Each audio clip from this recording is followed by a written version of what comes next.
What is good, everybody? It's your boy Goat here in the building, back with another one.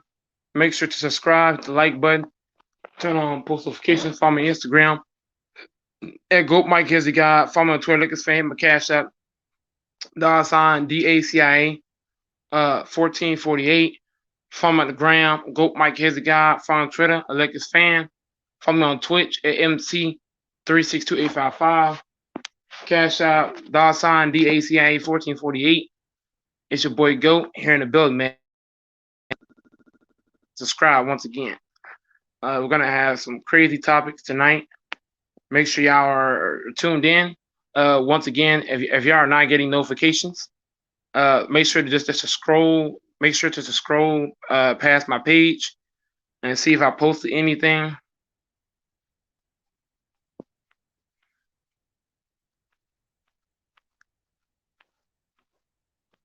Because sometimes YouTube takes a while to send out notifications, and sometimes YouTube does not send out notifications. So therefore, just scroll by the page. I'm sure you're gonna find something. Believe me. So make sure y'all pull up. Yeah, make sure to also subscribe. Subscribe to Polo Sports Talk. Polo Sports Talk is a great dude, great channel. The guy, he talks about a lot of different things. Far as health, far as being motivated. He does have some playoff pull-ups. We talk basketball. Great entertaining guy. He's from the old school.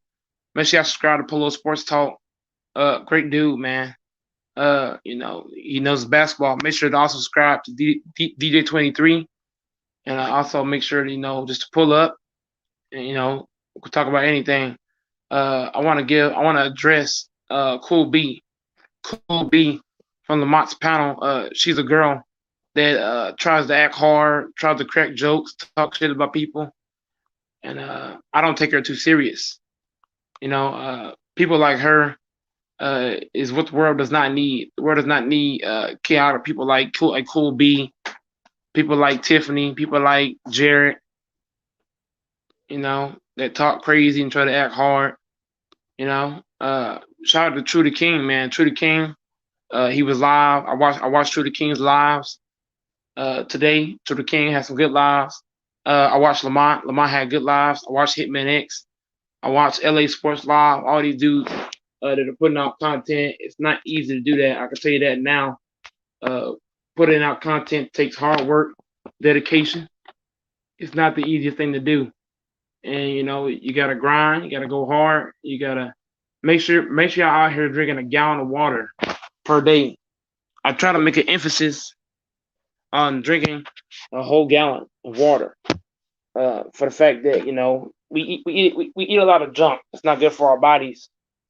So you gotta drink water, you gotta stay on your crunches, and keep doing your thing. So make sure y'all pop in as you choose. Link is in the chat. Hop on as you like.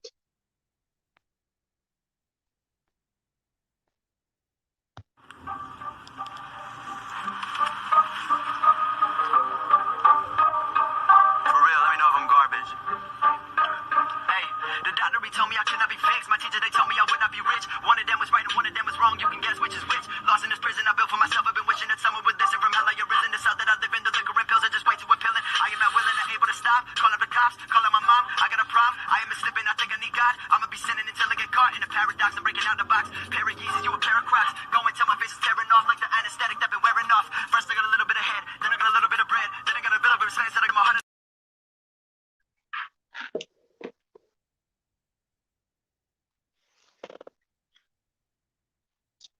Yo. 1 second, y'all. Link is in the chat.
me I could not be fixed. My teacher, they told me I would not be rich. One of them was right and one of them was wrong. You can guess which is which. Lost in this prison I built for myself. I've been wishing that someone would listen from hell. I arisen this out that I live in. The liquor and pills are just way too appealing. I am not willing or able to stop. Call up the cops, call up my mom. I got a problem. I am slipping. I think I need God. I'ma be sinning until I get caught in a paradox. I'm breaking out the box. Pair of Yeezys, you a pair of Crocs. Go until my face is tearing off like the anesthetic that been wearing off. First I got a little bit of head, then I got a little bit of bread, then I got a little bit of science that I got my heart.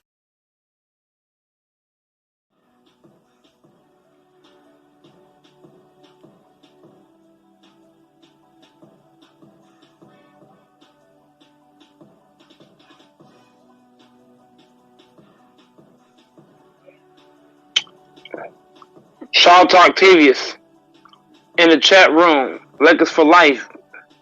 Yes, sir. Shout out to Octavius. Big dog status. Lakers for life. Yeah, buddy. You right about that, man. Lakers for life, man. Hey, man. Make sure everybody's tuned in. We'll be having great streams, man. So make sure y'all hit that link. Y'all pop in the building. And, you know, we're going to get right into this cooking thing, you know.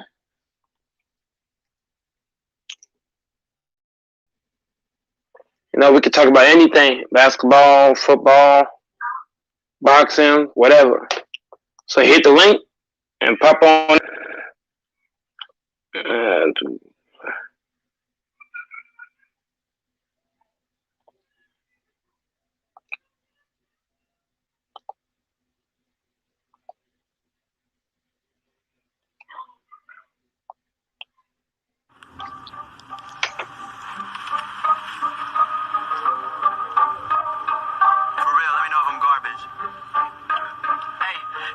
Told me I could not be fixed. My teacher, they told me I would not be rich. One of them was right and one of them was wrong. You can guess which is which. Lost in this prison I built for myself. I've been wishing that someone would listen from hell. I arisen this out that I live in. The liquor and pills are just way too appealing. I am not willing or able to stop. Call up the cops, call up my mom. I got a problem. I am slipping. I think I need God. I'ma be sinning until I get caught in a paradox. I'm breaking out the box. Pair of Yeezys, you a pair of Crocs. Go until my face is tearing off like the anesthetic that been wearing off. First I got a little bit of head, then I got a little bit of bread, then I got a little bit of science that I got my heart.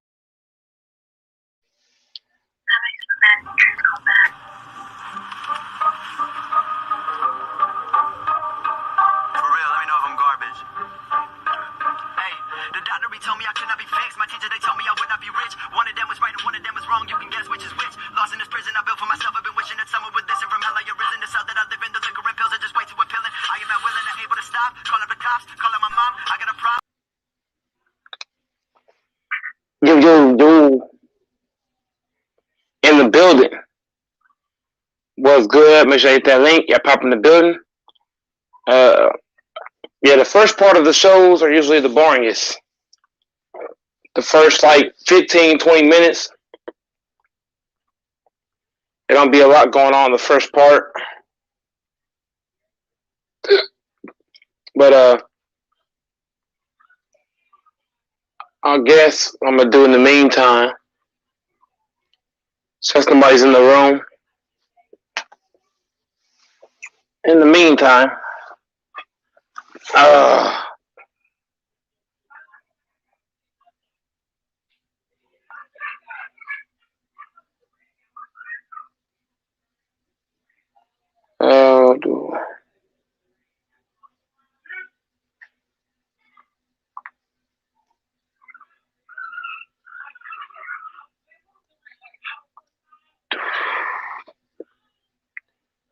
Yes, are the one to show up tonight. Sorry, yeah, my other phone's going on. All right, as we speak.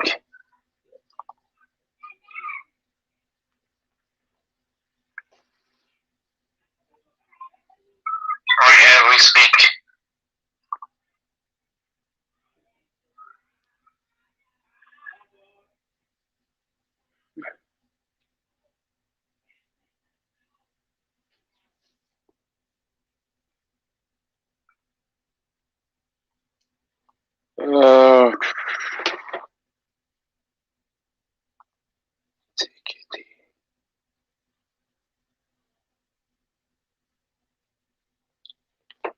Mm-mm.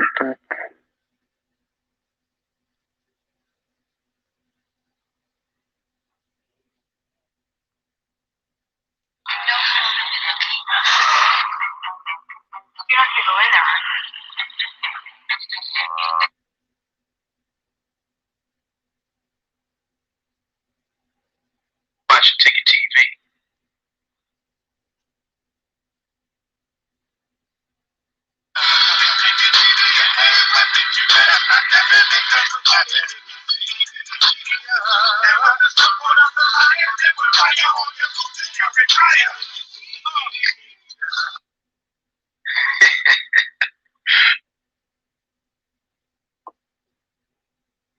Watch Ticket TV.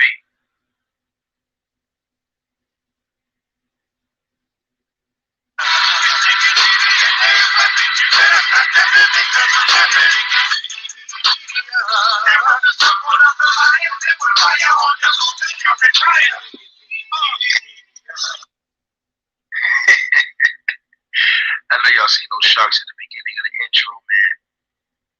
It's because we sharks out here, and everything else in the ocean is food. Believe that. Y'all smash a like and subscribe. It is your boy Ticket. Shouts out to the whole LDPC. Lions Den basketball community. Shout out to my brother A Weapons. He rap MetLife Music. Go to his Instagram at A Weapons357. Follow him. Get his music and his merch in our online store. That's the man you looking at him right now. Behind the music, behind the tracks, baby. MetLife Music, 8 Weapons. You understand? It's epic. Some legendary stuff going on around here. Man, I salute everybody that support the channel. Make sure y'all smash a like, hit the subscribe. Appreciate everybody who donate. Man, y'all be holding us down. Go to A Weapons YouTube channel. A Weapons, you can find them straight like that. And y'all stay tuned because this video is finna get to it. Yeah.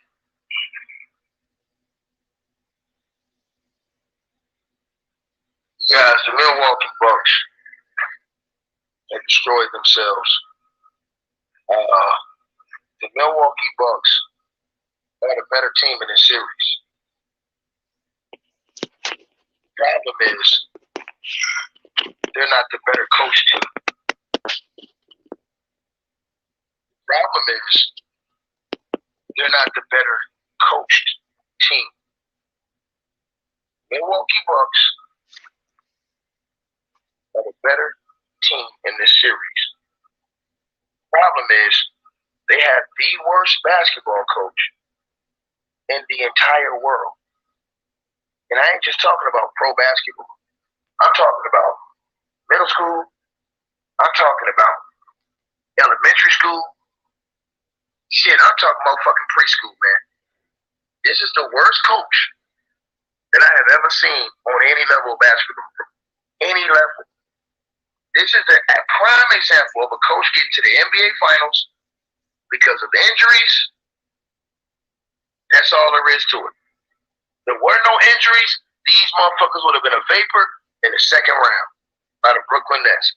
If Kyrie would have stayed healthy, the Milwaukee Bucks would have been at home based off coaching. This coach is so bad, bro. Bro, Bobby Portis has been killing for you the entire playoffs. What is his reward for Bobby Portis? Well, I'm gonna cut your minutes. I'm gonna give you 5 minutes tonight. We're gonna cut your minutes.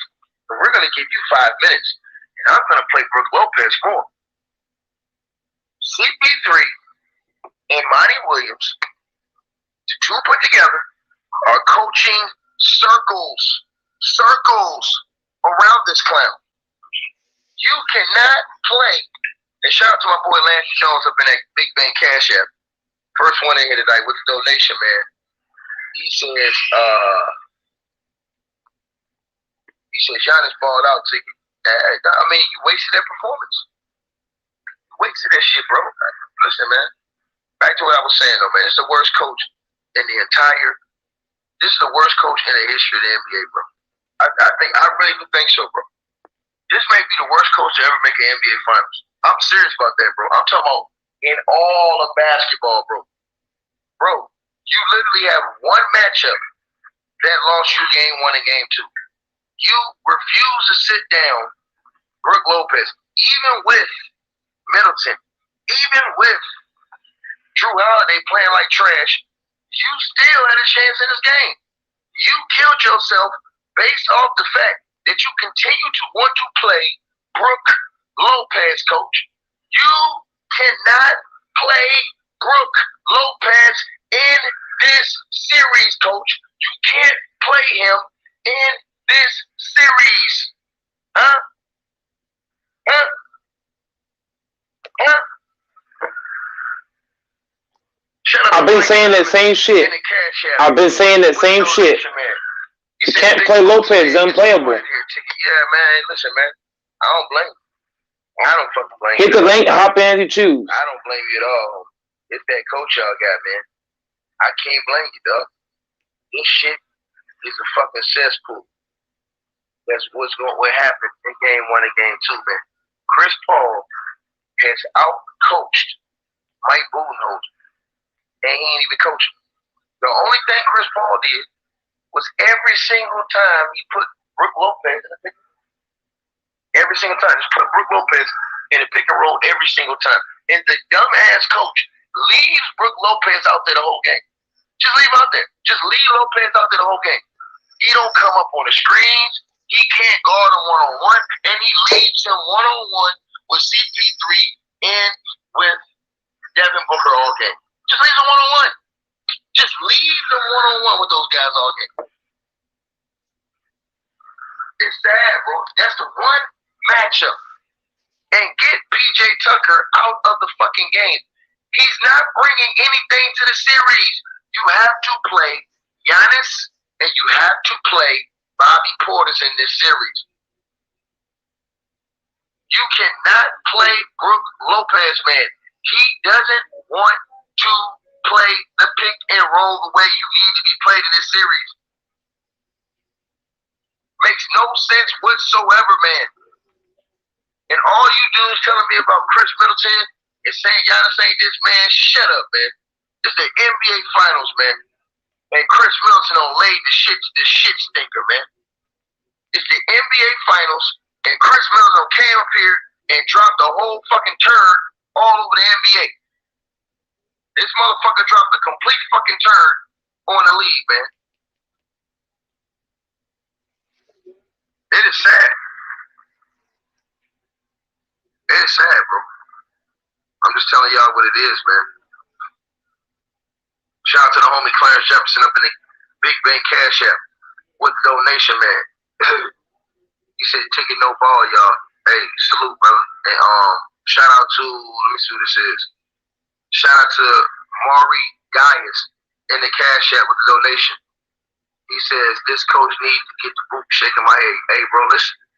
It's simple, bro. The man played Bobby Portis 4 minutes tonight. The man played Bobby Portis 4 minutes and some change tonight, bro. Basically 5 minutes, bro. How the fuck do Bobby Portis play 5 minutes tonight? Bobby Portis had literally played great in the NBA playoffs for you. The whole time, basically. Your adjustment is to play him less minutes. You play him less minutes, bro. So you play Bobby Portis less minutes. You play Brook Lopez more minutes, and you get cooked by CP3 every fucking time like a blockhead, brickhead son of a bitch coach you are, man.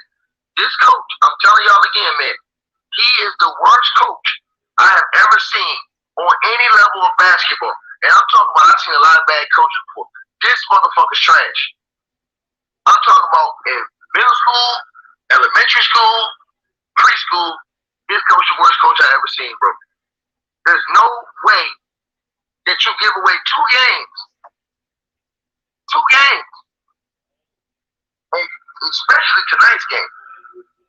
From what he did, man. That is just sad, bro. That is just sad, bro. That is a shame, bro. That is a shame, man. He put his team up against it, man. The coach put his team up against it, bro. And that's all there is to it. It's a sad situation, y'all. You understand what I'm saying? that the coach did that he put his team up against it like that, bro. I'm just, shout out to my boy Sean Lewis up in that King Cash App, coming through with that $100 donation, man. He said, keep working, Ticket. Salute. Hey, appreciate that, dog. You already know. We always working. This motherfucker Giannis, and I appreciate that, homie. Real talk. Giannis, he got 42 points, 12 rebounds, 4 assists, 3 blocks, and a steal tonight. And they still lose off of injury. And they still lose because this brickhead ass coach, this dumb ass coach, Mike Budenholzer, the worst coach. And I'm gonna tell y'all something. I told y'all this last series. I'm gonna tell y'all again.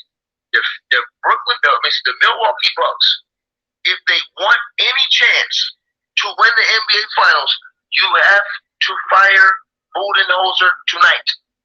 You have to be brave, owner. You have to walk down to the locker room right now and be the first owner to fire a coach in the middle of the NBA Finals. You gotta be brave. Because this dude, you are 4 games away from winning a championship. This coach is single-handedly costing you the NBA championship.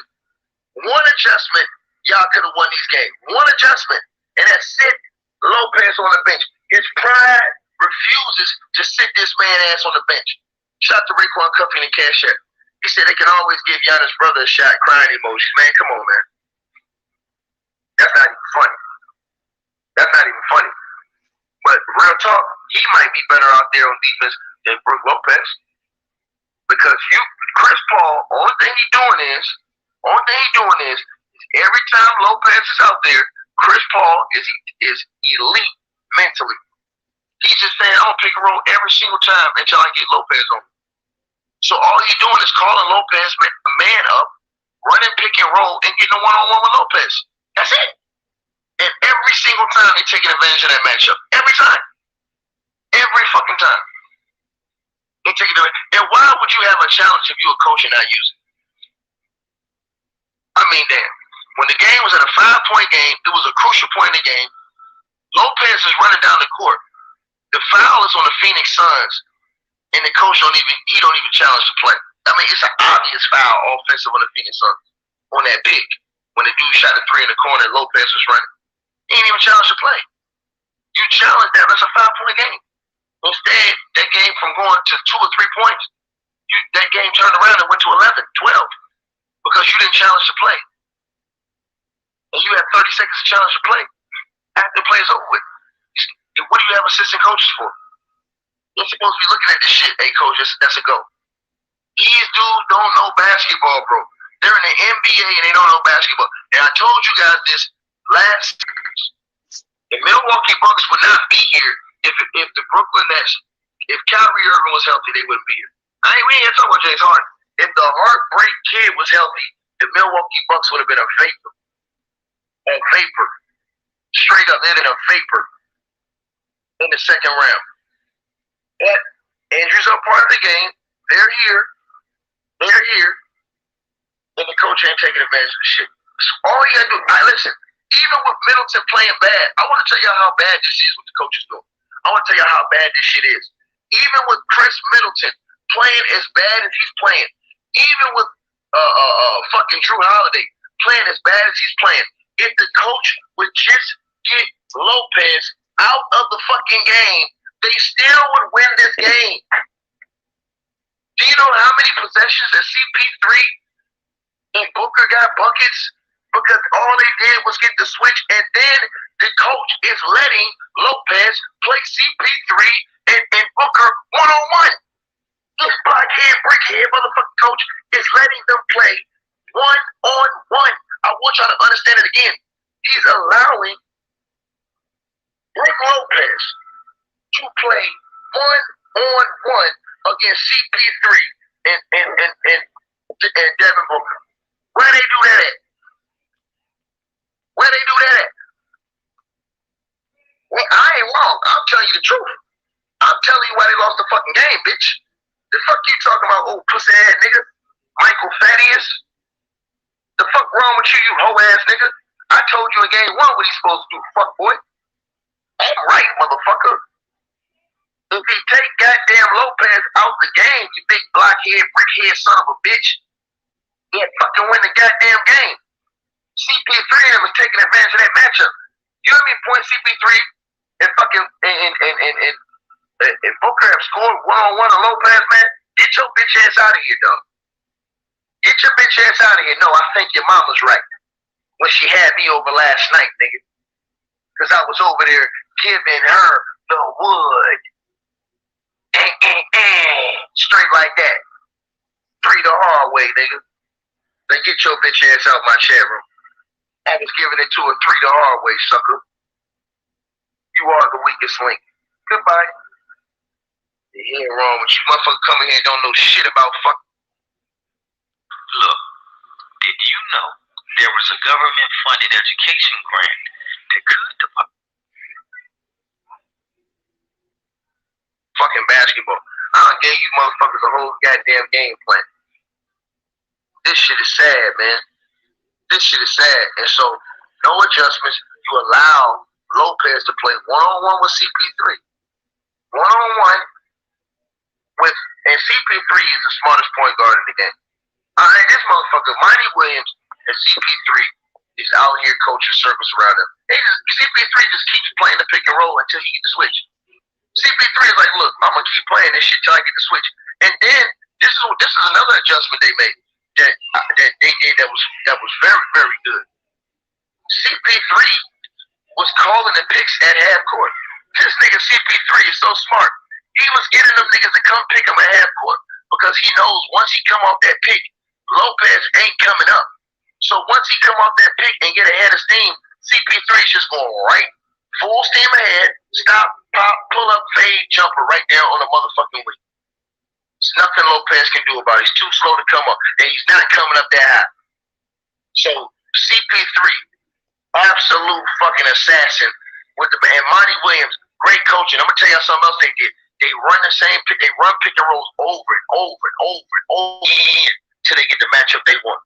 CP3 will pick and roll 3 or 4 times in a row until he get that matchup he want, man, with Lopez. And the coach won't tell you Lopez at the game, motherfucker, play body quarters 4 minutes. 4.5 minutes you play body quarters. Body Porter's gonna give you all this energy, all these points, and your adjustment is to take Bobby Portis out of the game. The coach need to goddamn beat. Hey yo, I'm telling y'all, man, these motherfuckers gonna get swept if he don't make no adjustment. They gonna get swept. The Milwaukee Bucks is gonna get swept if this coach don't make no adjustments defensively. And PJ Tucker is not doing shit for you, coach. He ain't doing shit for you. Get him out the game. Get him out the game, bro. He ain't doing shit for you. So why are you even wasting your time? He ain't hitting threes. He ain't getting no stops on D. He ain't doing shit.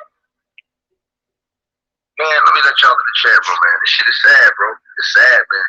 I mean, to see Giannis get to the NBA Finals and do settle like that, man, they don't get swept, bro. If he don't make that adjustment and get Brook Lopez out of there, they gonna get swept. Because CP3 gonna keep doing the same thing. He gonna like, all right, okay, you gonna keep this motherfucker out here on the court? Okay, I'm gonna set 100 picks. I'm gonna call 100 pick and rolls, 100 pick and rolls until I get that fool on me. And when I get him on me, I'm just gonna go get a bucket every time. One-on-one ISO. Him and Booker is getting anything they want off that shit, bro. Anything. And it's sad. The coach that made you got a coach like that make no fucking adjustment, man. It's sad, bro. It's sad. Phoenix Suns, that coach don't make no adjustment. They gonna sweep the series, man. That's all there is to it, dog. I mean that, man. I mean that. You know, in the biggest way you can mean impossible. Reggie, go ahead. What you got, dog? Hey, salute. What's up? So everybody in the chat panel. What you got? This ain't looking good, man. Mike Budenholzer is absolutely terrible. He's fucking terrible. Chris Paul, this dude is playing hungry. This dude is starving for this championship. He waited 16 years of his career for this very moment. All the shit he's been through, Doc Rivers, 3-1, New Orleans, James Harden, Rockets, Mike D'Antoni getting hurt every time, and the fucking against the Spurs, when he's with the Clippers and all this shit against Golden State twice. This man's been waiting for this moment. He sees an opportunity. he is a kill mode, dog. This nigga is on a different level, bro. Playing out of his fucking mind. And to your point, I said this shit when you said make the adjustments. What is the main adjustment? Get Brook Lopez off the court, play Bobby Portis more minutes, put Giannis up to 5, and switch the fucking pick and roll. What the fuck do Mike Budenholzer do? The exact opposite. Leaves Brook Lopez in the game. CP3 continues to cook this man every time. And when they're not in the pick and roll, when they actually bring the pick and roll somewhere decent, what do? They swing the ball around the perimeter. The whole fucking game, they're just throwing that bitch. They're playing hot potato with the fucking rock the whole game, dog.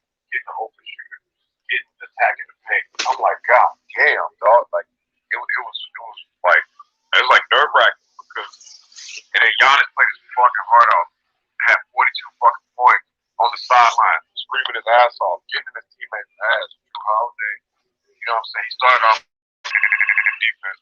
Middleton, they fucking laid an egg tonight.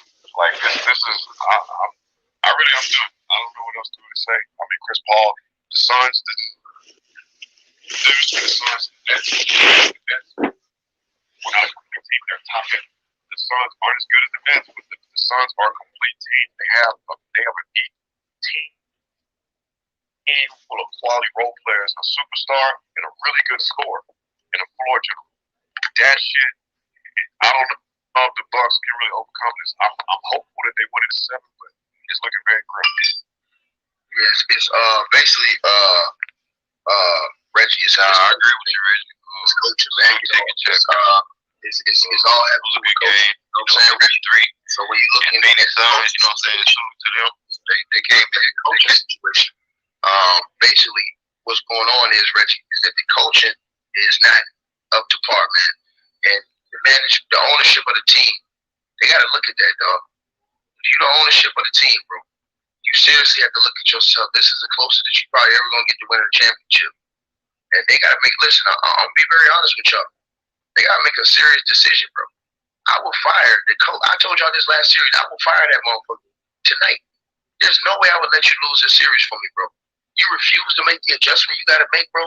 That is flagrant, bro. You can never get this opportunity ever again.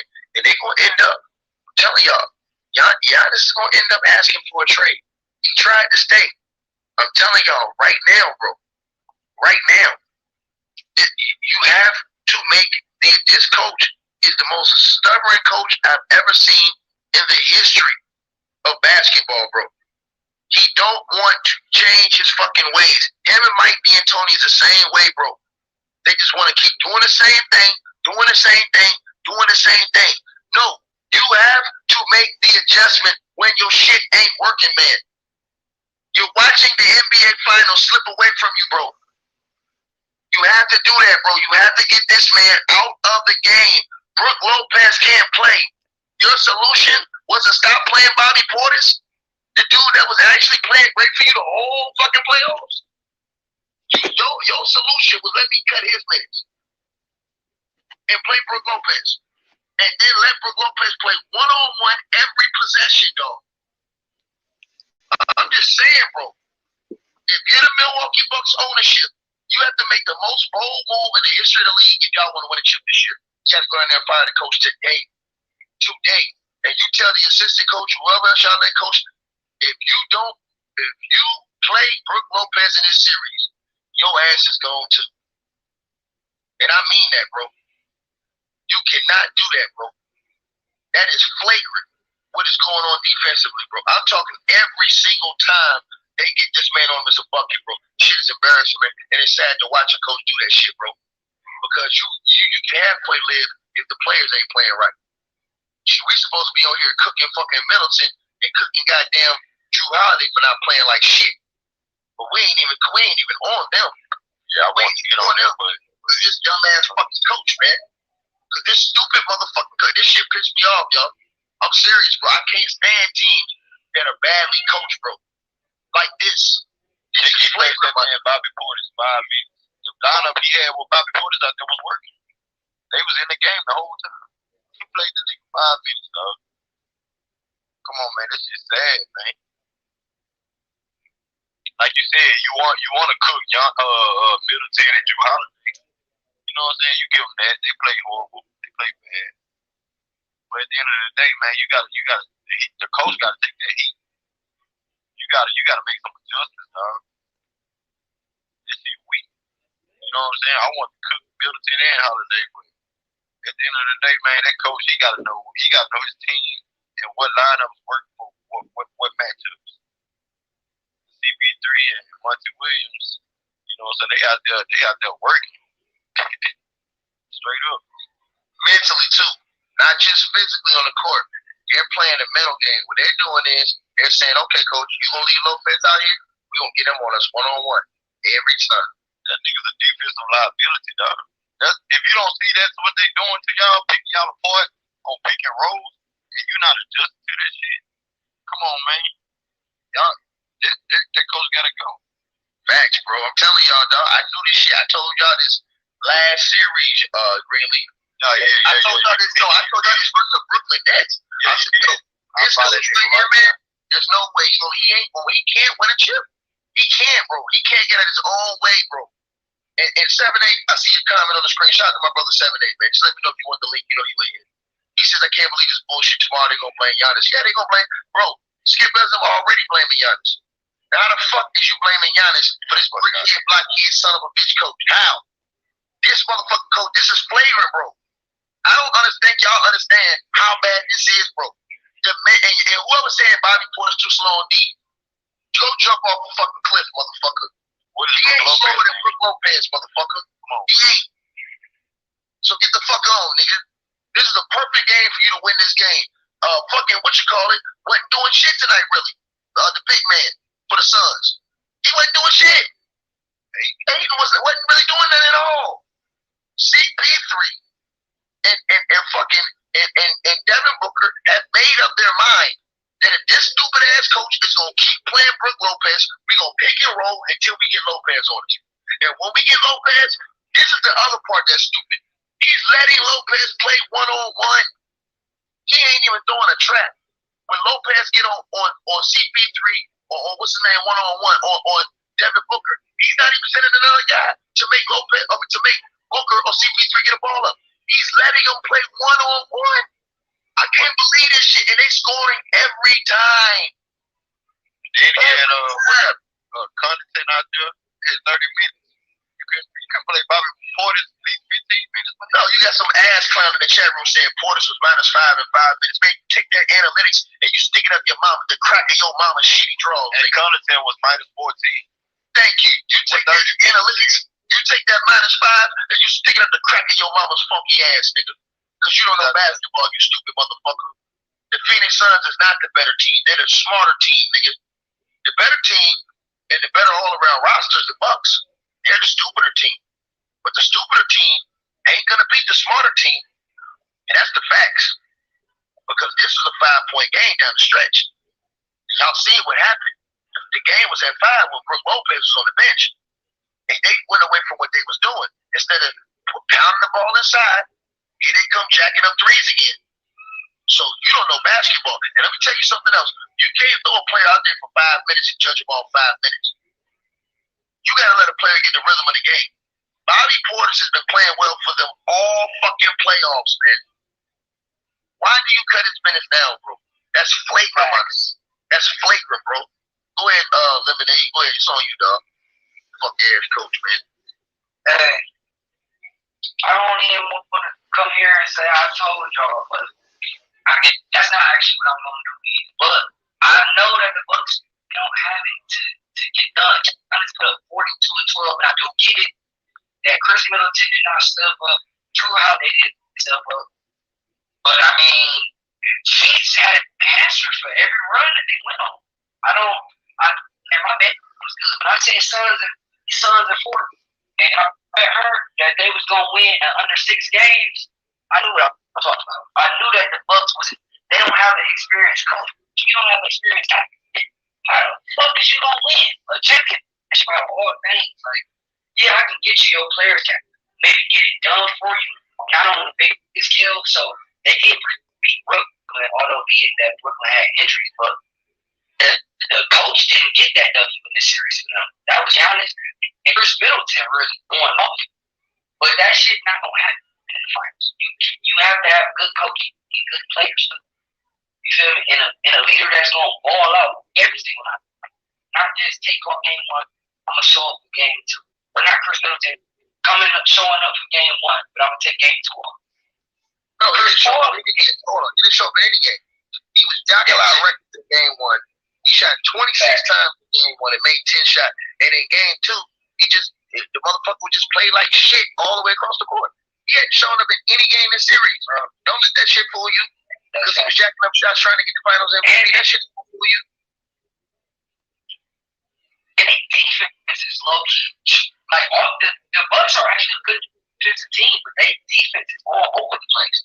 They're playing, like you said, they're playing one-on-one. They're playing man-to-man basketball. So they let the team or Devin Booker get the switch off of a screen, and they literally are just rocking their opponents to sleep. Like this ain't nothing for CP3. You do that shit all day long. That's my man. I'm telling you, they don't have no answer for that shit. They don't have no answer for what the Suns gonna bring. They just gotta steal one game from Milwaukee when they go down there. And they gonna still look here. I'm telling you, Does the coach does he come back out with Lopez? That's what it's gonna boil down to. Do he come back out with Lopez, or do he make the adjustment? This coach gonna come back out with Lopez, man. Motherfucker stuck in his ways, man. And the Milwaukee Bucks, man, I feel sorry for that motherfucker, man. They gonna destroy his. I'm talking about bulldozer, man. Man, you better get the motherfucking Navy around your ass, dog. What they gonna try to do to you? I'm just telling you right now, you better make that adjustment next game, dog. Nick, go ahead, man. Hey, how y'all doing? I ain't looking at her. I told y'all niggas, y'all don't listen to real niggas. I told y'all the Suns is a way better everything. Hold on, we got a line. Go ahead, Nick, what you say? What I was gonna say was, man, I told you, man. I said this gonna be a gentleman's sweep. I knew this was gonna happen. Nigga, do you know what gentleman's sweep is? I know it's gonna be like I gave the Bucks a win. I gave them the win, one win. But I knew that the Suns, if they don't make no adjustments in that thing, they can't stop Chris Paul. Try to figure out a way to stop Chris Paul and Booker. It's over. Everybody came in the clutch. Cameron Payne made a steal. Ayton making a steal. They're not stopping Ayton when he gets to the with catching them layups from goddamn fucking Chris Paul. They don't make no adjustments. It's over. And it might not even be a gentleman's sweep. It might just be just a sweep. That's gonna be worse. So it is what it is. But I knew that was gonna happen. Ain't nobody stopping Chris Paul shaking and banging and knocking down in mid-range shots. No, I gotta listen to you. The series don't start till you win on the other team's court. So, I mean, we gotta see. We saw. That's why I gave him. I'm gonna say this. We saw this in Brooklyn Nets series, and I will say this to everybody that's watching this series. We still gotta know that there is the CP injury thing that can pop up. I mean, it seems like every single time CP3 is right there. I don't want to wish this on him, but it's something crazy and something stupid happening in all these series, man. And so we just gotta watch out and watch how the series go. Everybody can, count their eggs before they hatch. And so hopefully Chris Paul, all these dudes stay healthy. But it's always been some bullshit in every fucking series in these playoffs with one of these teams. And I hope that these dudes stay healthy and if we can just get a clean cut winner in the final, because I'm gonna tell y'all something, man. Like I said before, bro, the Milwaukee Bucks, he's so fired, bro. Shit don't make no sense, man. Go ahead, best fighter, what you got, dog?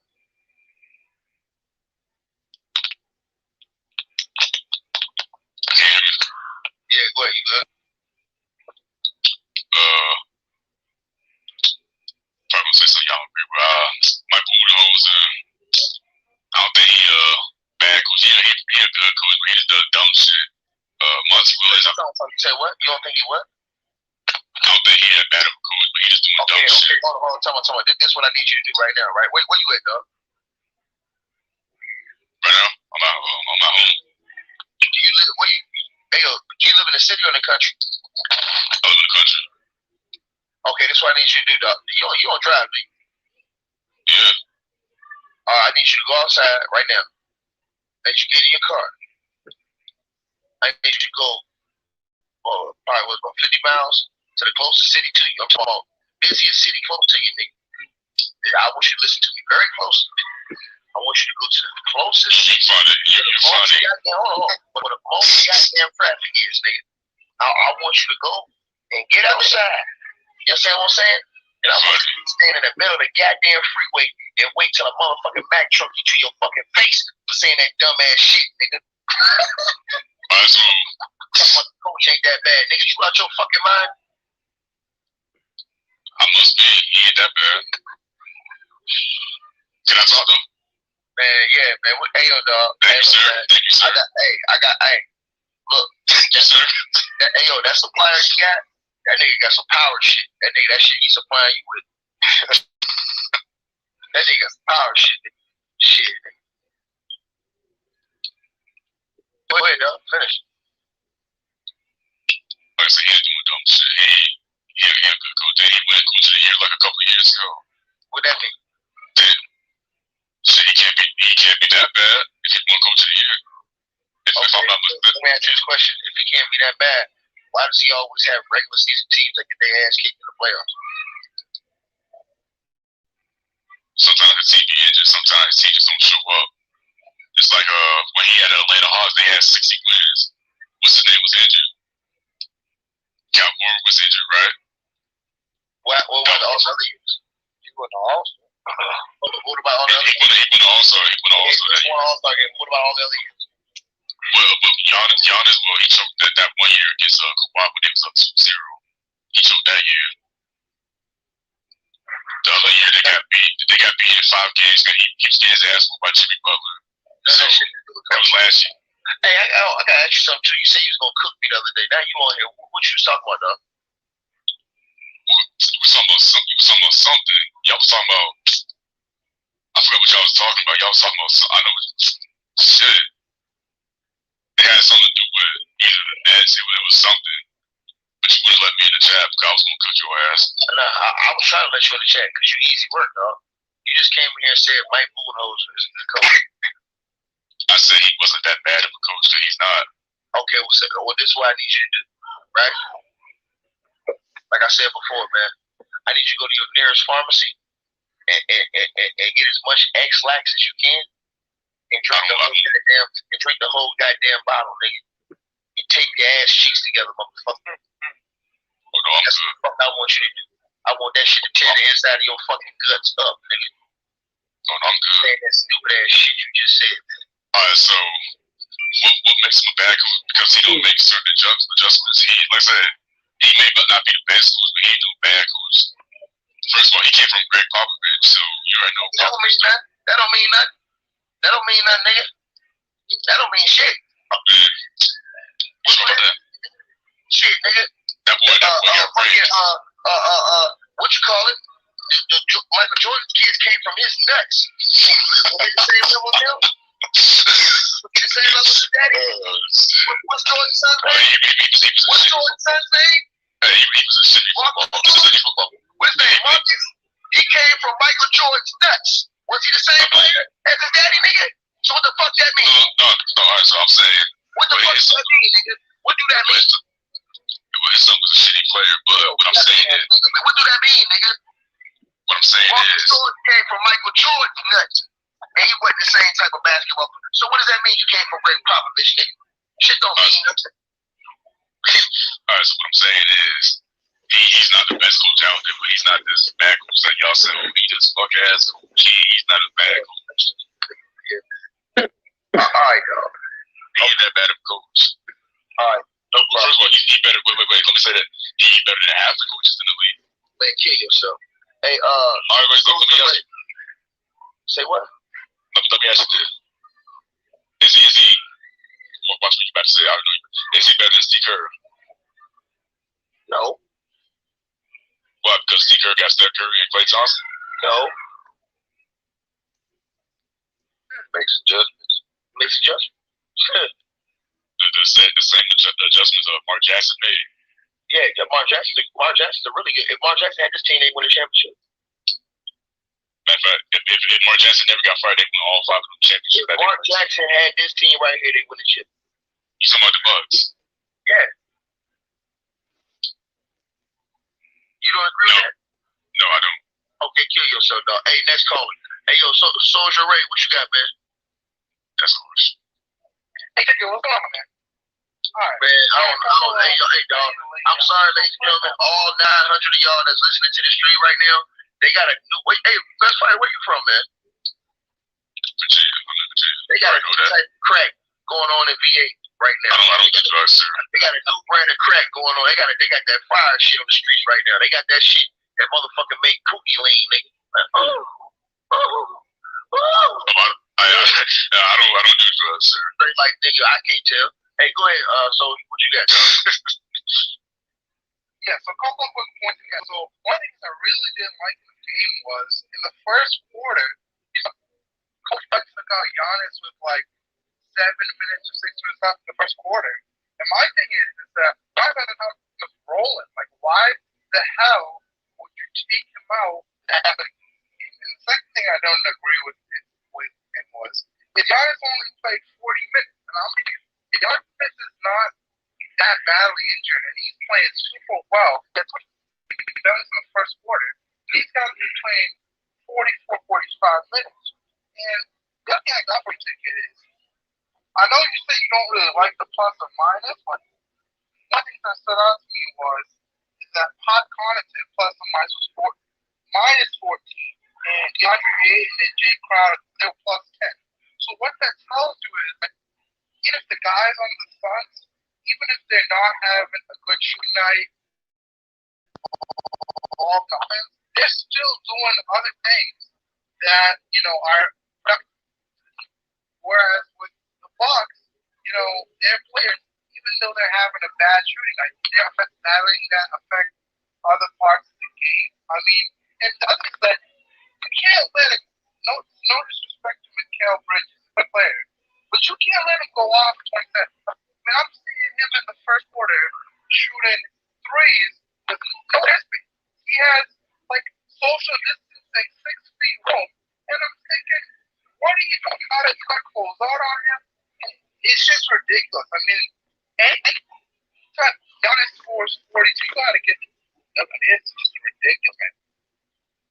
Yeah, I'm with you on that, dog. I think that, like I said, that's why I said PJ Tucker to me is unplayable in this series. He ain't giving you shit on either side of the court. He not giving you nothing defensively, and he ain't giving you nothing offensively. If he's playing 28 minutes and you bench Bobby Portis, nah, fuck that.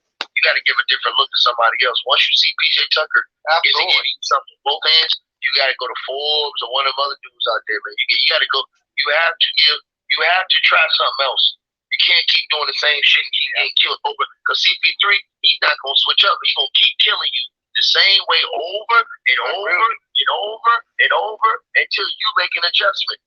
You have to make the adjustment now. Because if you don't, and you play the same way, CP3 is going to continuously come at you with the same heat, same heat, same heat, same heat.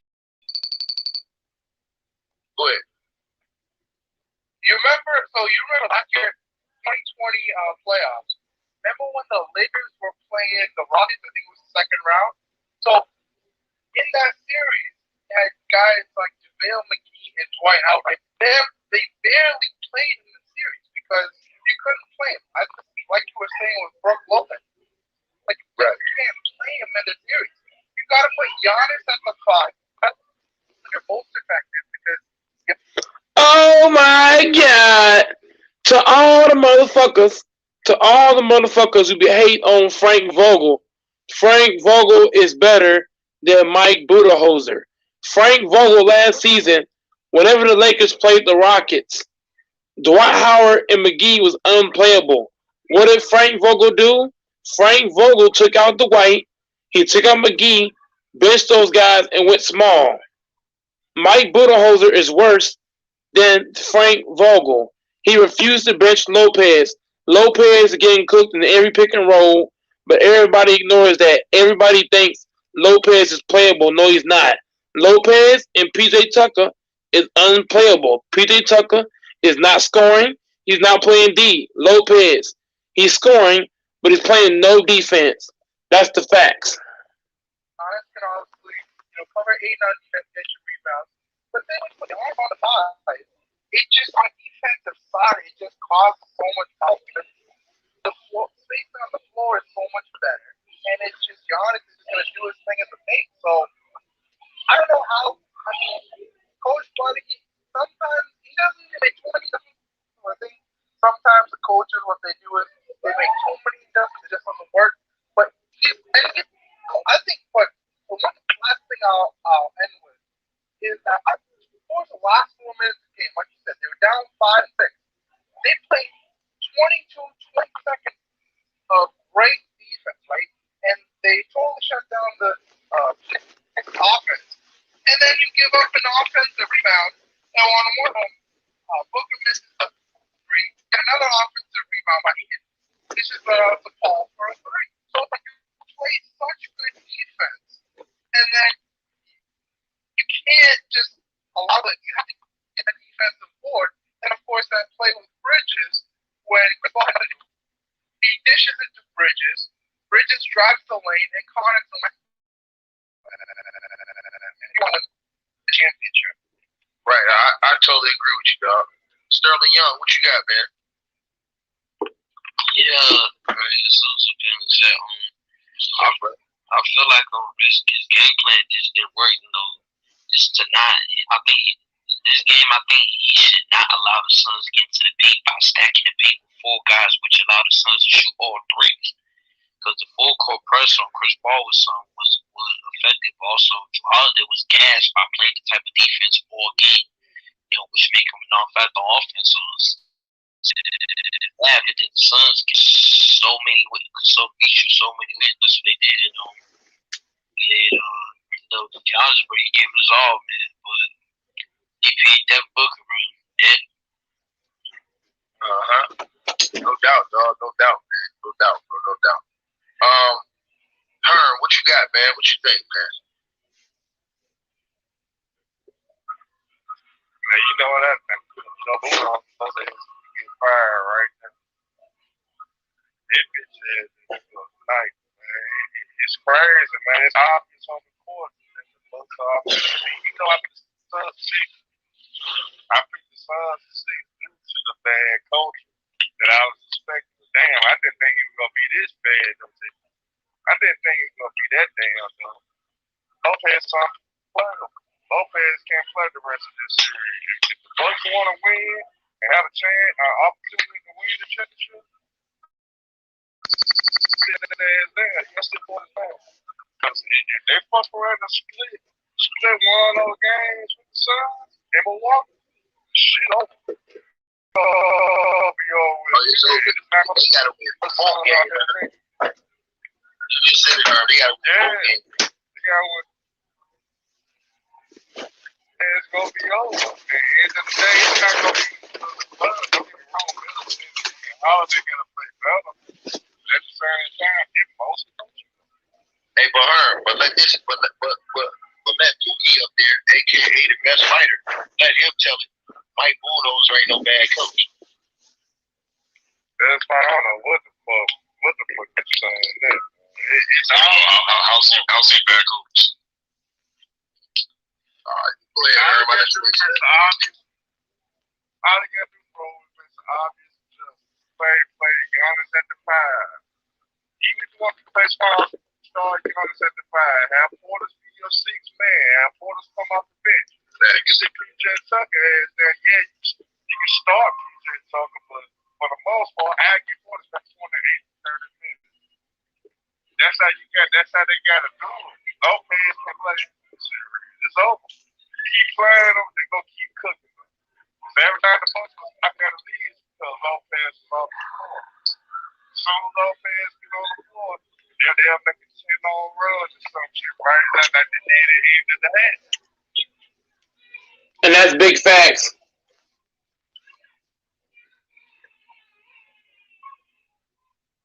My bad, yeah, there's a lot of background feed going on. But that's big facts. What Herm said is that whenever Lopez is not on the floor, the Bucks cut the lead. The Bucks play better defensively when Lopez is off the court. When Lopez plays, the defense is so bad that the lead goes away. So once the Bucks cut the lead down, whenever Lopez came back in the game got back out of hand. That's facts. Hey, hold on one second. The school real boys in the comment section said they're trying to fire the coach for 3 rounds. Yeah, fool. And for 3 rounds, somebody got hurt. And the Milwaukee Bucks got lucky and got to the next round. That's a fact. That's a fact. If the motherfucker was healthy, these niggas would have been a favorite, you stupid motherfucker. These motherfuckers, because that blockhead ass coach would have lost the series to the way. So you don't know what you're talking about, young fella. So you need to sit down and shut the hell up. You don't know basketball. You know wrong with you. They had injuries in all them series after the Philadelphia series. So sit your ass down, shut your bitch ass up, man. Because you don't know shit about basketball, man. Straight up, dog. And make sure you watch in between the crack of your drawers with that shit on. Make sure you tell your girl to put some bleach in that motherfucker. Hanging them bitches outside so the motherfuckers can catch their sun. They get the shining where the fuck you at. This motherfucking grown ass man walking around here with shit named fucking his little girl. Fucking ass bullshit, man. The hell wrong with you? Straight up. Watch them bitches 3 or 4 times, nigga. Make sure you wipe your ass too. Sean, tissue. Stop using motherfucking tissue. Stop using the motherfucking paper from the goddamn kitchen to wipe your ass. Go buy a motherfucking that Sean, nigga. Make your ass smell pretty good and wet. Yeah, well, shit is kind of essential, man. They all just got one. Sometimes with the ass, little boy. Straight up. Come here talking that shit, talking about some, man, you guys been trying to fire the coach for 3 rounds, nigga. You act like Kyrie and James Harden get hurt. You act like Clay Thompson get hurt. And now the Phoenix Suns is relatively healthy. Now they're getting their ass kicked. You motherfucker don't want to sit there, you gonna fucking adjust it, man. I'm going out of here.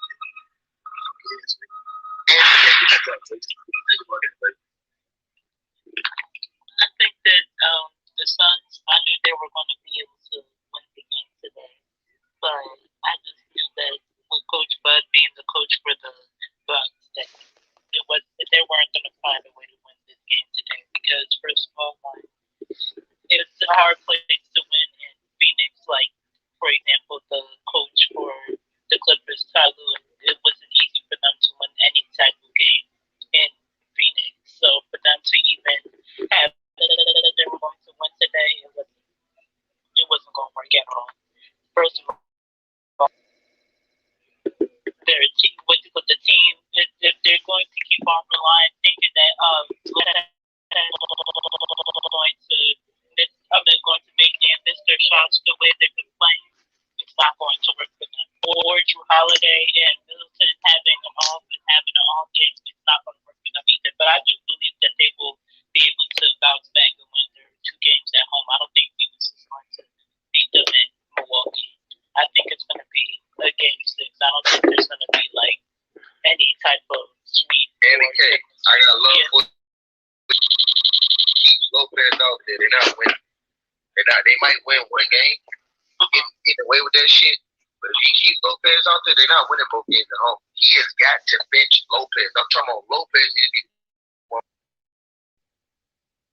That is not the matchup they want because CP3 is picking on that every single time. Him and Devin Booker are getting that matchup every single time he's on the court. And the coach is allowing him to play those guys one-on-one off the pick and rolls. Can't happen because CP3 them are scoring every time. And if they're not scoring, guess what happens? Lopez comes up. Now what? You got to switch. You got a big man being guarded by a guard. They can't stop 8. All CP3 is going to throw a lob to the rim. So, you got to make him on the bench. He likes Lopez. He's fit. I know what he's feeling like as a coach. He's like, oh, Lopez, I'm going to ride with you, dog. I'm going to ride them down with you, motherfucker. When you going to die? You got to make that tough decision, man. As a a coach. This is why you're a coach. This is what people that you like. You gotta make those decisions, man. He ain't make no that right defense. We ain't said nothing about Middleton and how they playing like shit because the coaching was so bad. The coaching was so flaky. They still could have won this game with decent coaching. That's how bad it was. That's true. With them two niggas playing bad, they was still in the game. 5-point game. 5-point game. Throughout the whole game, except when Phoenix was scoring and making their best. So if you make a slight adjustment, you can win the game, man. Yeah, that's why I never picked the Bucks because I knew how Coach Bud would be. I never trusted the Bucks because of him as the coach. They should never fired Jason Kidd, in my opinion. So they should never let that happen. What y'all got open, man? Best fight. You still got some dumb shit you want to say? Still a bit. Hell yeah. Hey, that fool stay. Hey, Joe, this dude, Joe, he stay good. Hey, Bullhouse gotta make I'm a joke because I have different opinion. Nah, I'm a referee and said I don't gotta say a broke ball. I got No, because you have a bad opinion, that's why. But you do realize you can't tell someone that their opinion is wrong, right? You say wrong, you say it was bad. He's not a bad coach. My opinion. If it's rooted in stupidity, yeah. But there's no such, there's a difference between a bad opinion. You can't tell someone that their opinion is wrong. Absolutely. No comment.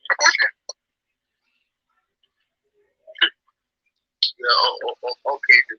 No problem, dude. No problem. No comment. No comment. Yeah, no, I just heard Chris. It's common sense. This dude don't know nothing about basketball. Your opinion is not based on no facts or realities. At a certain point, you just in a fairy tale. You're just talking out your ass. You're not talking based off no numbers. You're not talking about numbers. It's funny because I don't know basketball. All he said is that he was a good. You know what's funny? Last year I could have sworn when me and CJ used to go at it when I used to defend Kobe and other people. When I used to agree with y'all, I knew basketball, but now because I have a different opinion, I don't know shit about basketball. It's funny.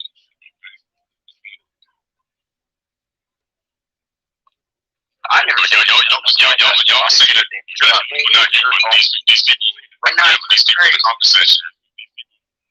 Yeah, but these people in the comment section, oh, best part of basketball. But when me and CJ was going at it, or when I used to cuss everybody out, but now I don't know basketball, I have a different opinion.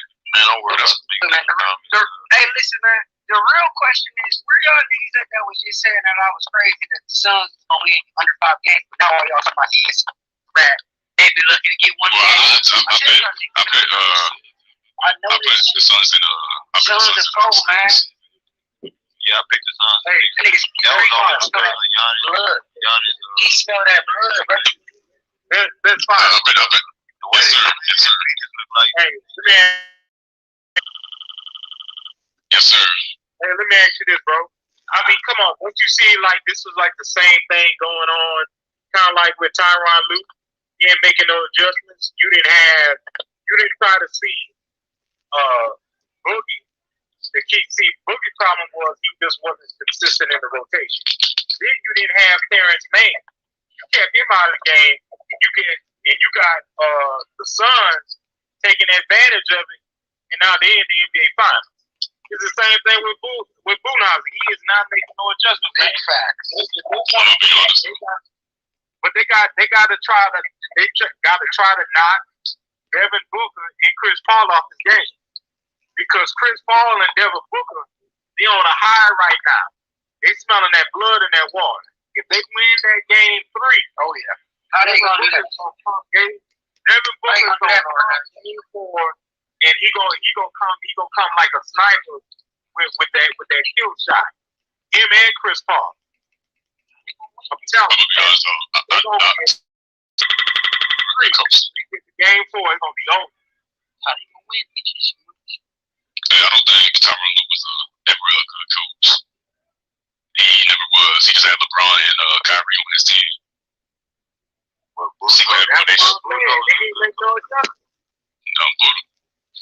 Yeah, you gotta make adjustments, but gas, cool down.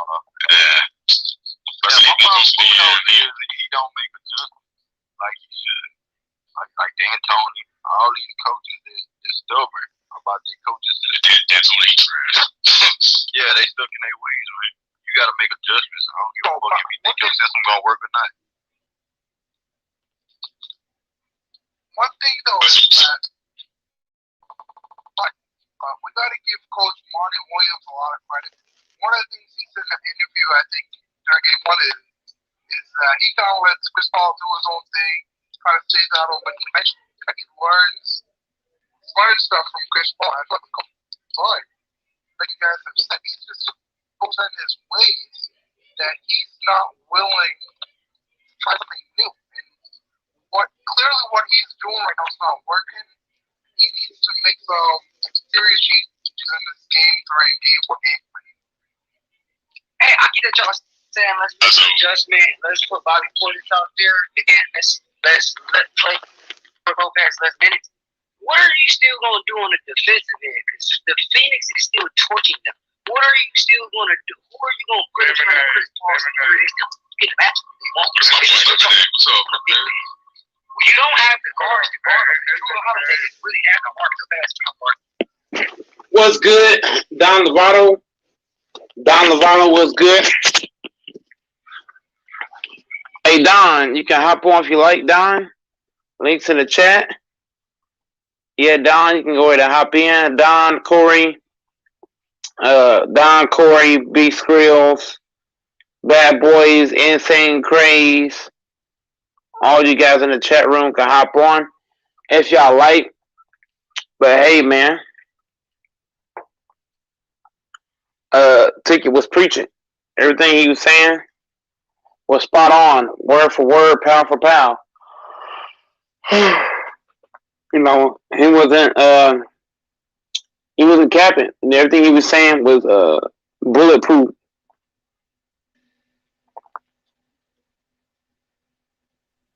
What's going on, Go? What's good, Don? Man, I hate to say it, but Ticket was actually preaching. I don't know if I was dreaming or I was asleep, but that dude Ticket, he saying the same thing I was saying when I told Trudy King. I told Trudy King on his show. I said you can't play Lopez. Lopez is unplayable, and so is Tucker. PJ Tucker, he's giving you nothing. Tucker and excuse me, too much water. Tucker and Lopez are both giving you nothing, defensively or offensively. So why not? So why not bench Lopez, put in Portis, bench Tucker, and put in you can have a lot of you can have Giannis, Porter. Portis, Giannis, Portis, Middleton, Holiday, Covington, or you can go instead of Portis, you can also go Giannis. You can put Giannis at the 5. You can put Holiday at 3. So you have Holiday, Giannis, Middleton, and you can put Bryn Forbes. Because me, Don, personally, I might try to put Bryn Forbes and Covington. Now, what that does is that's going to allow me to switch. Because if you have Middleton, Holiday, this is what I'm saying, Don, the Bucks are making a mistake playing too big. They have to go a little bit smaller to be able to help those switches. Now, Portis played great. Now, Don, somebody told me that Portis is trash. I said, look, if you're starting right, Don, if I got you starting right, your confidence is up, your adrenaline is going, and then if I just bench you all of a sudden, what does that do to your confidence? You know? Yeah, and that coach was stupid from the Bucks because why are you playing Lopez in the perimeter guarding Booker or CP3? You know what I mean? That guy looked like he didn't know what the hell he was doing. He was getting burned by those two players, right? You put him by the paint, by the rim, you know, and you have him guard the inside of the court. You know, you don't have him going out to the perimeter like he's on a deserted island. You know what I mean? And like you said, you know, go ahead and bench him. Maybe they should play some small ball, you know, with the Suns. Let's see what happens on that. No, but they got to bench him for the whole series. I think they should just bench him for the whole series. I ain't gonna cap. Yeah, Lopez, because look, even when Lopez tries to stay in the paint, Chris Paul's gonna call for that pick every single. Chris Paul's gonna keep calling for picks until he gets Lopez onto him. So I think Lopez should get benched for the whole series unless somebody gets in foul trouble. And I think PJ Tucker has to get benched too, because he ain't doing shit. He ain't playing defense. He ain't making no shots. So I think Tucker also has to go to the bench, along with Lopez. You can't play Lopez or Tucker, because they're both not doing shit. Neither one. You feel what I'm saying? You can't play Lopez or Tucker, because they're both not doing shit. Neither one.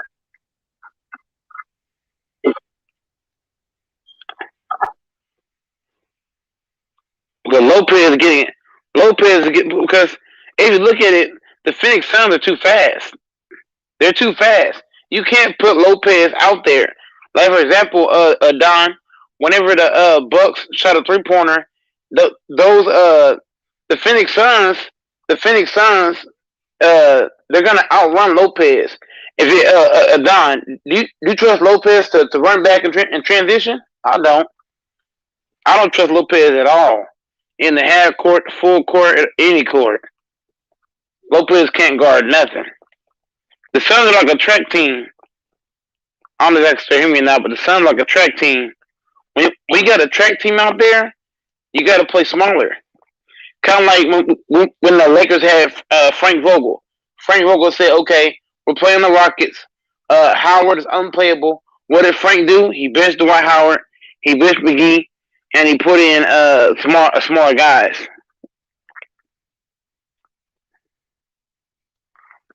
So that was a big key.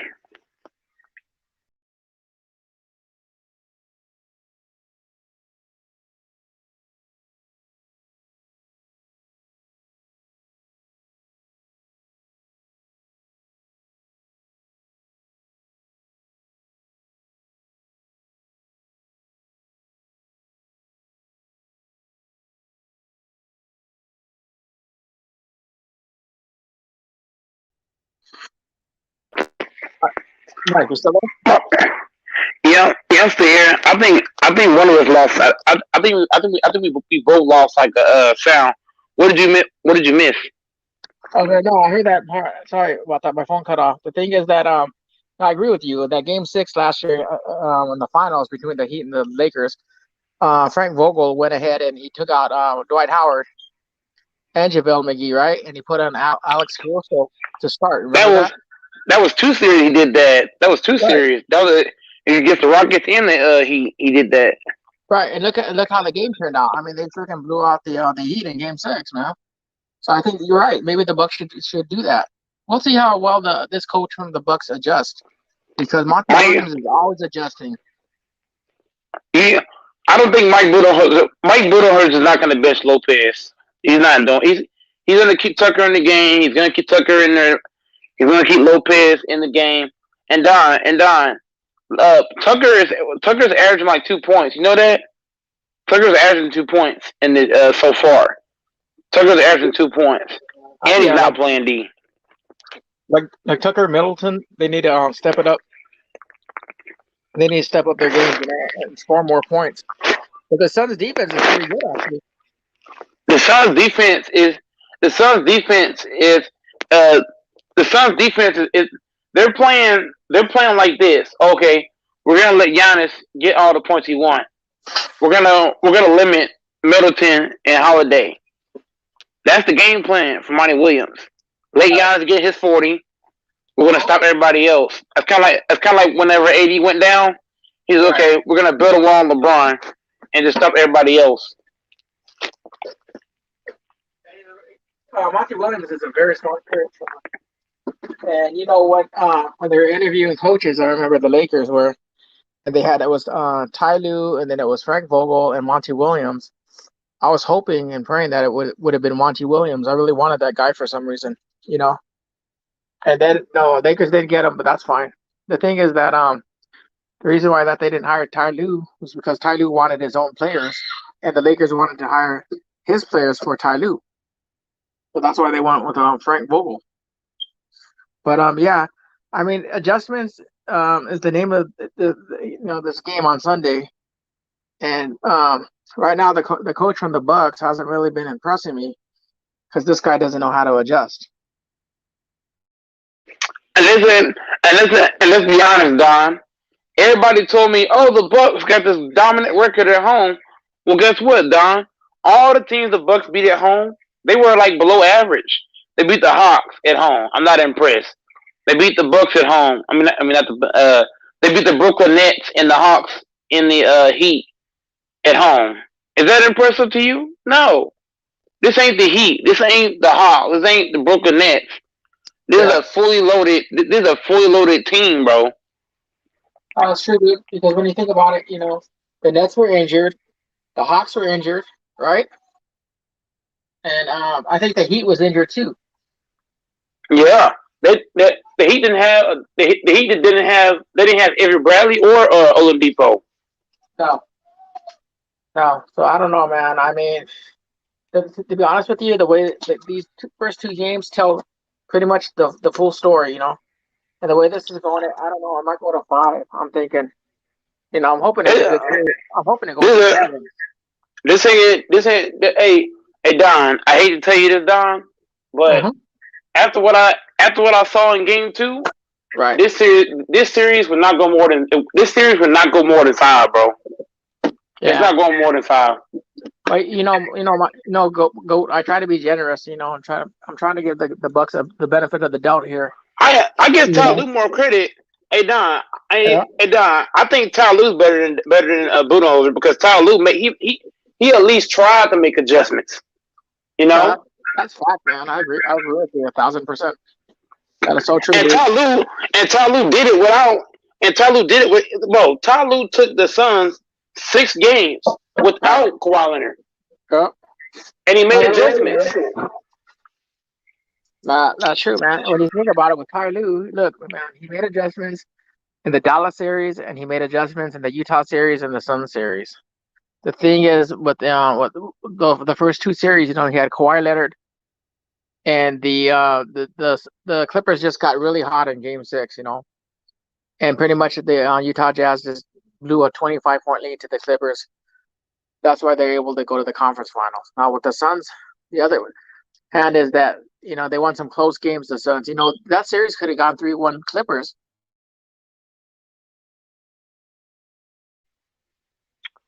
Yep, Don fell out. Don's gonna hit the link and pop back in. Don's phone cut out. Yeah, Don's phone cut left. I'm sure he'll hit the link and he'll pop back in very shortly. I see I have a dislike, but it's all good in Gravy.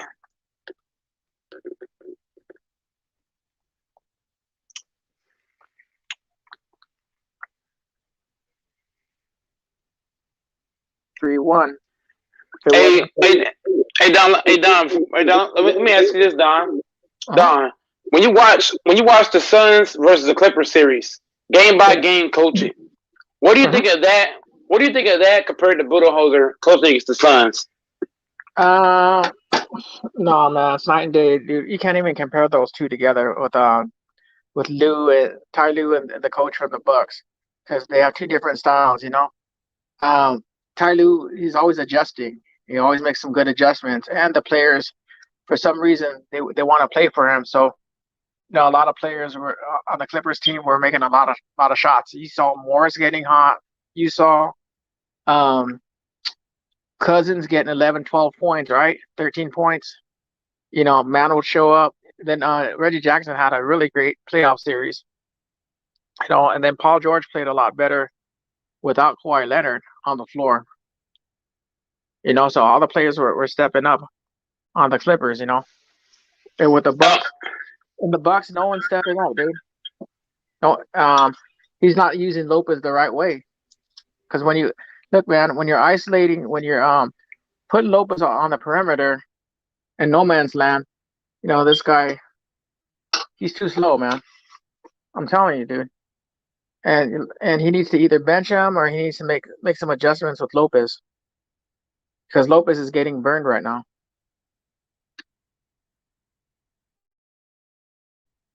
Right? Do you agree on that? Yep, and that's big facts. If you watch what Tyloo did, Tyloo saw that Zubac was getting cooked. So what did he do? He take him out the game. He went small. He put what's the name? Batum at the 5. You know, Tyloo wasn't afraid to go small. The thing with Budenholzer, he's afraid to go small. So yeah, you're right. He needs to go. Sorry about that. He needs to go small, you know, and not be afraid because I think that's what's doing really well so far is the small ball. Believe it or not. And if you watch the game, Don, whenever when I watch game 1 and 2, right? Every time Lopez sat down, the Bucks had like a big run, right, on both sides.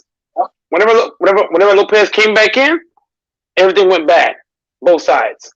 Yep, that's right. But I don't think Mike Budenholzer watches film to know that. I don't think he does. Well, man, I don't know. We'll see what happens on Sunday, though. They've been a pretty good team at home, the Bucks. Yeah, but look at all the teams they beat at home, though. Yeah, they injured. Yep, I agree. All them teams was injured. That's a fact right there, you know. And I ain't taking none of those coaches over Monty Williams. Hell no, dude. Nah, I definitely agree with you on that, you know. And I ain't taking none of those big men over DeAndre Ayton. I ain't taking none of those. All the guys that play big men for those teams. I'm not taking Blake at center over Ayton. I'm not taking Clint Capella over Ayton. I mean, come on, man. Even the Phoenix Suns are a better overall team than all the teams the Bucks have played. Yeah, that's true. And they got a 2-0 record against them during the season. Go ahead now. Yeah, but what do you think about it? Look at the first quarter to second quarter of the game 2, and the Suns weren't even scoring inside the paint. These guys were hitting threes, right? So at the end, they averaged 30 threes to actually win the game. If it wasn't for those for them making all those 3-pointers in the first quarter to maybe second quarter, maybe the Bucks could have almost won that game. They take away all those 3-pointers that the Suns shot, because I didn't see anybody scoring inside the paint in the first quarter. I don't know if you saw the same thing. In the first quarter, whenever the Suns hit those 2 threes, what I would have did was I would have said, okay, they're not coming in the paint, so I'd have went small all the way. I'd have went straight up small. I would have had Brent Forbes and Covington. I would have had Brent Forbes, Covington, Middleton, Holiday, and Giannis. That'd have been my 5. I'd have put in Forbes and Covington at the same time. Holiday and Giannis. You know what? Whoever said Forbes was trash is wrong, because this guy's actually pretty good, Forbes. Trust me, this guy has stepped up when he had to. You know, when you look at some of the other series that he's played, like against the Hawks or against the Nets. If they just went small and put in Covington and Brent Forbes and took out Lopez, bro, that would have stopped the 3-point open shots. That would have forced them to have to drive. You know. Mm-hmm. Yeah, that's what the Suns do too, man. At one point, they sat down Ayton and they're just freaking, driving, going to the paint, and they're scoring. And their game changed like a little different. But then when you think about it too, Ayton is pretty agile. Or Ayton, you see him all over the place, but this guy is very athletic. He's not slow compared to Lopez. To me, like, Lopez still looks slow. And this is Aiton's like first, finals appearance. Aiden's got that. He's got that Tim Duncan kind of build. Yeah. Yeah, with that Ben Wallace's hairdo, Yep, and that's what. And yeah, Yeah, and that's what. Go ahead. I'm sorry, Mike. Yeah, and I'd take it Aiton over Lopez any day. That's just me. You still there? Yeah, no, I'm saying that I'll take Lopez.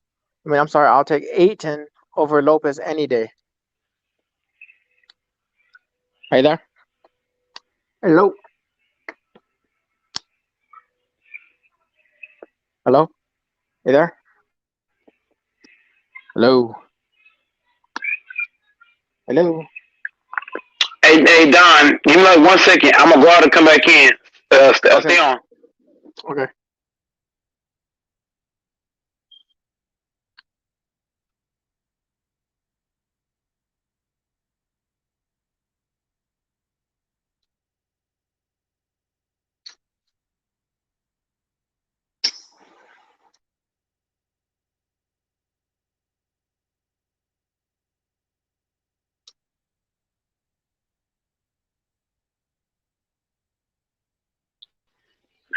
All right, I'm back, Don. No, so I'm saying that I'll take Aiton over Lopez any day. Yeah, Lopez. He even at his younger stage, he was too slow. Yeah, for sure, man. Yeah, he's pretty good in college, Yeah, he's good in college, but he doesn't fit today's league, bro. He doesn't fit. He's too slow. I agree. He's like Drummond. Yeah. Drummond's the kind of big man. Drummond and Lopez are the kind of big man that you put them in today's league. Yeah. They can't do shit.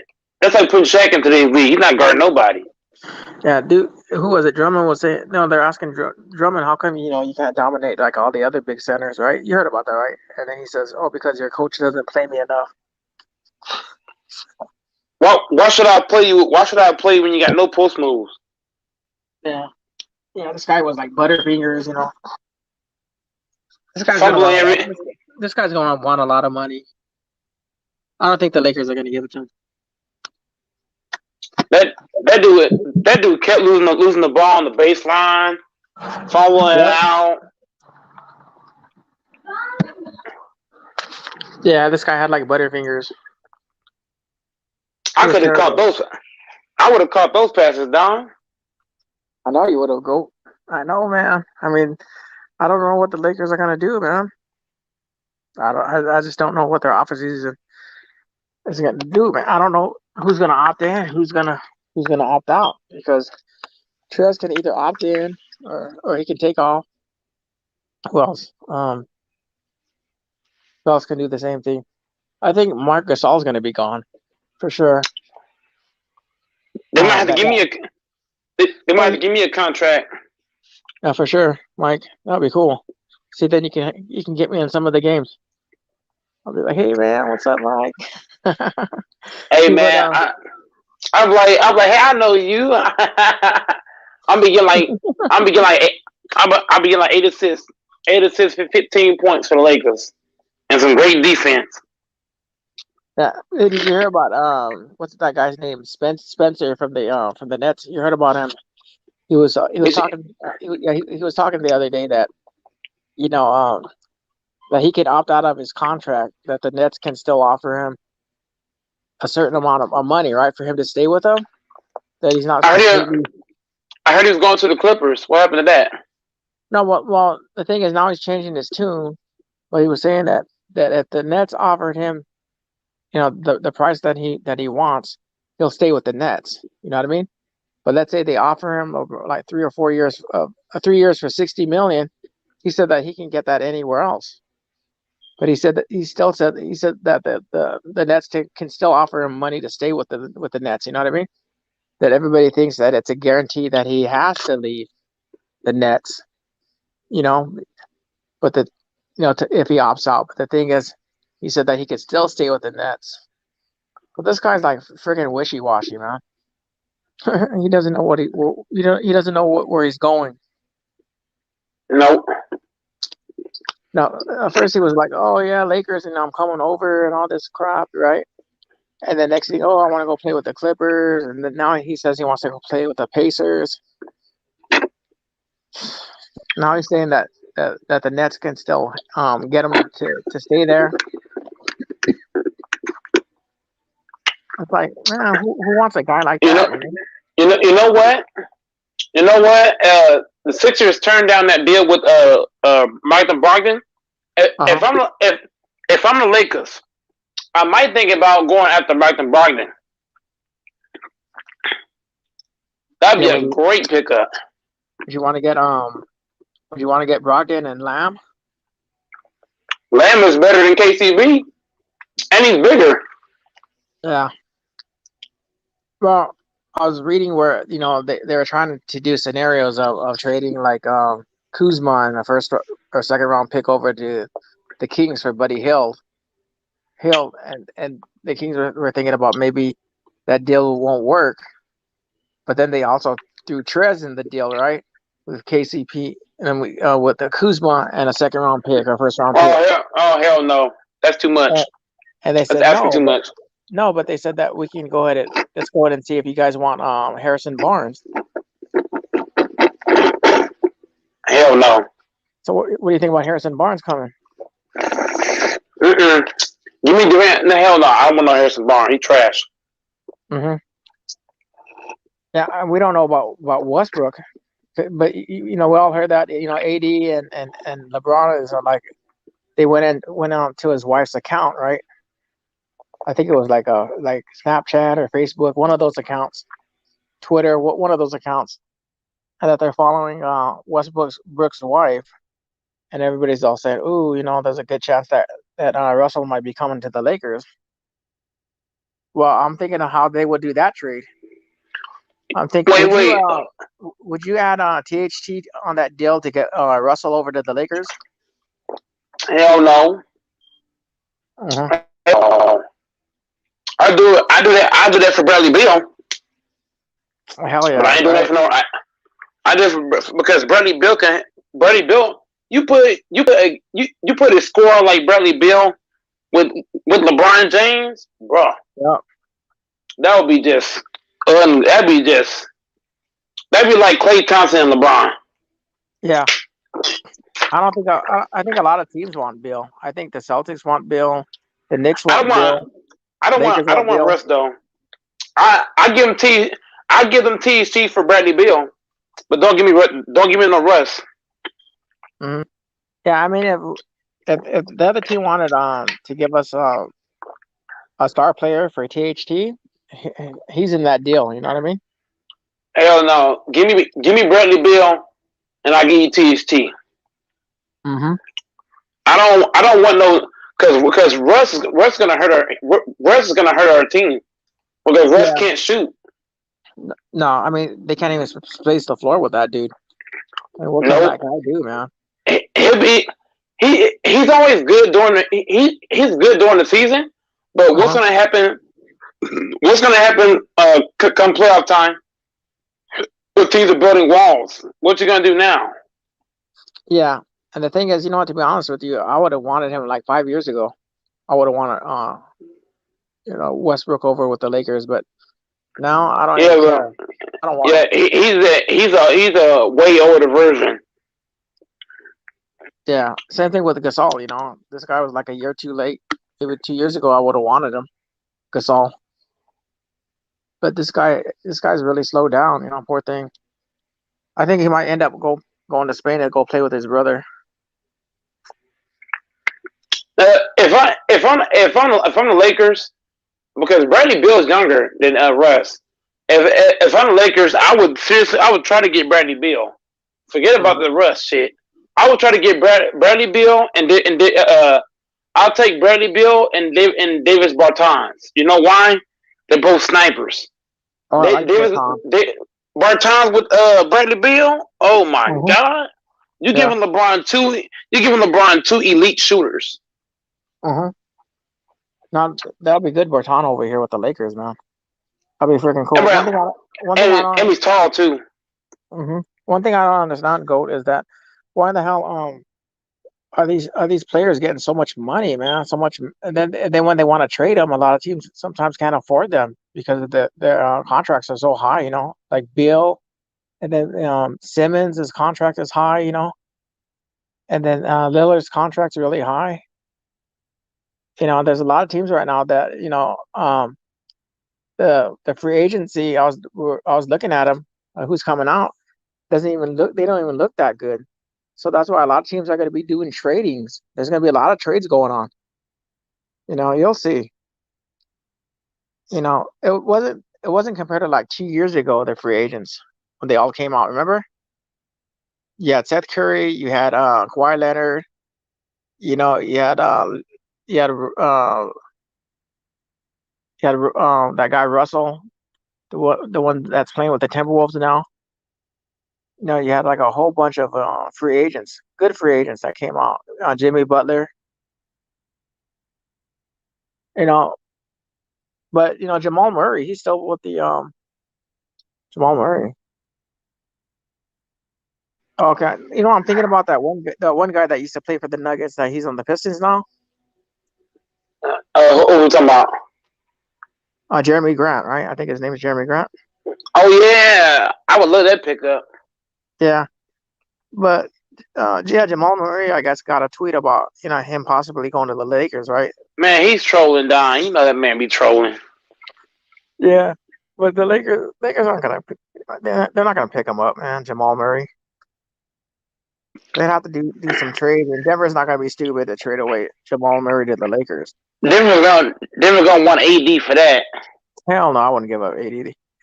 But when I think about it, Mike, I was against the idea of trading AD for Dame, but I kind of like that deal. I think that would be a pretty cool deal to trade away AD for Dame straight up. If it was like straight up trade, Gold Mike, I'd do that trade. I'll tell you why. Because of the fact that AD has been injured too many times, and Dame hasn't been injured as many times as AD. And Dame is a sniper, so you can definitely build. Around Dame for sure. You know what I mean? Look at how AD conducts himself in the off season, man. This guy is like made of glass. This guy's always falling down. This guy's always getting hurt. You know what I saw? I saw Dame working out. Guess what I saw AD. They've been posting a lot of videos of him working out, but guess what AD? But guess what AD been posting? Chicken wings, arcade. Mm-hmm. I might trade AD. I'll trade AD. I'll trade AD for Dame and Nurkic because Nurkic just signed with Rich Paul. We could probably steal Nurkic with Dame. Well, the thing is, like I think AD and Dame have the similar contracts, so I think that might work. Hell yeah, I'd do that straight up trade. Yeah, because Dame's showing me he's doing whatever it takes to be in shape. AD's not. Yeah, and when you think about it, thank goodness for that 4 months off during the pandemic, because if it wasn't for that, maybe AD would have gotten injured, Yeah, he might have got injured. That break we had for the pandemic, that might have helped us big time. I think it did help, which I'm not complaining about it, man. I'm very thankful for that. Beast Warrior mad at us now. We gonna trade AD for Dame. Straight up. I'd do it, man. I thought about it, and like looking at all his past games, like this season, and then in the finals, he also got injured too with his foot. This guy's always injured, and then when he was playing with the Pelicans, dude, you see it like AD in a suit, he injured his thumb or he injured his pinky toe or something stupid. You know what I mean? This guy's always hurt, man. AD's a Packers fan. Yeah, dude. But I don't think the Lakers are gonna trade him though. But if they ask my advice, they came up to me and they say, "Hey, what do you think about us trading AD for Dame?" I'm pulling that trigger, man. Yep, let's go ahead and trade him. Let's trade him. I mean, this guy isn't doing anything in the offense this season, like you said. No, he's always posting chicken wings, and he's always posting the women. You know, he's going out with this chick. You know, and he's having another baby with his mama. You know, well, his baby's mama's having another baby. I hear popping kids instead of popping weights. Right? Instead of popping baskets, you know, like shots, right? Yeah, And instead of popping some leg training. yeah, the Blazers wouldn't take on KCP. If it was like a straight up trade for KCP, I wouldn't even be doing that deal. KCP. I wouldn't even answer the phone call for that. Hell no, dude. Hey, yeah, seriously, man. If somebody came up to me and said, "Hey, you know, Don, they're going to be trading. They want Dame for KCP," and then I see the phone ring and I see the Lakers number, I ain't picking that shit up. Hell no. I'm letting it go to voicemail. Man, you're too funny, Beast Warrior. Gosh, man, there's no way that trade's gonna happen like that, man. I wouldn't even take that phone call. No, hell no, dude. Hey, but you know what I'm telling you, man, like Rob Pelinka, dude, he's a snake, man. Because you know what he does? He gets all these players that we never heard of, right? Like, you know, like we're all complaining, all the Laker fans that I know, including me, we're complaining about a big man to clog up that paint. And we're thinking they need a big man. They need a big man. What do you think? Who do you think he got? He got that guy, Damian Jones. I didn't even know about that guy, Damian Jones. I thought he was playing in China somewhere, right? And I said, okay, cool. And then next thing I know, you know, and everybody wanted Drummond, right? And then Drummond came. And remember when he got Wesley Matthews? I didn't expect them to get Wesley Matthews. And then when he got Dennis Shooters, I didn't expect them to get Dennis Shooters. Did you expect him to get that person? You said what now? No, I said that when he got like Dennis Shooters, I wasn't expecting the Lakers to get Dennis Shooters. When I knew that that Dennis was coming on the team, I knew that that Rondo wasn't coming back for sure. Whenever we signed Dennis and Montrez, I was like, it's over. Yeah, dude, I just thought that he got too cute with the roster, you know. It's okay to make changes, but it's to an extent. He made too many of them. Yeah, this guy made too many of them. The chemistry was bad. I think Dennis Shooters, when he said that he wasn't going to come off the bench, that he wanted to be a starter, I knew that was going to mess with the chemistry. Yeah, I want Dame if we have to trade for AD. Hell yeah, we're doing that deal. But that's why I'm hearing the Lakers GMs are over there, you know. Jamal Murray. I ain't trading AD for Jamal Murray. You're crazy. Well, a matter of fact, Don, I can trade AD. Give me Dame, CJ, and Nurkic. Yeah, hell yeah, dude. That'd be cool. Because CJ, if they try to ask too much for CJ, we can say, well, CJ has a back injury history, so you have to give us for him for cheap. We can use CJ's back history to get him cheap, and then we can use Nurkic's leg injury to get him cheap. Yeah, so how do you feel about an AD for Bradley Beal trade? Who for who? AD for Bradley Beal. If I'm trading AD, I want Bradley Beal. I want Davis Bertans. Basically, I want all the shooters from the Wizards. Give me all your shooters. With Bradley Beal, we get AD. I don't get it though. How are we going to get Jamal Murray, man? Isn't he still on a big contract? Yeah, his contract is crazy. What's Beast Warrior talking about? Beast Warrior don't like our trades. Yeah, he's not. We know AD's not getting traded, but he should get traded. Yes, AD needs to go. He needs to stop. He needs to go work at Wingstop instead of play basketball. Yeah, AD's the type of player that you rag on him to go and work out, and yeah, he'll go work out for like one season, right? Then the next season he'll be like freaking lazy again, you know.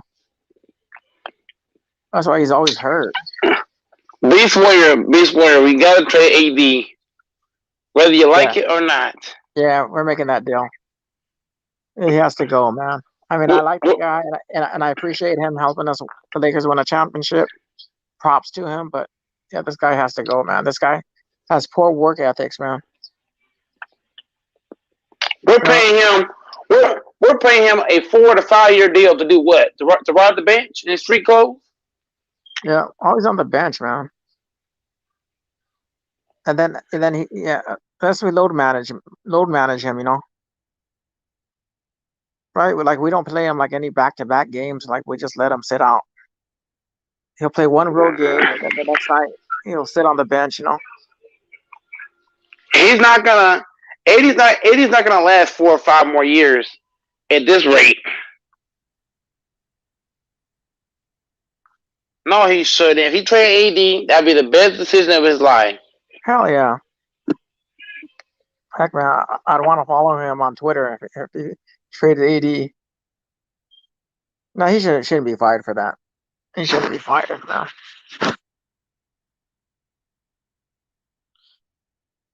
Hey, but you know, I'm kind of curious though, because you know Ben Simmons is with Clutch Sports now, and I think he purchased a home over here. So I'm thinking if Rich Paul is whispering in Simmons' ear to ask to get traded to the Lakers. You know what I mean? Because listen, if a player wants to come to a team now these days, that player has to demand from the office that he wants to go to that team. If he doesn't want to go to that team, the freaking office can do whatever they want to. They can go trade him to the Shanghai. Shanghai? Hatai. Yep, they should. You know what I mean? That's why AD was smart, man, because he freaking told the Pelicans front office, look, I want to go to the Lakers. The Lakers are nothing. Like, he pretty much held them hostage, you know? And that owner was like so freaking lazy. Like, he did not want to trade him because he was listening to Popovich, you know? Because Popovich was telling players people not to trade him. We're gonna trade AD whether Beast Warrior likes it or not. Yeah, because AD's too injury prone, man. This guy, look at his offseason, man. He's posting that he's eating chicken wings, hanging out with the ladies, you know, drinking wine. Well, Dame in the gym doing boxing, working out. Yeah. Getting cut and ripped, and you in the gym eating wings. Yeah, dude, I'm telling you, man, the Lakers can build around Damian. They can build around that dude, man. You know, look, LBJ, that would be a good set. That would be awesome, man. LeBron James and Dame, and they could build around those guys. Man, that would be sick. Dude's going to. Yeah, dude, 80 is like I said. Dude's on. Everybody don't realize how good Dame is, bro. Yeah, that guy's a sniper, man. Yeah, sorry, man. What are we trading? We're trading 80 and some picks for Dame. And throwing CJ and Nurkic for free. Yeah, that's how we're doing this. Because CJ got a back history, so they can't force our hand on CJ because he got a back history, and so we can use the injury history against Nurkic and CJ and get him for free with Dame. Who's ever on the Lakers right now listening to this podcast? We're urging you guys to trade AD so we can get Dame over here. With CJ and Nurkic on the side of that. Yeah. Come on, Rambus. I hope you're listening. Go tell Rob. Rob, I hope you're listening too. Come on, Jeannie. Let's go. I'm telling you, man. I think there'll be a good setup with LeBron and Dame together, playing together. That'd be freaking cool, man. Yeah, they are going to get a chip with those two players, man. You know, everybody's going small ball now, and it's working pretty well. You know, like you said, look at the Clippers series against the all throughout the playoff series, right? Zubac was getting burned, so they ended up sitting him down, and they all went small ball, didn't they? Look at the success for the Clippers. They ended up going to the Western Conference Finals. There's no way that they're going to beat the Suns though, because you know what, the Suns were on a roll. So we don't need AD anymore. We need Dame. We can get Dame and a quality big man. We'll be all right. Yeah, we will. I'm telling you, man, the league's going small ball. All you need is a good wing player. You know, some good shooters. That's pretty much it, man.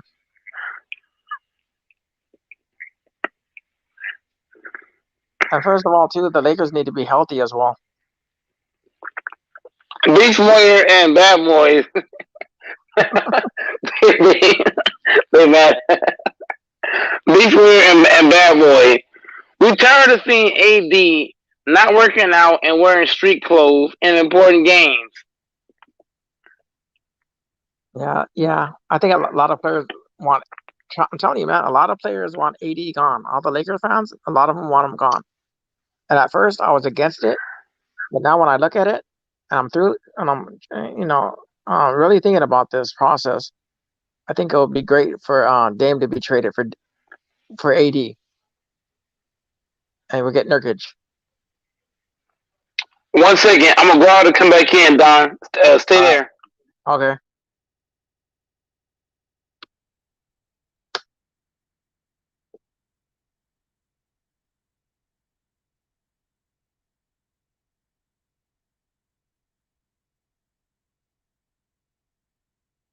I don't know, man. Well, we'll see what happens, because I think they get like 4 or 5 months off this time. So, AD better come back healthy.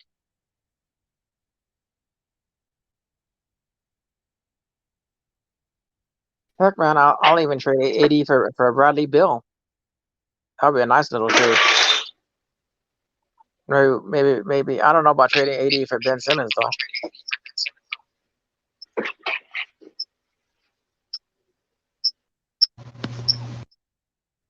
I'm back, Don. Hey, so I was telling the chat right now that maybe we can do AD for Bradley Beal trade. They have pretty much similar contracts, What do you think about that? I don't know why they're so mad about that trade. I don't know, man. I'm telling you, Goat Mike. A lot of Laker fans don't want AD anymore, dude. He's too injury prone. Why should you keep a dude that can't stay on the court? Exactly, man. This guy, man, this dude even tripped over the scores table. He fucking stepped on it. He fell down. That's funny, dude. Man, this guy, he reminded me of a 77-year-old guy, always falling over things. This dude has tripped over goals before.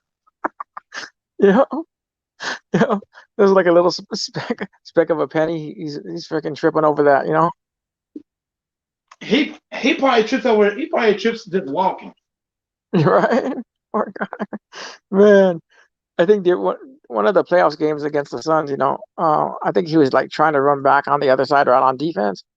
The next thing I know, I didn't see him anymore. And then I looked and he was on the floor and I said, oh no. I was holding my breath, man. I'm like, I hope he's not injured.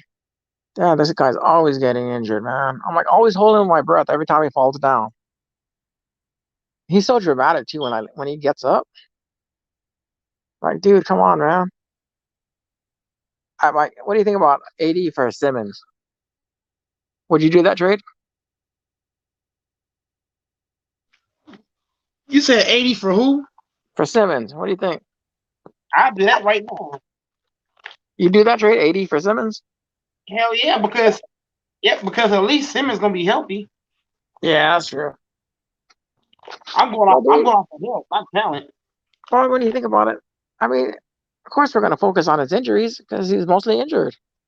Look, man, when he played with the Pelicans, he was always injured. Seriously, go look at his playing time with the Pelicans those years. And I used to watch with the Pelicans. He used to be hurt all the time. Yeah, this guy, this guy was, had on a suit jacket with a white shirt and like 5 layers of gold chain on him, kicking it on the bench, all injured. Oh yeah, he has AD has a thumb injury tonight. He's on the sideline. I was like, okay, you know. But Ben Simmons, that'll be an interesting deal, though.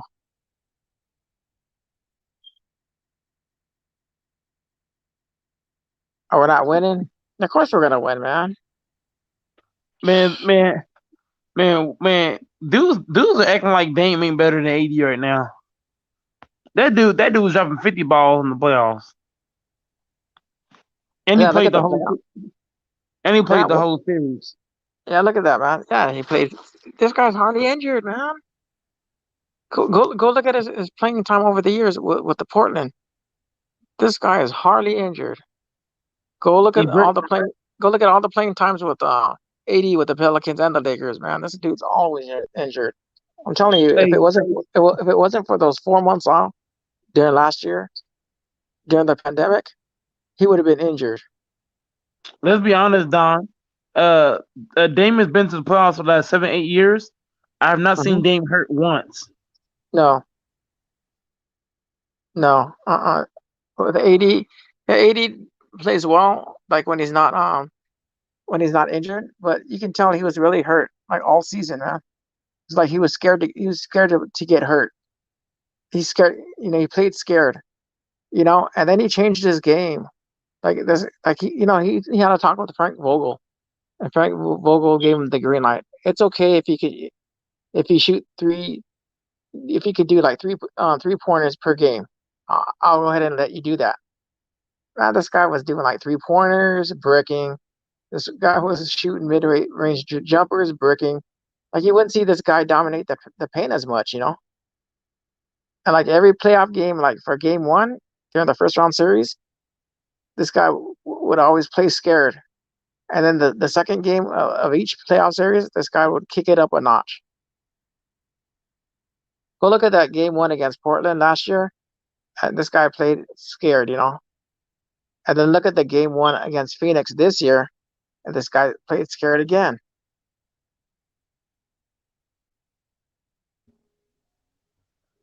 Yeah, he's playing pretty weird.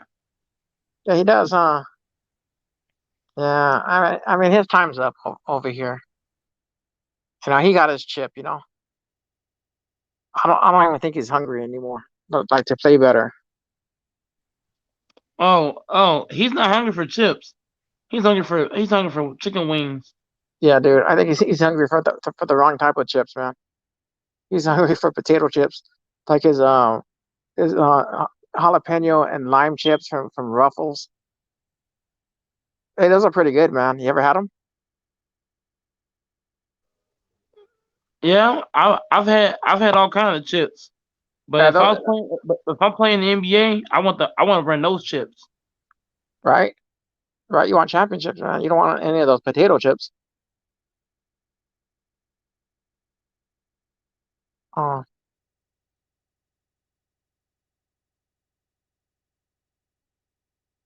Oh, Beast Warrior, you're too funny, dude. You're too funny, man. I don't know, man.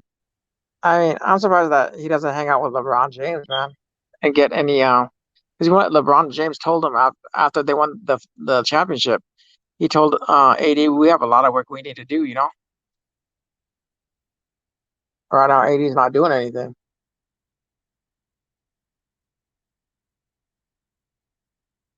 So I don't know. I think, yeah, he has to go, man. Yeah, he has to go, dude. AD. Hey, so do you think the Lakers will actually do it?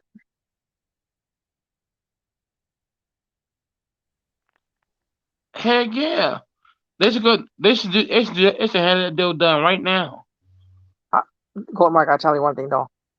If AD does not show any improvement in the offseason, like in next season, trust me, he's going to be traded. Yeah, get him out Then, of here. yeah, they're not going to give him a pass. How many times are you going to say that, Beast Warrior? I'm telling you, man, the Lakers front office ain't going to tolerate it. Like right now, he doesn't seem untouchable, but actually, he is one. He's gone, dude. And Eddie, so do you think Montrez is gonna opt back in?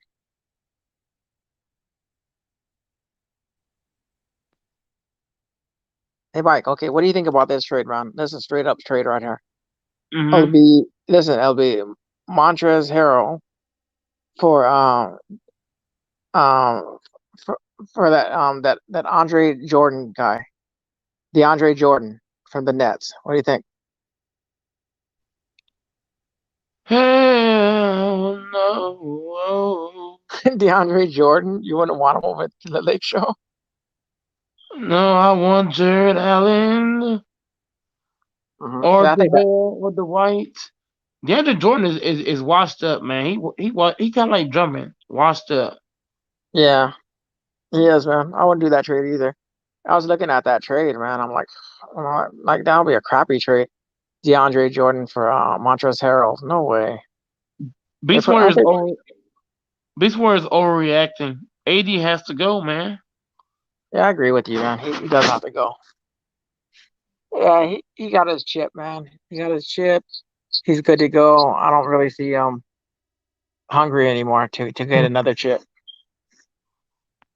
Sorry, man. Watch. Samurai, you'll be agreeing with me and Mike after the next year around this time as we're talking. Yeah, he's gonna agree with us next year, Mike. You'll see. Yeah, he don't see it right now, No, but AD's hurting the team more than he's helping the team. I agree with you, 100%. I agree. Anytime anytime you're a star player that stays in street clothes, you're hurting the team, not helping it.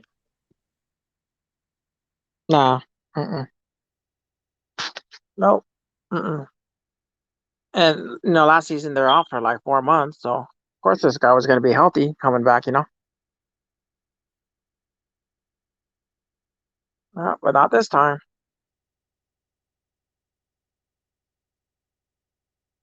That'd be cool to get Jamal Murray, but I don't know how the Lakers would get Jamal Murray. I don't even think Denver would trade Jamal Murray to us to the Lakers.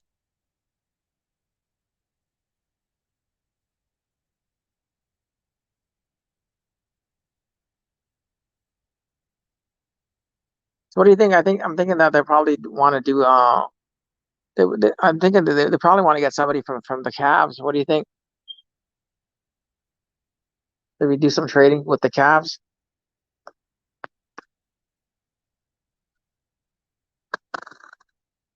Maybe they might want to get Sexton, or hopefully they get Jared Allen. That would be a good deal. Hey, we could trade Drummond for Jared Allen. What do you think?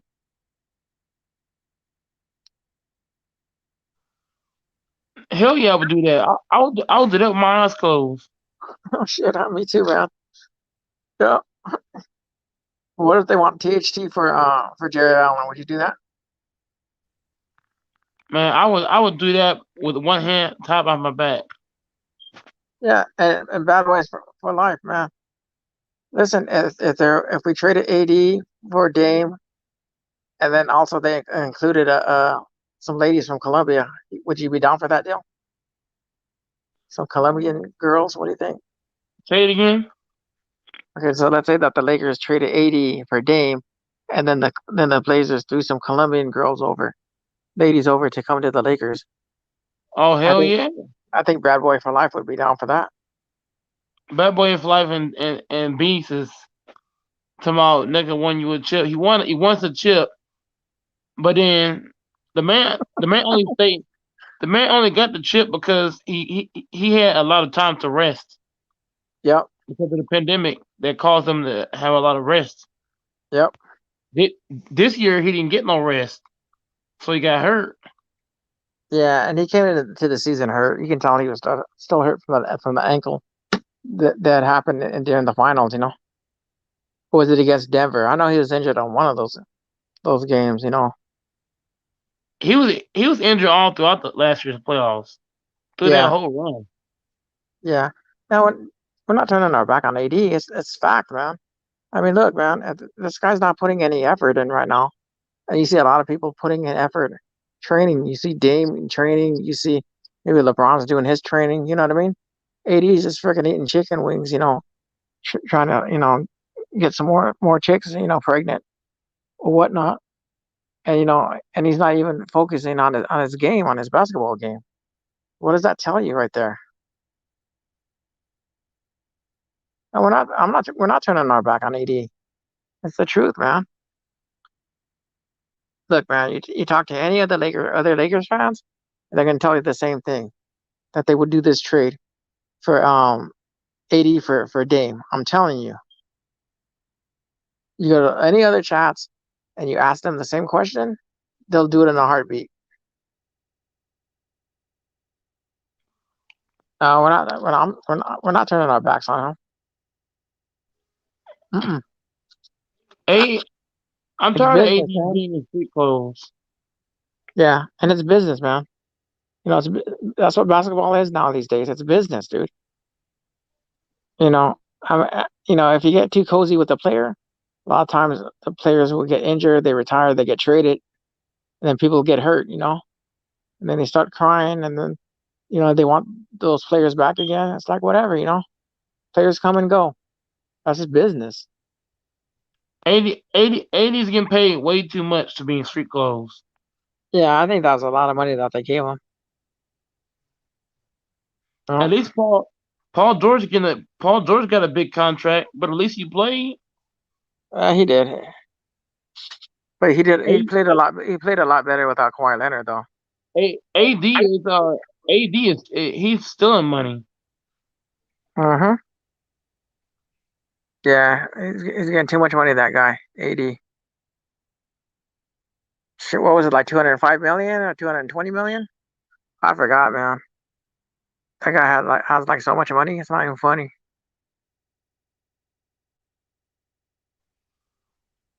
What Was the Alpha Alpha 72 72? Salute going on, Alpha. man? We're not turning our backs on AD. It's a business. Yeah, it's a business, man. These players come and go. I'm telling you. And the thing is that if you get too attached to these players, you're gonna end up pulling your hair out, or what's ever left of your hair. You know what I mean? AD's a guy you gotta low manage his ass. You're gonna have to, man. You can't play him back-to-back games on the road or at home. He has to sit out some. Even if the fans get mad, it's like, who cares? AD, he should have the Kawhi treatment this coming year. But you know what sucks about Kawhi though, is that Kawhi has done all these freaking games. I think over like 15, maybe 20 games, a year, right? On load managing, and the guy's still injured. It's like, I don't get it. What'd you He say? sat out. I said this guy does like so many like load management games that he's still injured. Look at the last 3 games of when Ty Lue sat everybody out. Kawhi was still injured. Can't believe it. But I think AD getting rest that'll help him because whenever last year when AD got rest and Yeah. halfway through, that helped Mhm. AD. So I'm thinking if it helped AD one time, let's load manage him throughout the season, Exactly. and then also even in the playoffs, we can lower his minutes in the playoffs too. Yeah, no, I agree with you. But the thing is, we need to find somebody that's going to replace AD in his minutes. We need to find some quality role players Yeah, to come in and hold it down long enough to play him less time and not back to backs. yeah, for sure. And over here, you're talking to some of the biggest Lakers fans that's on this panel as we're speaking. And the thing is that we'll never turn our backs on the Lakers, but when it comes to certain players, and we see that these players aren't working hard enough, they don't seem to care about their game. We want them out of here, man. You're gonna want to have to, if you're an NBA player, that's your professional. You're not doing any other type of jobs, man. This is the job that you're doing, and you got to do it well. And you got to go to work every day. You have to go to that gym. You have to shoot over 1,000 jump shots or whatever you have to do, and condition yourself and get ready for the off season, and step up your game.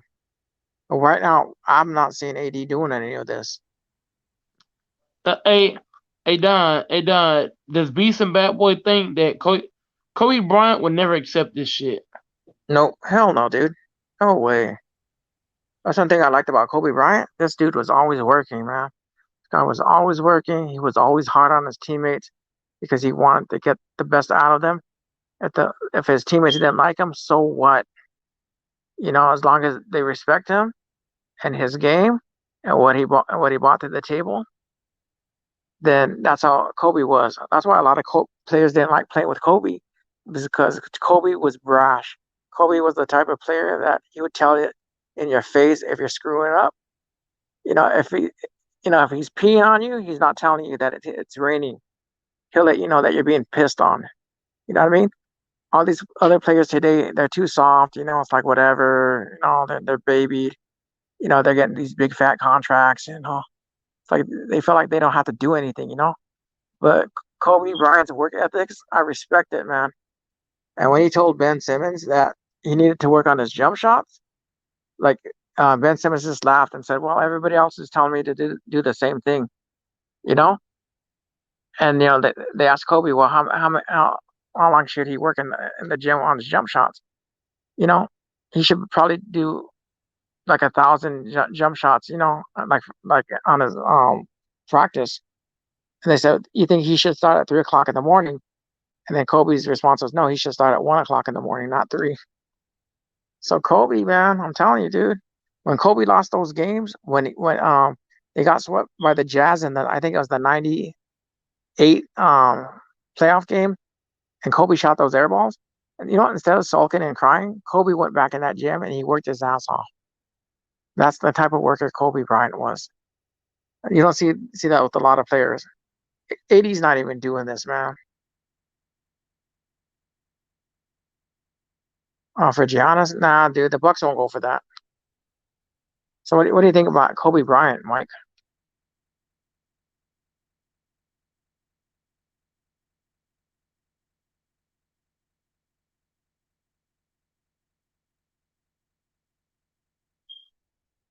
Can y'all hear me?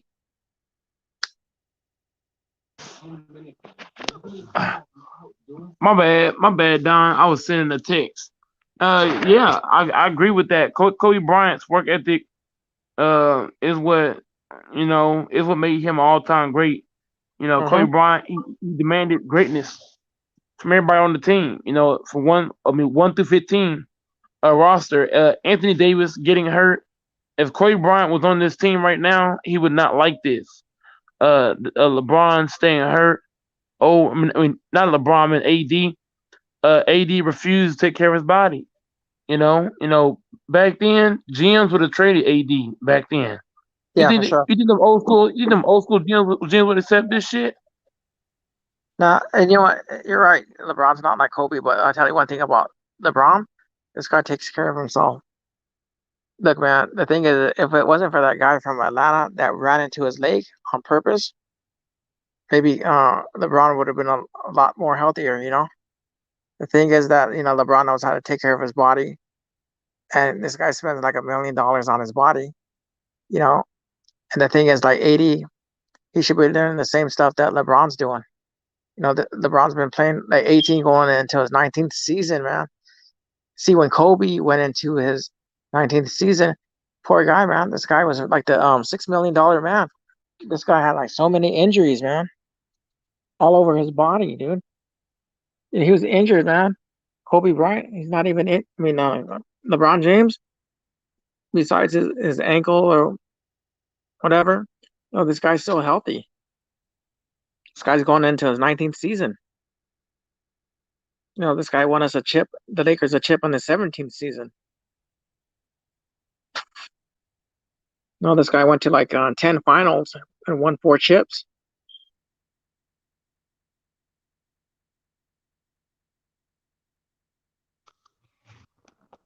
LeBron James in the chat. To Kobe LeBron wasn't a James in the chat. crybaby. How was he a crybaby, Kobe Bryant? Why? Because he wanted to get his teammates to work harder. Because he didn't want any slouches on the team. How the hell was Kobe a crybaby? I don't. dude, Kobe wasn't a crybaby, man. Dude, trust me, man. And the past jobs that I've worked at, Goat Mike, I've had a lot of passionate people at my job that would try to show me how to work better, And if I was to say, you know what, you guys are a bunch of crybabies because you guys are complaining of how I work. No, these guys were like trying to show me how to do things the right way, and that's what Kobe was doing. He was trying to show all his teammates how to work better at their craft. He wasn't a crybaby. You're probably not a Kobe fan. Kobe was a hard worker, man. You know that game against Miami a couple of back in, I think it was like 2013 or I mean no 2010, something like that. It was after when they won the NBA Finals and they went to Miami and they lost to Miami by maybe like 3 or 4 points. And Kobe stood at the arena shooting jump shots to like 1:30, 2 o'clock in the morning. Come on, dude. That's great, man. That's a hell of a work ethic right there. LeBron's not better than Kobe and MJ. Dude, there's no comparison. You know what? We'll be here like all night freaking comparing those three. There's no way that we can compare those three. That's freaking impossible, dude. Look, man, LeBron, if you want to get technical, dude, LeBron 4 chips, Kobe 5 chips, MJ 6 chips, and if you want to get really technical, Bill Russell 11 chips. Like nobody ever talks about Bill Russell winning 11 chips. I've never seen a player win 11 championships. Bill Russell has won 11 championships.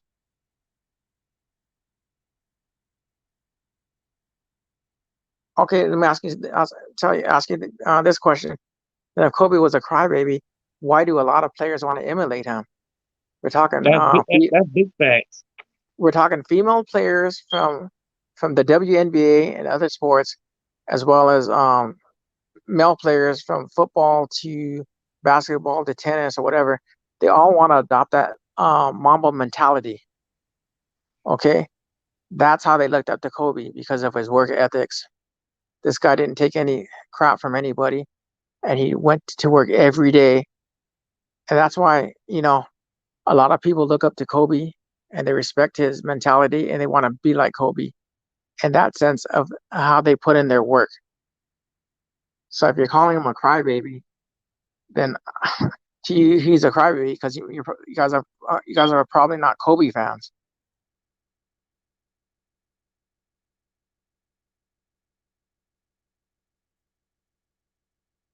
Even MJ had a lot of respect for Kobe Bryant, believe it or not.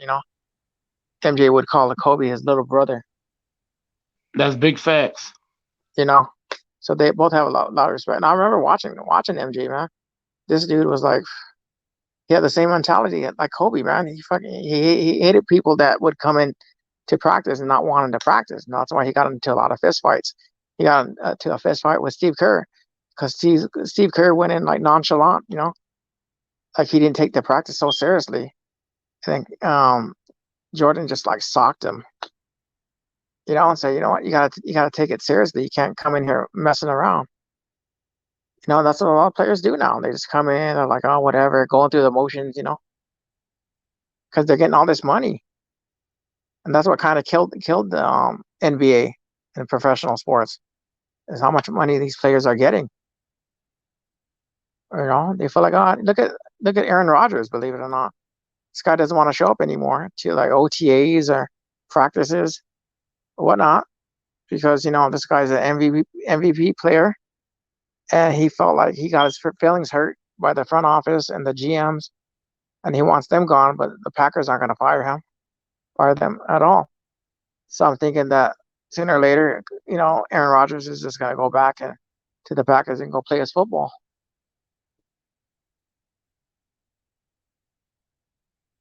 Dude, and then look, Mike, you're working hard. I'm working hard. Everybody else, they're probably working hard too. That's on this panel, and we're barely like making ends meet. And all these professional sports players are freaking getting all this like $500 million playing something that they love.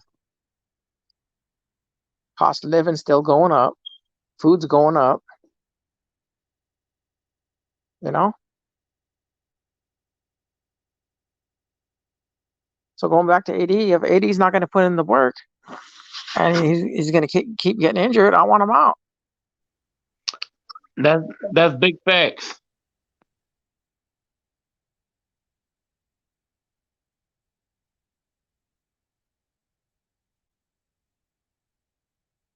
Yep, you can't compare Kobe and MJ. That's like comparing apples and oranges, man. You can't do that. It's really hard to compare those guys.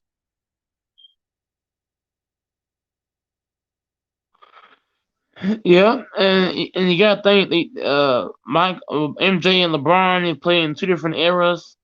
Mhm. Kobe's a shooting guard, LeBron's a small forward. So it's really bad to compare all these guys, different positions, different eras, different sizes, all that, bro.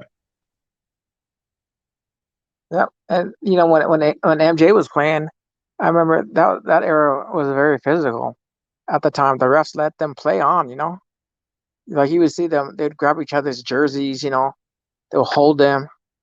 You know, there'll be a lot of elbowing, and so that's what happened to Jordan. Against the Pistons in the playoffs, was that they handled him physically. Rodman would throw him down. John Sally, they'd all take a crack at him with elbows. Fouling him as he would like go in the air, and they would ground Jordan. And then after the '89 season, 90 season, he ended up going in the weight room and he started to lift weights, Michael Jordan. So that era was very physical. I don't think some of these players can play in that era. Like right now, we saw, who was it? Dennis Schroeder and Kyrie Irving, right? Irving got ejected from the game because he said something back to Dennis, right? I mean, you can't even say anything anymore because you get a technical foul right away. That used to be fun about the game, with a lot of trash talking, and then That's big facts. you'd be trash talking too with the players, against the players that you didn't like on yelling at the screen. But now everything's all technical foul.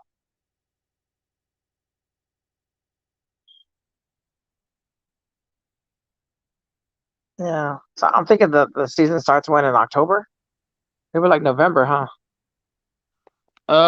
If it's November, I don't think it's Lakers falling out the playoffs early. It could be a blessing in disguise because we're the first team to get to start figuring out trades, and we're the Yeah, first team to get rest. yeah. I look at the preseason games. I think they have the Nets for preseason, and I don't see the Clippers on the preseason. The Clippers aren't on the preseason games against the Lakers. I'm not even. I'm not gonna watch. I'm not gonna watch the preseason games unless the Lakers make some moves. For sure. I gotta see some moves. Knowing them, they'll probably schedule the Lakers and Clippers game, the first game of the season. And that would only be the Clippers championship game, as beating the Lakers on opening night. Okay, then let me ask you something. Then how come they never played in the finals? Like Kobe would always show up to the finals, but you would never see LeBron James in the finals against Kobe. You know what I mean? I watched all those playoff games in Orlando. The 2009 Orlando made it to the finals. Where were the Cavs at with LeBron? They weren't even there. 2010, Celtics against the Lakers. Where were the Cavs? The Cavs weren't even there. Man, So Kobe would always make it to the finals, but LeBron would never make it to the finals against the Lakers. I don't believe. I don't believe LeBron would beat Kobe because Kobe Bryant's team were pretty good as a whole. Well, the Lakers always had a better team. I mean, the Cavs team was like suspect. The only player that carried them was LeBron for the Cavs. LeBron would have got swept if he played the Lakers. Yeah, for Man, sure. I don't know how Kobe's a crybaby. LeBron James, you don't even explain yourself. Give me some examples of how Kobe Bryant was a crybaby. Why don't you come hop on? Sorry, Mike, that's your panel, dude. Sorry. Anyways, put on the comments of why you think Kobe was a crybaby. I don't get you, dude. You're so vague, man.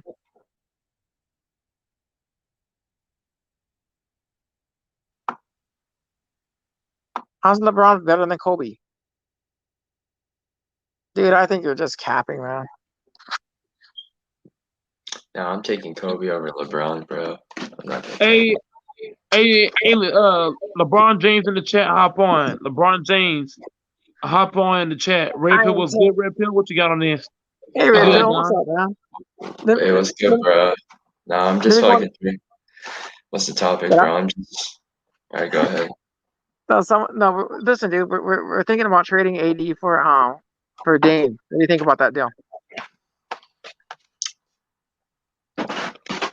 For me and stuff, I'd rather have 3 superstars with a bunch of just veteran minimum type of players. I mean, I want to keep you on just 80 and stuff. Just like because he can hide Dame's and just flaws on defense and stuff, and like, bro, if you put on just 80 at the 5 with just I mean, like with fucking LeBron at the 4 and fucking Dame at the 1, man, like, bro, like that, bro. Uh-huh.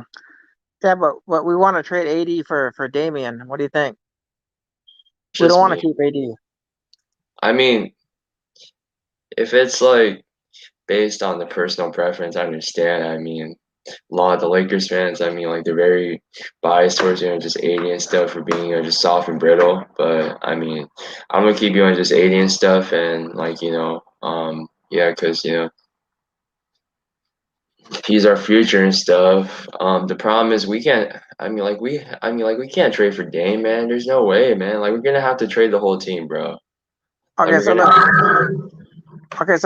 let's say Portland came up to you, Red Pill, and they said, you know what, let's do this deal, but we want AD for Damian Lillard. Would you do that trade?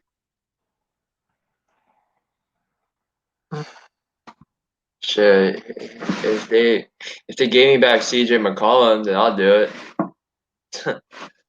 If they gave me CJ in the deal, because I rather have like a great fucking, I rather have a great backcourt and stuff with like just LeBron and stuff, just better than just AD. So if they gave me CJ McCollum, I'm doing that trade all day, bro.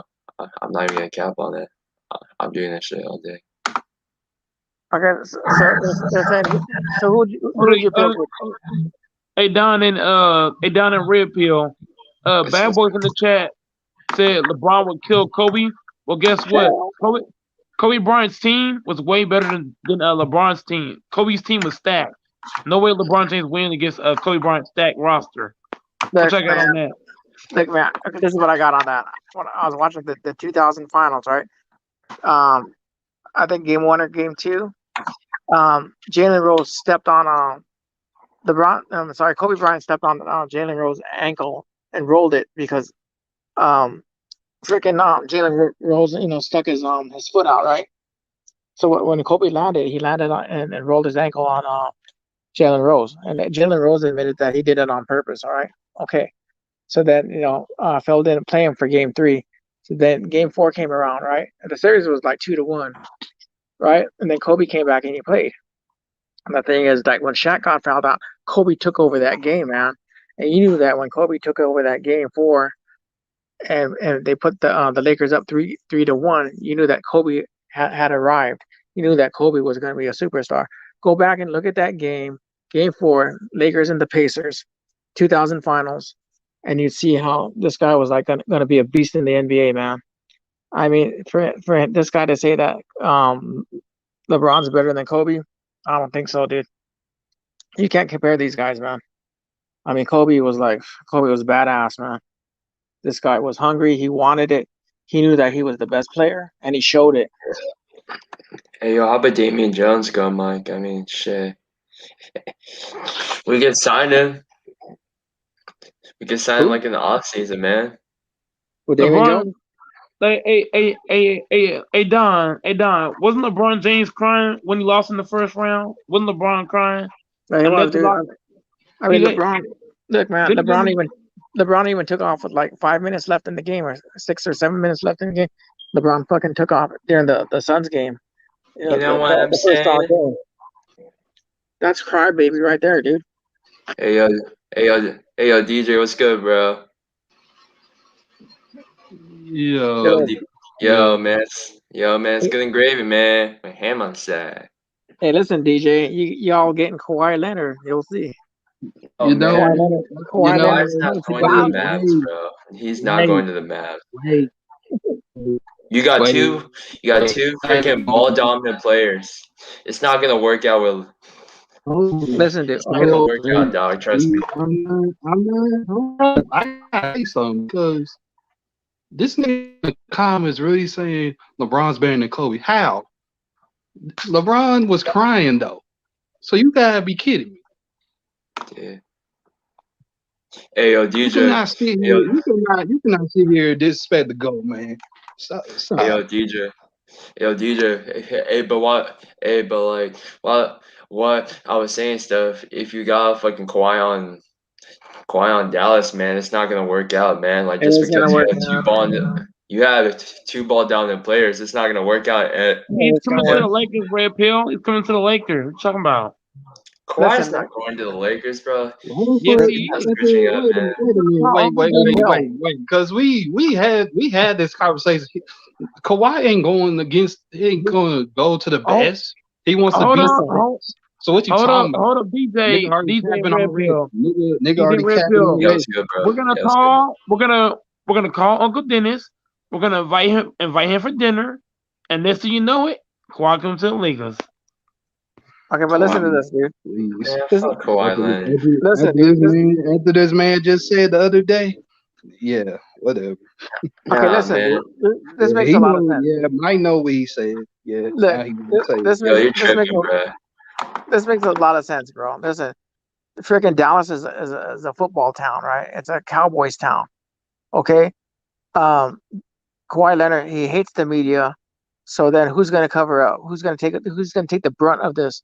It's Luka's going to take all the thing, right? And then he can play the 2 because look, the Mavericks is missing a 2, right? KP can't play the 2. So if you have KP, Kawhi Leonard, and Luka, wow, dude, that's gonna be special. It's not gonna work, bro. And plus Kawhi Leonard is good friends with the GM over at Dallas. It's not gonna work. That might be a good chance. I think it can work with the Mavericks. And if you're a Mavericks fan, you have to be on board on this. Kawhi would fit in Miami, though. That's how I see it, though. I mean, like, you know, with like a guy like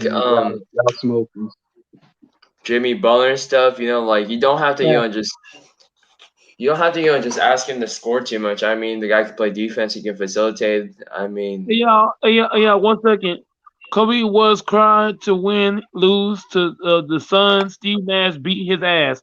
Okay, well, Cameron Payne beat LeBron's ass, and LeBron was crying and left the game in Game 5, left 5 minutes early, and he was crying on the bench. So LeBron James, you on Cap Lock Records. Both guys were crying. Both guys got their ass beat. Both guys were beat by the same team. Go ahead, Red Pill. Yeah, but he just tried his ass. Go ahead. But I think just Kawhi would fit well, like, just Miami and stuff, like, just because, like, he doesn't have to do too much. All he has to do is, just score. I mean, just score and, just play like a little, like,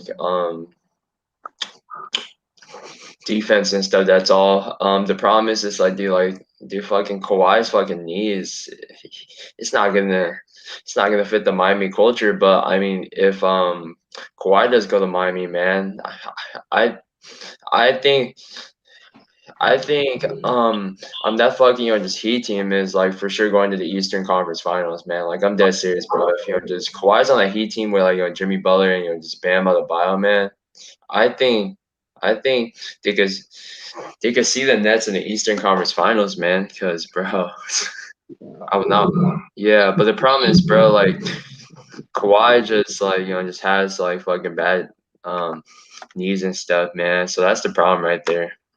Yeah, I see Kawhi just lasting maybe 2 years at the most, maybe 2 or 3 more years, because his Dude, knees, man. I'm telling hey you, man, dude. He can do all the load managing he wants to, but his knees are like killing him, dude. dude. No, You know, I mean, like as you get just older and stuff, your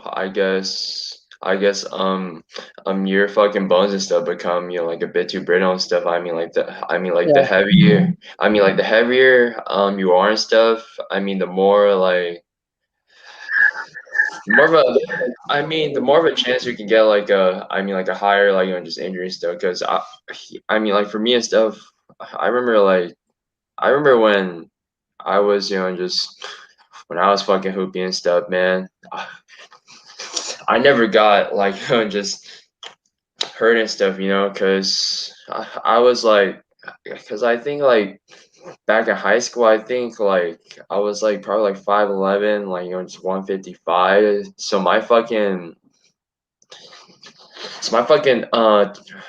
Um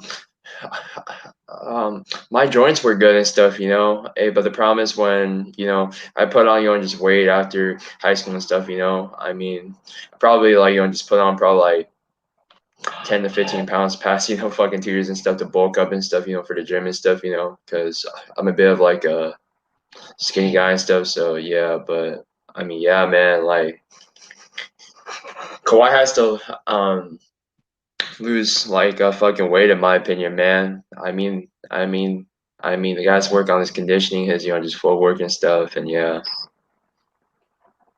that's But how I see it. yeah, all that weight loss, but Yeah, what's for good? Kawhi Leonard's not gonna do any good for him because of his knees. He's always banging and grinding. He's always jumping up and down. Yeah, It takes a toll. It takes a toll on your knees for a while.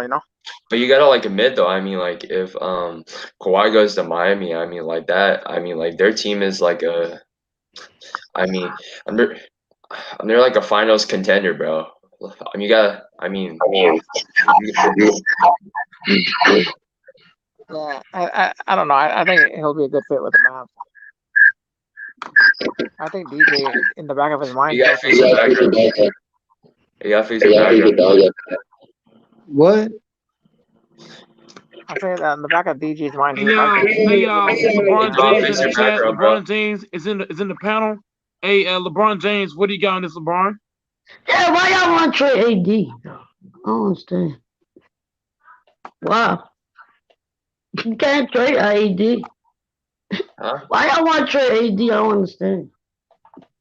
Let me explain. Hey Don. Hey Don. Hey, Bro. hey Don. Explain to LeBron why we want to trade AD. We want to trade AD because he's always injured. He's injury prone. This guy doesn't show any effort that he wants to work hard. Yeah, He but wants to win another chip. been injured before you came there. Yeah, the thing is that if it wasn't for those 4 months off, he would have still been injured probably. You know what I mean? He was hungry. I realize they didn't have a lot of rest. It's not have a lot of rest like them other teams is out right now. That's what You know what I'm saying? They didn't have a lot of rest. Miami won first round. Yeah, they won first round. LeBron James, you're leaving. That's probably why LeBron come over there. It's good and gravy, man. That's wrong, bro. Y'all want to trade AD because they all Hey, LeBron James. Lerner, baby. Tapping, bro. Hey, LeBron James. Tapping, bro. Y'all been doing this all week, bro. Talking about trade LeBron. AD. What? Hey, LeBron James. LeBron James. When y'all chip, y'all make it to the playoff for 10 years. Let me ask you. Hey, LeBron. Y'all didn't make it to the playoff for 10 years. And hey, LeBron won you a championship. Hey, LeBron James. Hold on. I'm gonna get my question out. Hold up. I'm getting my goddamn question out. What the fuck? Now, I'm asking a goddamn question. If it was not for COVID-19, AD would have. Oh my fucking god! AD would have still been hurt. AD got viable rest because COVID hit and everybody stopped playing. AD got viable rest. This season, AD didn't get no rest besides the injuries. So LeBron James in the chat, who's just rambling on and on and on, you're not answering the question, you're just rambling on and on. Don't forget, I got the mute button. So don't be playing this game. You know what I'm saying? With him on the side. Why? Why you trying AD for? Look, man. Is not injured. AD is always injured. AD is like a freaking. He's always injured. Oh my God! God damn. He's always injured. He was injured on New Orleans. This guy. You don't know what I'm saying. God damn, man. This guy even tripped over a scorer's table. Who the hell does that? Tripping over a scorer's table. You know what I mean? They're all flopped. Everybody flopped. God damn. LeBron James, stop the cap. LeBron won. Stop the cap, Mike. Hold on. Who got the MVP? No. Answer the question. Who got the MVP in the finals? Yeah. Who got the MVP? No. I don't want to hear that shit. I don't want to hear that shit. What is 80 without LeBron James? A second round exit. How many finals did Red Pill come on, bro? Hold on. Time out. You won the one. You won one. Hold on. You won that chip. Everyone for 8. Hold up. How many finals would 80 have gone to without LeBron James? Answer the question. Stop ducking the smoke. Stop hiding and covering. I mean, y'all did need him for one. I don't want to hear that shit. What? How? AD. That's why who got that? Bro. LeBron James. Where you feeling, man? Why are you screaming? Calm down. Hold on. LeBron's on cap. What is AD without LeBron James? Not a goddamn thing. AD couldn't even pass second round without LeBron. LeBron passed second round by his damn self with Mo Williams and Bobby Gibson, guys like that. Niggas like a Gauskas, shit like that. What are you talking about, dog? AD couldn't pass no second round without LeBron James. So I don't care what you're saying right now. LeBron James is still the best player on this team. So LeBron James, stop the cap. Before I change your name. If you keep capping, I'm gonna change your name. Change my name. I don't care. Y'all is capital AD. You capital AD, bro. You capital AD. It's fact, man. This guy's always injured. Fact or cap? It don't matter. If he was always injured, why y'all was happy when he won the chip? Cap. I was happy. I mean, they going to the street and win a game when they all was not together like that. Everybody was like, what are you talking about? They couldn't be no damn son about no AD. What is y'all talking about? AD is the fucking, they building that team around AD. So y'all need to get loose to it because they not trading AD. They should, though. Why did he sign that 5-year contract then? If he signed that 5-year contract, he still got 4 more years with your team, bro. Okay, then how you not trading him? Okay, I'm so sorry, listen. y'all be stop, bro. Y'all been capping. I've been listening to y'all. Every day y'all been trading AD. For what? Okay, let's say that AD comes back and he's playing the same crap. And he's injured all the time. This guy did not. They're not trading him. They're building people around him. If you listen to the interview, they're building people around him. LeBron's not going to be there for long, bro. Y'all going to have to stop with AD for another 4 years and not trade him. And James Donovan is not coming to New Lakers. Yeah, unless we trade AD for capping, bro.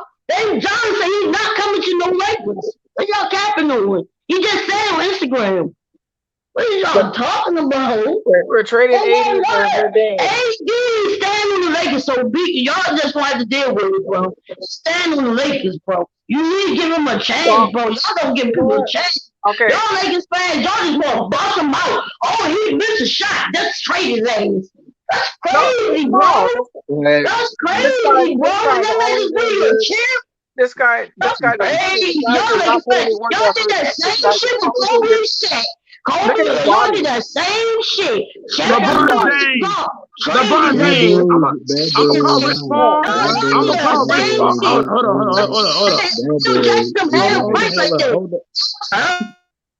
I'm gonna call Rich Paul. Hold the hell up. Hold the hell up. You don't just come on here and just yell. Bad boy, you right. Yeah, he went ahead and fell out because he knows that was on Catlot Records. I changed his name too, and I changed his name. Cap Records, baby. Cap Records. I'm telling you. No, his name is Anthony Davis, injury prone. Dude, I'm telling you, man. How guys gonna say AD won the chip? What did AD do before LeBron got him? That man couldn't pass second round. But you know what? He did help. He did help the Lakers win a chip. I ain't say he didn't help. I ain't say he didn't help. I ain't say he. Hold up, DJ and Don. I'm not saying he didn't help. LeBron James was saying that AD won the chip. No. As many people would say it. Everybody would say it. So come on. Dude's trying to act like AD won the chip. What the hell? Nah. LeBron on the court? Nah. It was look, dude. They both helped out, and then the role players helped out as well. So it was a team effort right there that helped. And the thing is, if it wasn't for the pandemic, like you mentioned, he would have been injured. Because look, they had 4 months off during the pandemic, and they came back, and they're a lot more healthier. You know what I mean? So they played a lot. They played a lot different. That was huge, Don, because that was right before the playoffs too. That's a fact, man. And okay, so we'll see how his behavior is when he comes back. When they start in October, early November, we'll see how he has his body ready, and if he's like healthy mentality as well as physically. We'll see how he plays next season. Now, I'm telling you, if he's playing the same way how he played this season, I'm telling you, a lot of fans are going to want him out of here, and the Lakers might even consider trading him. Watch, because look, dude, as an NBA professional player, you can't turn it on and off, man. You got to make sure that you go in and have that strong work ethic, that you're going to go work your ass off, and that you're going to do it on a consistent basis, season in, season out. You're working hard. You want to better your game. You want to get yourself even better each year. You know what I mean? Because you don't have a lot of time left on the clock. You know, because pretty soon you're going to hit your prime, and then what ends up happening? Father time catches up to you, and then you end up, being like getting that big man syndrome, of where a lot of people get they have to retire because of their legs, because they're big and they injure themselves. So we'll see how AD does.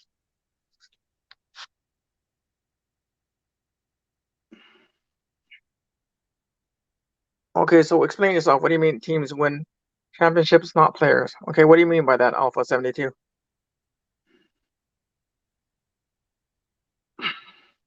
I mean, players do help win championships. Shit, man. If it was just the team, the Lakers would have like 50 championships. How's that?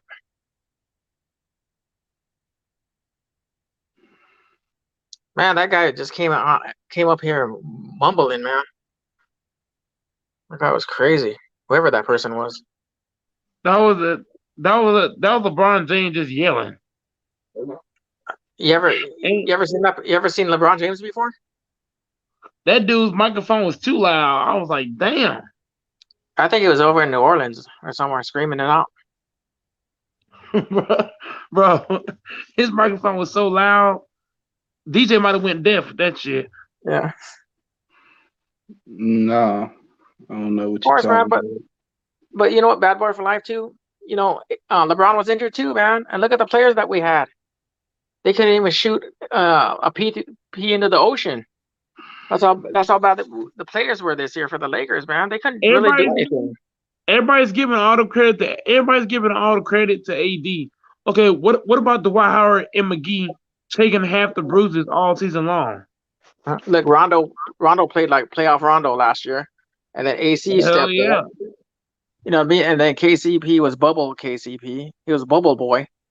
You know, so he had a good series. You know, throughout the That playoff. means, hey Don, hey Don, you know, in the bubble, KCP was averaging 17 points. Right. He ain't averaging. If you look at what he averaged during the season, and you look at what he averaged this year during the season and this year's playoffs, bro, he has not averaged 17 points since the bubble. And that's fact right there. That's fact what you're saying. And then going to what Alpha 72 said, you know, it's true. One player cannot win the championship. You know, it's a team effort, man. That's what Mike and I were trying to explain to you guys, is that everybody on the team, you know, chipped in. You know, the team chemistry was awesome last year with the Lakers. You know, and you got playoff Rondo. AC came in. We had bubble KCP. He was there. You know, Dwight came in. You know, AD had some good series as well. You know, so the Lakers were just like fantastic, man. Yeah, it is a team sport, man. It's a team game, dude. Look how the Suns are winning it so far. Even though Beast Warrior doesn't like the Suns, you know, but look, they're winning. It's a team effort. Right. So I take it that LeBron James, he's a Kobe Bryant lover. That's fine, you know.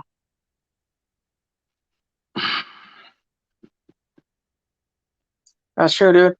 Hey, like I said, you know, with AD, you know, I give him props for coming in and helping, dude. And that showed that he was a lot more hungrier last season than he was this season. This guy played scared, you know, to get injured again. AD is only valuable if he gets rest at the right times. Right, and he's healthy. He's a beast when he's healthy. I'll admit that. That's why he needs to rest a lot. AD, if the season is 81 games, I mean it's going back to 82 games, right? He needs to have about half of the games off. Yeah, I agree. He needs to. Yeah. What is 82 minus half is what? 40. He needs to have 42 games where he doesn't play. Right. He needs to have 42 games off, because if not, he's gonna be hurt. No, I agree with you. And last year, how many days did he get rest last year? Didn't he have like 3 months off or 2.5 months or something like that? If he had 3 months off, what is that? 30 plus 30 is 60. Bro, right. He had 90 days off. Yeah. And he came back and he was still playing like garbage, you know? Except for the game 1 against the Suns. I don't know where the hell he was. You know, but game 2 and 3, you know, this guy was pretty good, actually. This guy was like throwing it down. This guy was actually going to the paint. He was kind of off and on. He was kind of off and on. He had like one good game, one bad game. Shit like that. And then LeBron would take over. Every bad game AD had, LeBron took over. Yeah, and then AD, like, I don't know what the hell happened to him on game 4. But, you know, he tripped or something, and then he was grabbing his balls, you know. I think he had a groin injury. Or was that game 6? One of those games, you know. But the thing is that this guy's always injured, man. Poor dude. He doesn't work on his body, man. No, because if you're that tall and you're running around the court and you're falling over little things, you know, that someone touches you and you fall down, and you have the fans holding their breath, hoping that you know you're not injured, then you know he has a problem. He has a problem like staying balanced, I think. So this guy needs a lot of you know, he needs to work on his body more, on not falling down too much. That LeBron James was something else, man. Remember that guy named Joe? It's a guy named Joe. He told me that AD and Dwight. Dwight and McGee didn't keep AD healthy by taking half the bruises all season long. Joe said I was on cap. Joe and Dave James and all them guys. Hell no, dude. Of course they helped out, man, with AD. Hell yeah, they did. What's that guy talking about, man? These guys are something else, man, for saying that, you know? Of course they helped out with AD's rest. Why'd you leave Red Pill? You went to go get a blue pill. What did you go, Red Pill? Nah, man. I was just drinking my gallon of water, bro, and I accidentally just left the studio. So yeah. But Red Pill, y'all can chop it up. I'm gonna just sit here and listen, because right now Don is hotter than fish grease, and I ain't getting in his way. Yeah, man. Hey yo, DJ. Yeah. Hey man. A couple of those big girls, just they texted me back and stuff, and hey, we'll see what happens, DJ. All right. Yeah, man. I mean, like, it's gonna be cool though, man. It's gonna be cool. I love the food, man. Hey, hopefully you're the chef that night, you know? Yeah, You're gonna have to become Chef Boyardee. Hey, you gotta fix your background, bro. Was it my background? Oh, yeah. What's wrong with it? It ain't me. I don't got background, man. Yes, I mean, I don't got background. How about now? I think there's still. You good?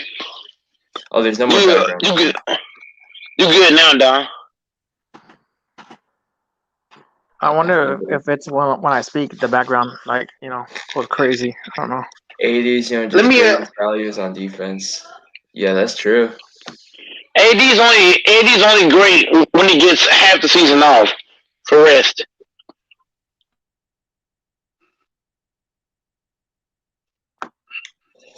Shit, I'm taking on just Anthony Davis over Porzingis any day, bro. Yo.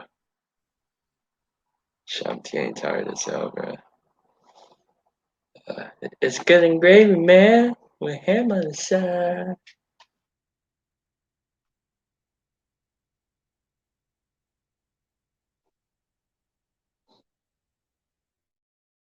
Hey, Don. Red Pill told me he's gonna go see some big girls with him on the side. Yeah, man. Yeah, you know what I'm saying? He loved the chat, bro. Oh, man, I'm getting tired as fuck. So Red Pill, explain to DJ about all the big girls you've seen with the ham on the side. Oh my god, there's fucking too many to talk about, bro. Oh, I'm so tired, dog. I should have taken a nap, bro. That messed me up. Never take any naps anymore. The big girls wearing you down, huh? Yeah, man, they're wearing me down, bro.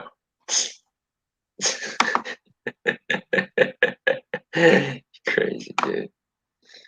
Crazy, man. Yeah, they're wearing me down, bro. Definitely, man.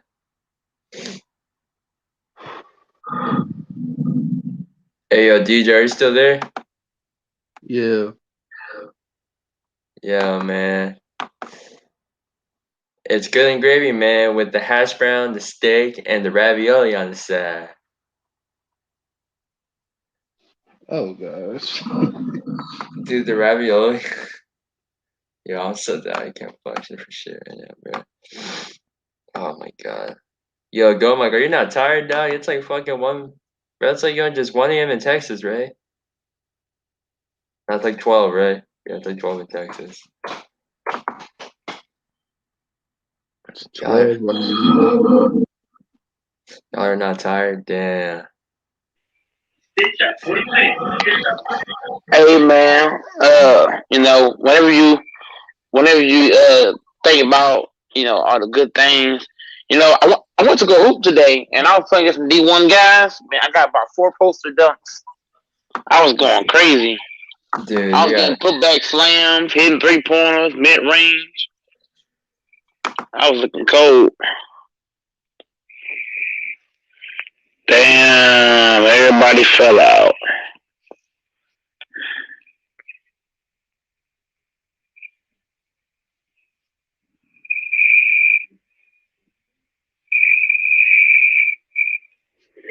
That boy said if AD go, LeBron got to play forward, man, because nobody want to do what AD did before.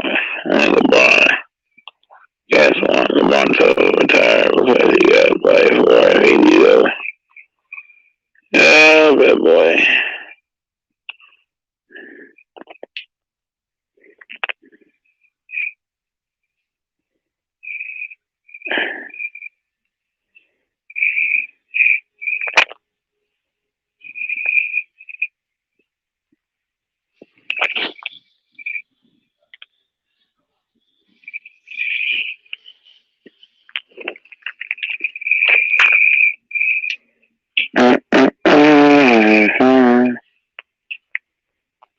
Links in the chat. Hop on if you choose. For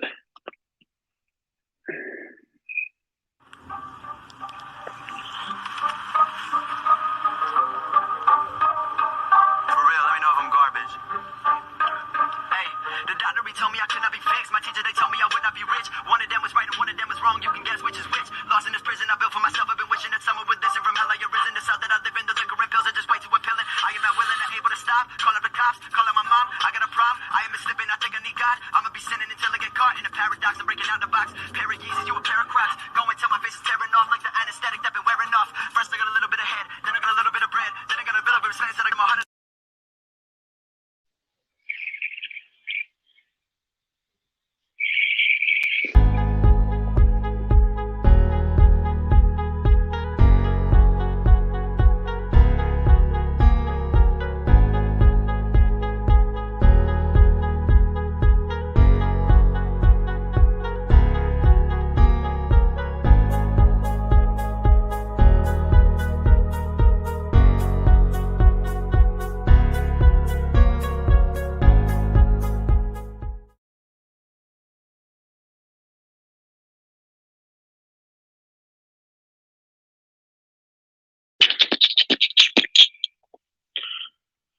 What you say?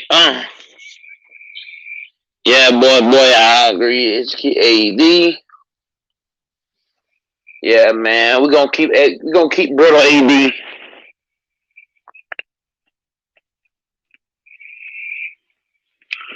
We're gonna keep brittle AD. Don't worry, y'all. We'll keep brittle AD. Maybe.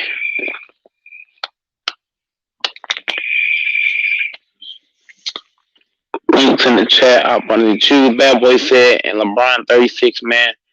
You can't put it on LeBron. Yeah, we know. Yeah, bad boy. I think we should keep AD. I hope you joking. Yeah, I'm joking. Maybe. LeBron to retire because he doesn't play for and AD go. Yeah, AD might go. I don't know for sure.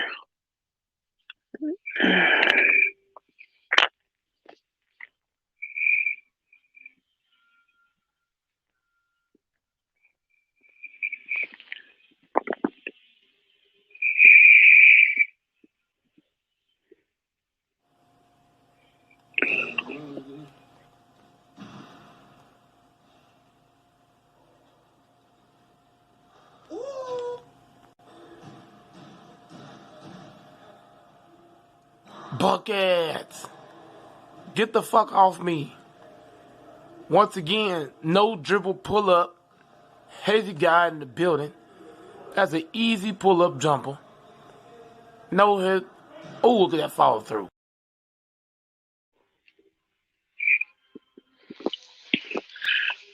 Hey man, bad boy said, I don't believe you want AD gone. AD not leaving LA. If Lakers get rid of AD, the defense is gonna take a big hit. hey man, AD, you know, he might stay or he might leave, you know. You know, we might trade AD or we might stay. You know, you never know what's gonna happen with AD. You know, AD might disappear, he might show up. Who knows? So bad boy, I'm up right in the middle.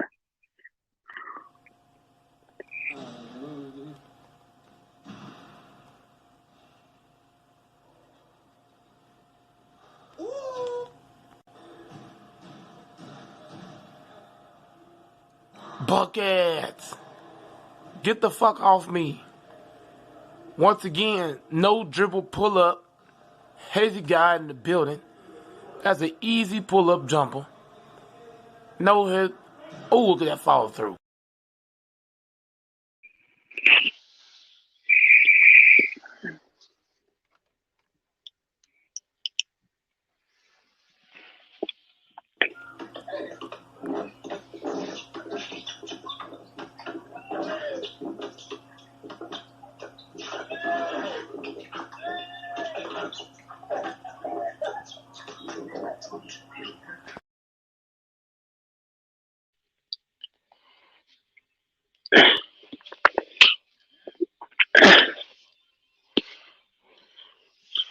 They will give them more scoring, but the defensive take will be trash.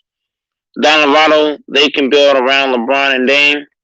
Hey Don, what happened to you, Don? You fell off the chat, man. Hey Don, go ahead and hop back in, Don.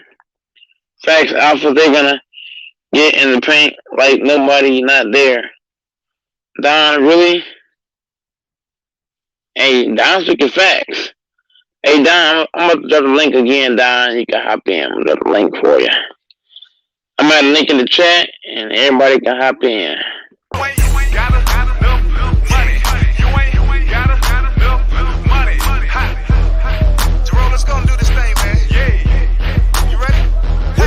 Got $1 in your pocket, a 20 in your wallet. See me, I'm stacking money. Matter of fact, I let you watch it get. What's good, Don? Yeah, dude, my phone died out. I have it on a charger right now. Oh, you finally got to the charger? Are you still there? Yeah. Can you hear me? Hello. Hey Don, you might have to go out and hop back on. All right. On the you can hear me. No, I can hear you now. Oh, you can hear me now? Oh, okay. What you were saying? No, I was saying that my phone died out, so I have it on a charger right now. Oh yeah, man, I keep my phone on the charger because when I go on these lives, my phone dies quick, so I have to keep it. I gotta keep it there. Yeah, so I don't know. So Bad Boy for Life is saying that, you know, see, AD doesn't want to play the 5, you know. Yeah, and I remember he was stressing out that he doesn't want to play center, and you know the Lakers have been wanting him to play center for a while, you know.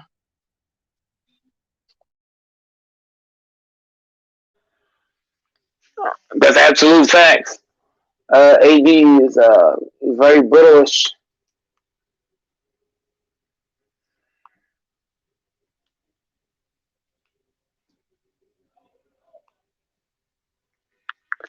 That is big facts. Don, that dude LeBron James, he came in crazy. He was, huh? He came in like a bat out of hell. See that?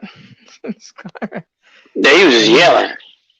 He was, man. You know, when you're coming in like that, you gotta be calm, and you know this is a legit, you know, a civilized conversation that we're having. You know, not a lot of people are gonna agree with us, but we're gonna agree with them. You know, but at least come in like civilized. You know. At least come in and let people talk. He just yelling. He was ranting, man. Good thing you had that mute button on it. Crazy, you know? He would have kept going. If I didn't mute him, he would have kept going. I can't believe a lot of these guys are saying that LeBron's better than Kobe. Come on, man. You can't say that.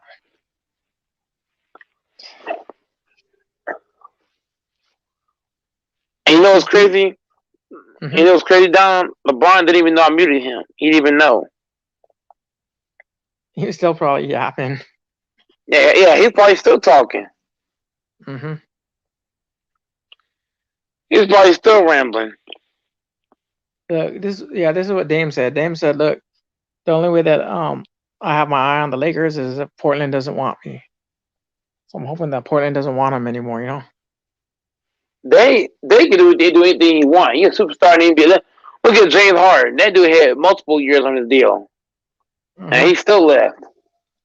And he left during the season too. Right.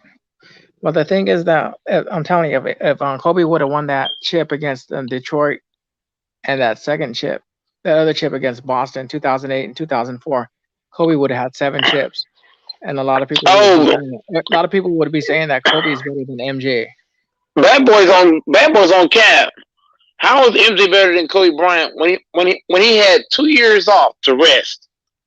MJ ain't shit to Kobe Bryant. Kobe Bryant was a better 3-point shooter than MJ. It's not even close. Kobe Bryant had better footwork. He's a better scorer, and he's a better defender than MJ. MJ ain't got nothing on Kobe being Bryant, man. Yeah, and then Kobe has 5 chips over LeBron. LeBron only has 4 chips. John Wick just proved our point, Don. Dude, and LeBron couldn't even take his Cavs to the finals to go meet Kobe and the Lakers and his finals. You know what I mean? And the Cavs had several opportunities to go meet Kobe and the Lakers in some finals. 2009, maybe 2010. You know what I mean? I'm still trying to figure out how did LeBron lose to the Orlando Magic in 2009. I'm still trying to figure out how. And how did he lose to Boston in the 10 series? Explain that.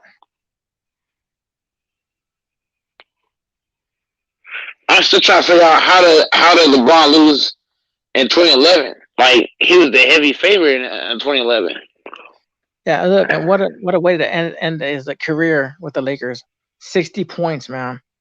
This guy hit 60 points on his last game against Utah with the Lakers. Can you believe that? This guy was like tired as hell. You've seen him like huffing and puffing. Go back and go see that game. This guy was like huffing and puffing. And his legs were leaving him, and this guy was still nailing threes. This guy was hitting jump shots. 60 points, man.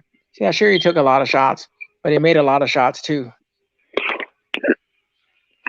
Even though LeBron, even Kobe Bryant shot bad, he still played great defense. Yeah, of course. He was like, well, I think he was on like the #1 defense teams for several years, in his career. This guy's defense was great, man. You know what? A lot of players compared him to T-Mac. What happened to T-Mac, man? He disappeared. T-Mac had nothing over Kobe. Steve Francis. Freaking this guy took Steve Francis to school, man. Steve Franchise, whatever they called him. He wasn't shit to Kobe, man. All these players that they try to throw at Kobe ended up, beating all these turkeys, Okay, so hey Don, everybody forgets. Everybody who don't know basketball, shut your ass up. Don, remember in 2004, the Lakers had a beef going on between Shaq and Kobe, and that's what caused the team to lose. Exactly. How you expect the team to win when you got that 2-star players going toe to toe? How you supposed to win like that? Yeah, but at the same time too, going back to what John Wick said, with Kobe actually made some winning shots too, man. You go look at those games in like 2009, 010, 2009, 10 seasons as well. This guy was making winning shots as well, man. I remember I saw him against Toronto, going for 81 points. I remember that game. Who the hell else went for 81 points? MJ didn't go for 81 points. I never seen LeBron go for 81 points. What is your response to Bad Boy's comment? What's he saying? Kobe was what? He said when Kobe Bryant matched up with LeBron, he's talking about LeBron is 14-6 against Kobe during the season. Okay, that's during the season. I'm not impressed. That's regular season. Yeah, plus Kobe was probably on his last leg. Kobe wasn't even like 100% healthy. And this dude LeBron James don't know anything about basketball. Kobe and Shaq They wasn't beefing over play. It was mainly over like contracts. You know, whenever you Kobe and Shaq, bro, what championship team has not had beef on it? I mean, I ain't gonna say that. I'm gonna say this: Shaq knew that Kobe Bryant was better, but Shaq was greedy. You know, Shaq had a greed mentality. Let me stop talking about Kobe. Man, you going to timeout just for that? You going to timeout for that? Come on, John Wick, man. Who the fuck this guy think he is? Shit, man. These people are something else, man. All these Kobe haters, man. How you gonna tell me, Don, what to do on my own channel? What the fuck you smoking? You know what? LeBron James, he probably followed like LeBron, like in Cleveland, and then when he went to Miami, he probably was a Miami Heat fan, and then when he came back to Cleveland, he was a Cleveland fan again. Now since he's with the Lakers, man, come on, dude. Hey Don, ask LeBron James this: whenever the Lakers played the Pacers, when Shaq fouled out, who stepped up? I'm telling you, Kobe did. That was Game 4, man. 2000 finals, dude. Go look at that game on YouTube, man. I saw that game live. And the thing how many times, Don? How many times has Kobe Bryant saved Shaq in playoff games? A lot of times, man. I lost count, but yeah, Kobe has. Explain all the times. Hey Don, give them a whole lecture of all the times Kobe Bryant saved Shaq in games.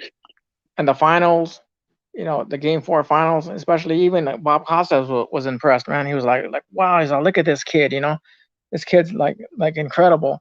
The way how he was like, the guy had like ice veins, you know. This guy was like shooting the Lakers to a win, so they can go up 3-1 during the regular season games, you know.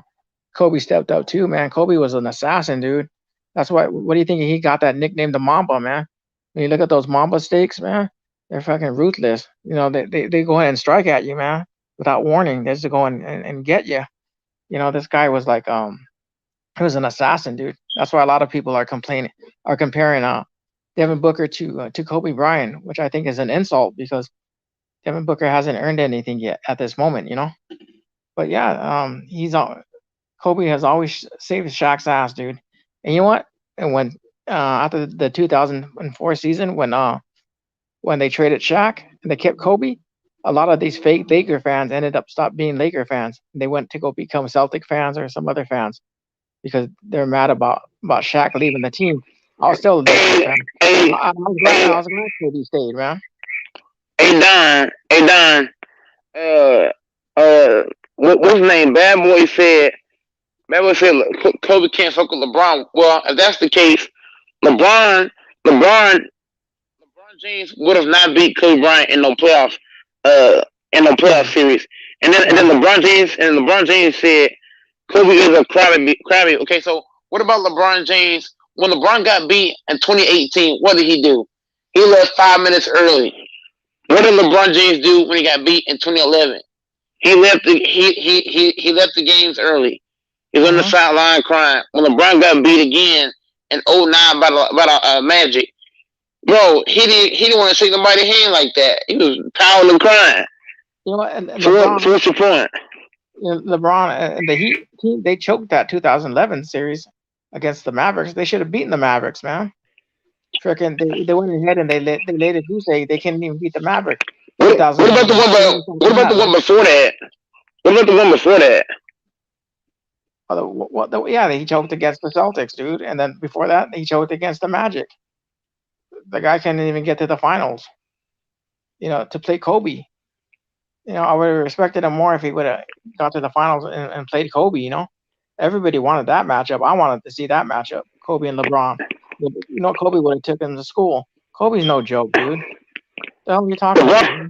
LeBron played against Kobe Bryant in the finals. LeBron would got baptized. That dude's on cap. I agree, man. Kobe would have taken over, dude. Kobe's the Mamba, man. Kobe, you know, rest in peace, Kobe. But the thing is that this guy was an assassin, dude. This guy was incredible. I'm telling you, man. He was like one of the best players, dude. This guy's definitely a legend, man. Kobe Bryant, hold up. when Kobe Bryant played the Mavericks, the man was on one leg. LeBron was fully healthy when he played the Mavericks. Kobe Bryant wasn't healthy at all. That man had one leg, and on top of that, LeBron had the better team too when he played the Mavericks. He couldn't win. You know what, dude? And check this out, man. And remember, and Miami had the big three. You know what I mean? Miami had the big three in 2011, and they couldn't even beat the Mavericks, man.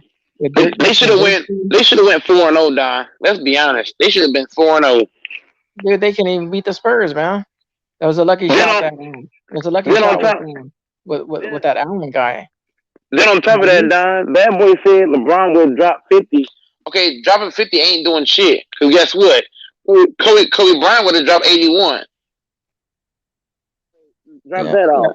If LeBron get 50 and Kobe get 81, who wins? Kobe, man. And the thing is that Kobe dropped 60 points on his last game, dude. And he was so out of breath. I remember watching that game. He was so out of breath. The guy didn't even have any legs, man. How many 60-point games does Kobe got compared to LeBron? It's not even close. He has like 3. I'm thinking he probably has like 3 of them. No, he has more than 3. That dude has a bunch of them things. Remember, he went on a stretch. What do you mean he's not? Chris Bosh was averaging. Everybody forgets. Chris Bosh averaging 22 points when he played for the Raptors. He changed his game when he went to the Heat.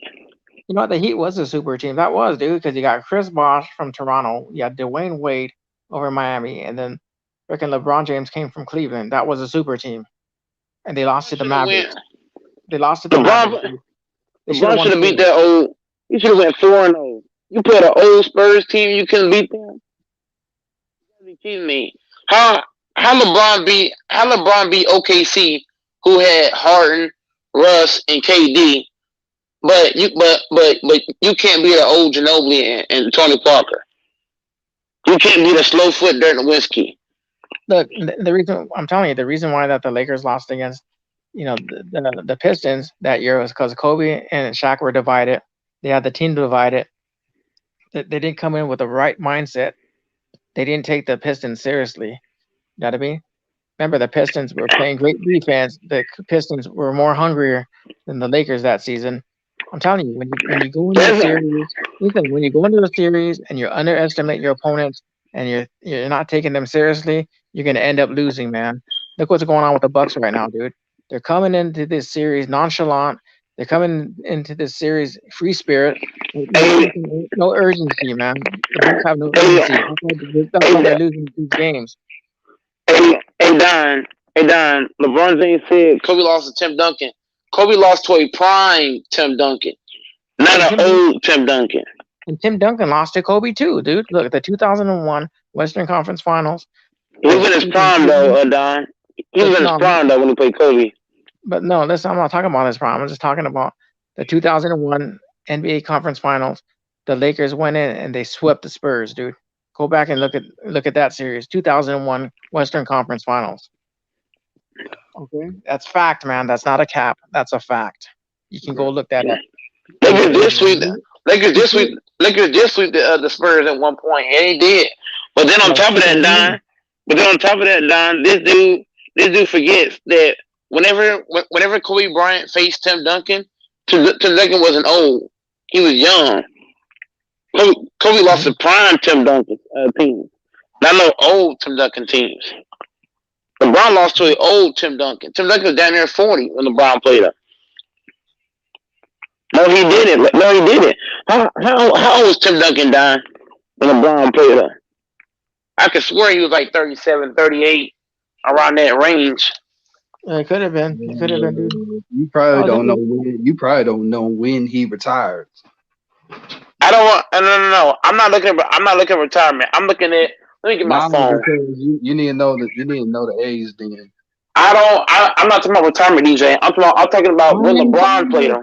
I'm not talking about that. I'm talking about the age, sir. The age. Hold on. I'm gonna find the age right now. I'm gonna go to 2013, 2014. Tim Duncan was not young. This dude, LeBron James, don't know shit about basketball. Bro, LeBron beat this man once, so I don't understand. DJ, that is beside what I'm asking. Him that man, I'm not talking to you. No. That ain't what he's asking.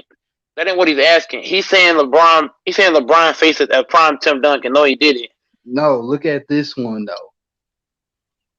I'm not even looking at that, Tim. Okay then. Tim Duncan. You're not hearing what I'm thinking. You're not hearing what I'm thinking. So Tim Duncan. Nah, that beside the point. Tim Duncan and 2013. Tim Duncan in 2013. Let's expose these folks. I got it. It's in my phone. You said what, DJ? I ain't say nothing. I don't see it actually. It's actually not even showing it. Don't you see it anywhere? No, I don't see it right now. Okay. I'm still looking for that. So what does this have to prove about the in their prime? He's saying. If I don't know what he's saying, Tim Duncan. He's saying.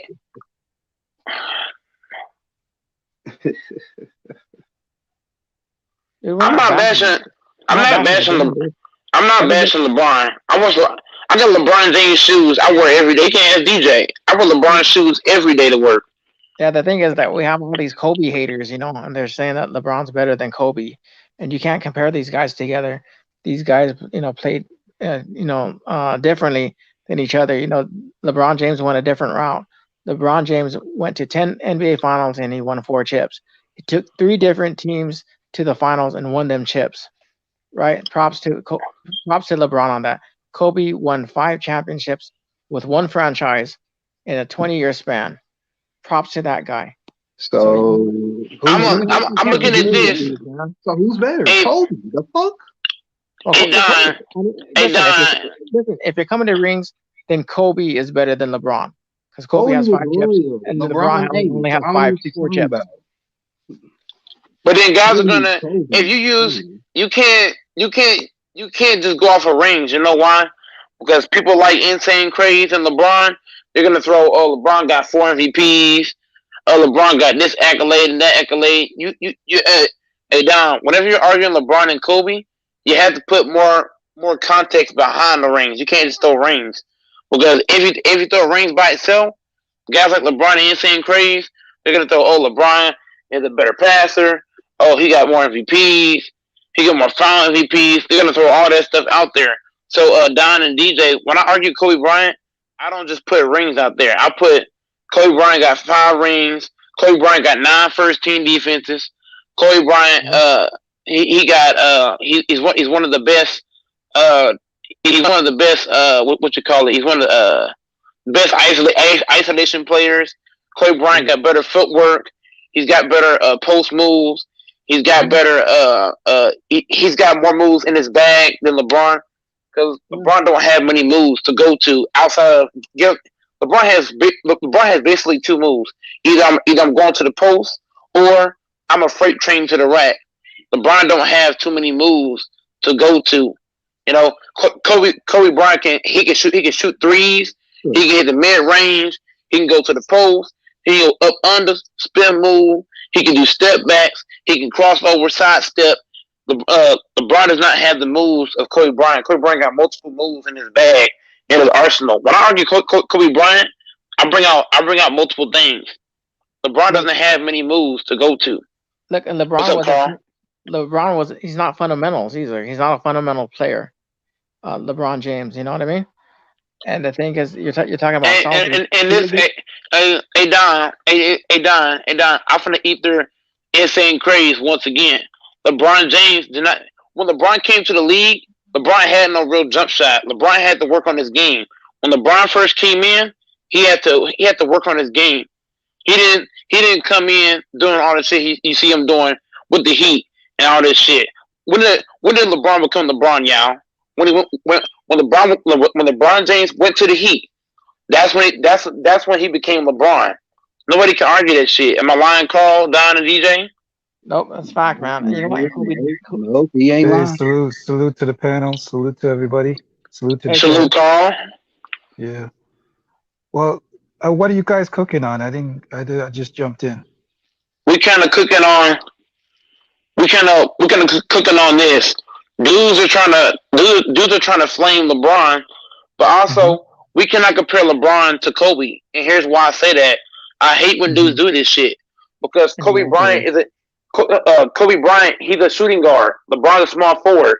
That is a weak ass comparison. Anybody comparing a shooting guard to a small forward, you don't know shit about basketball.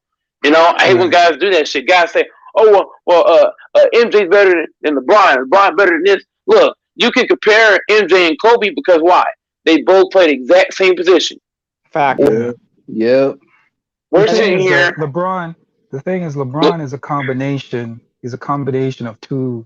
He's actually a hybrid in a sense. He's his own player. Kobe Bryant was just a copy of MJ. If you want to be honest, he was just a duplicate copy. But LeBron doesn't fit into that category because he's not a duplicate copy of MJ. He's a mixture. He's a hybrid of three different players put into one. If you want to be honest, And you know, when he's you think- got the passing skills of Magic. He's got the, you know, he's got a little bit of MJ in him. He's got a little bit of something. Okay, so Carl. Okay, so Carl. Let me ask this, Carl. I'm gonna piggyback on what you just said. If you're doing a comparison, who are you comparing LeBron to, and who are you comparing Kobe Bryant to? Who are you comparing all them guys to? If it's you, I'm gonna be honest. LeBron, I'm not really comparing him to anybody because I think he stands on his own. Like we've never in the league seen a player with his size, his basketball IQ, you know, everything combined. It's very hard pressed to find a player that fits into his category. Now, Kobe is a different circumstance. You know, you can definitely compare Kobe to MJ because Kobe was trying to be MJ. You know what I mean? So those two you can compare. But I think, you know, just like Kevin Durant, I think he stands on his own too. You've never seen a player like almost 7 feet, ball handling skills, can pull up from anywhere. You know, we got to stop trying to, you know, compare these guys to older contemporaries because they don't fit into those categories. They don't. You got to be honest. You know, a lot of these players do not fit into those old stereotypes. You know, and when somebody asks, when somebody says, "Oh, this person is better than this person," or whatever, or the comparison, I always ask them the first thing: what are you comparing? Are you comparing rings? Because if you're using the basis of rings, you've already lost the argument. You know what I mean? Yep, that's absolute. That's absolute. Who is this speaking? Ian, what you got on this? You can call me Simo, but I wanted to say, like, both of these players, it's literally just preference. Like, both of them are great in their own right, man. Like, some people, they prefer the Jordan, Kobe type, you know, where it's more of a gunner. And then LeBron, he's dominant in his own way with his passing, you know, stuff like that. You know what a comparison, you know what the thing is? Michael is a product of his era, right? I mean, he was a product of marketing, good promotion. He got away with a lot of stuff because he was the face of the league at the time. That's why when people give the GOAT conversation, I said there's no one definitive GOAT. You're only a GOAT based on the era you played in, right? So there was an era where Michael was the GOAT. There was an era where Kareem was the GOAT. So I think there's different GOATs for different eras. So there's no one definitive GOAT because for that era, that player was dominant. We don't know if that player would be as dominant in this era or vice versa. You know, so that's why I don't get caught up in the whole this thing is the GOAT or this is the GOAT. Because if you say one person's the GOAT, then you're saying that there's nobody else in the future or past that could surpass them, and that's just a foolish argument to make. And when you think about it, you know, Bill Russell could also be a GOAT. You know, like from the of the 50s. Exactly. That's my point. He was the GOAT. He was the GOAT of his era. Right. Yeah, so and the thing is, there's no one GOAT. No, And the I thing don't is, believe in it. going back to Insane Craze, he was talking about how Kobe played off the bench. At the time, the Lakers coach, whoever was coaching the Lakers at the time, I don't know if it was Rambis or Del Taco, which is Del Harris. A lot of times he didn't like playing rookies.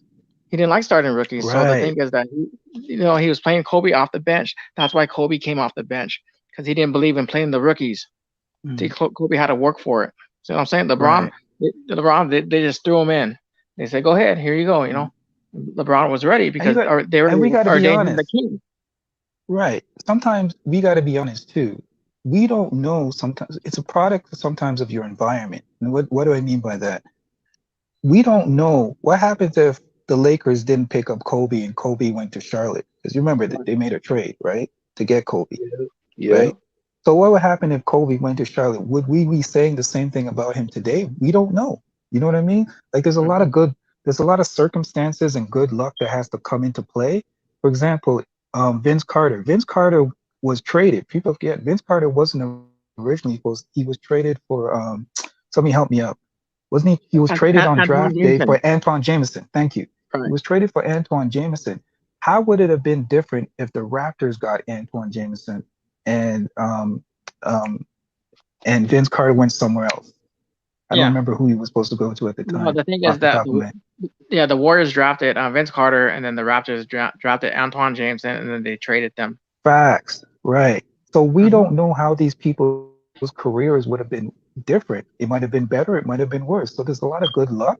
There's a lot of circumstances. That's why I don't believe in the argument when people make saying that, oh, we need to dismiss this championship because of injuries and stuff. Because if we're going to do that, we can dismiss all the championships going all the way back because of that.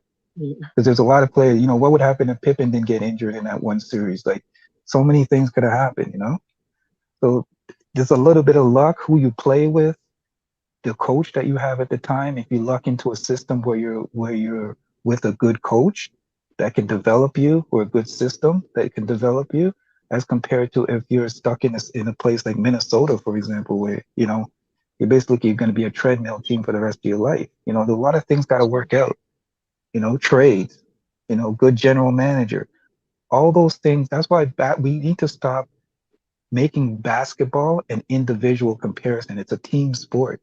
You can't just say, oh, this player won this championship or this player. No, it's a team. Sometimes you got to look at the moving parts. God damn, I love you.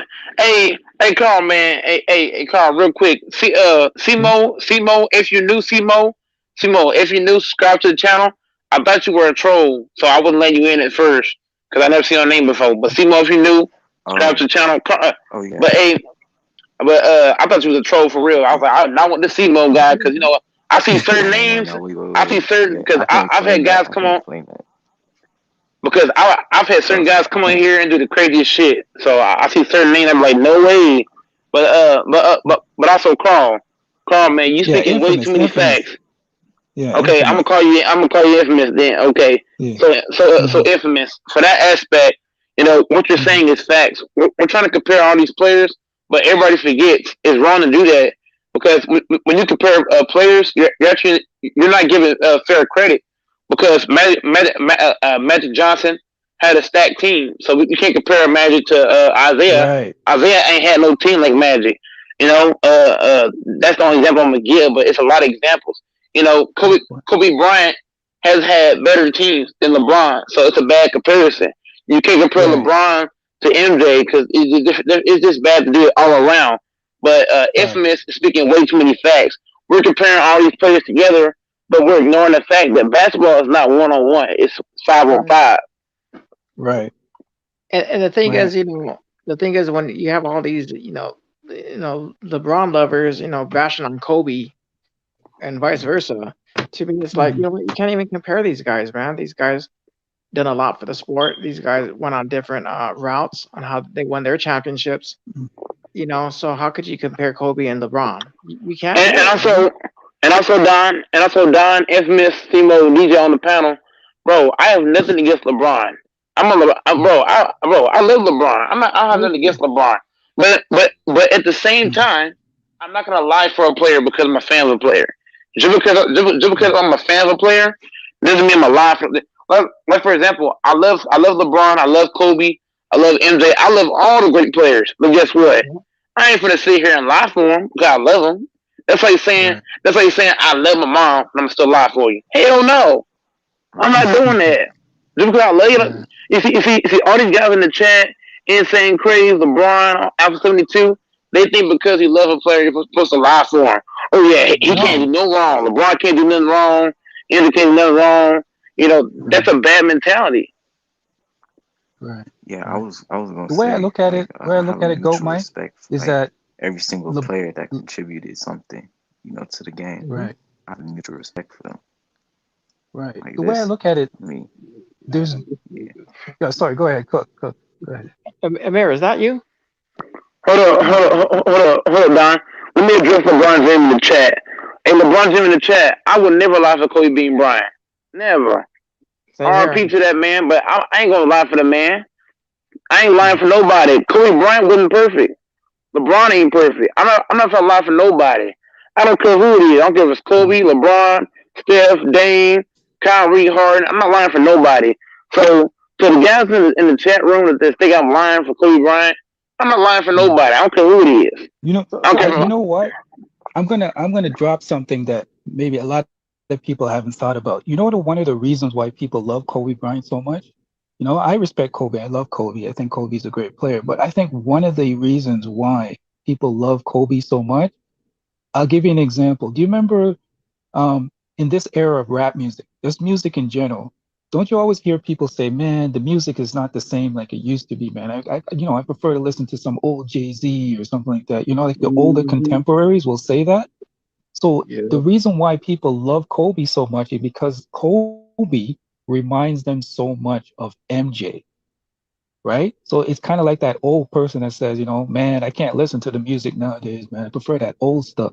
So because Kobe was such almost a duplicate of MJ, and you can even make the argument he was better than MJ. Some people will make that argument. I'm not going to get into that category. But because he's so close to MJ and close, the nostalgia of what you were used to growing up, that's why they have such an affinity for him, because he reminds them of something in their past that they used to love, like MJ. That's what. Mm-hmm. For me, I love Kobe because of the fact of his work ethic and how he played the game and how he inspired other players to play the game as well. Right. Hard work. Same like MJ. MJ was the same way. MJ, you can make the argument MJ was the same. Same thing. You got to remember, he studied MJ when I don't know if you heard the stories when Shaq and those guys wanted to go out and party, right? Wanted to go out and club and all that kind of stuff. Shaq would always say that Kobe Bryant was down in his basement watching tapes of MJ. He was down studying tapes, working out. That's what he did instead of going out and partying and doing all that kind of stuff. That man was dedicated to the game, He would call up MJ. Him and MJ would have conversations, man. Like, this guy was basketball.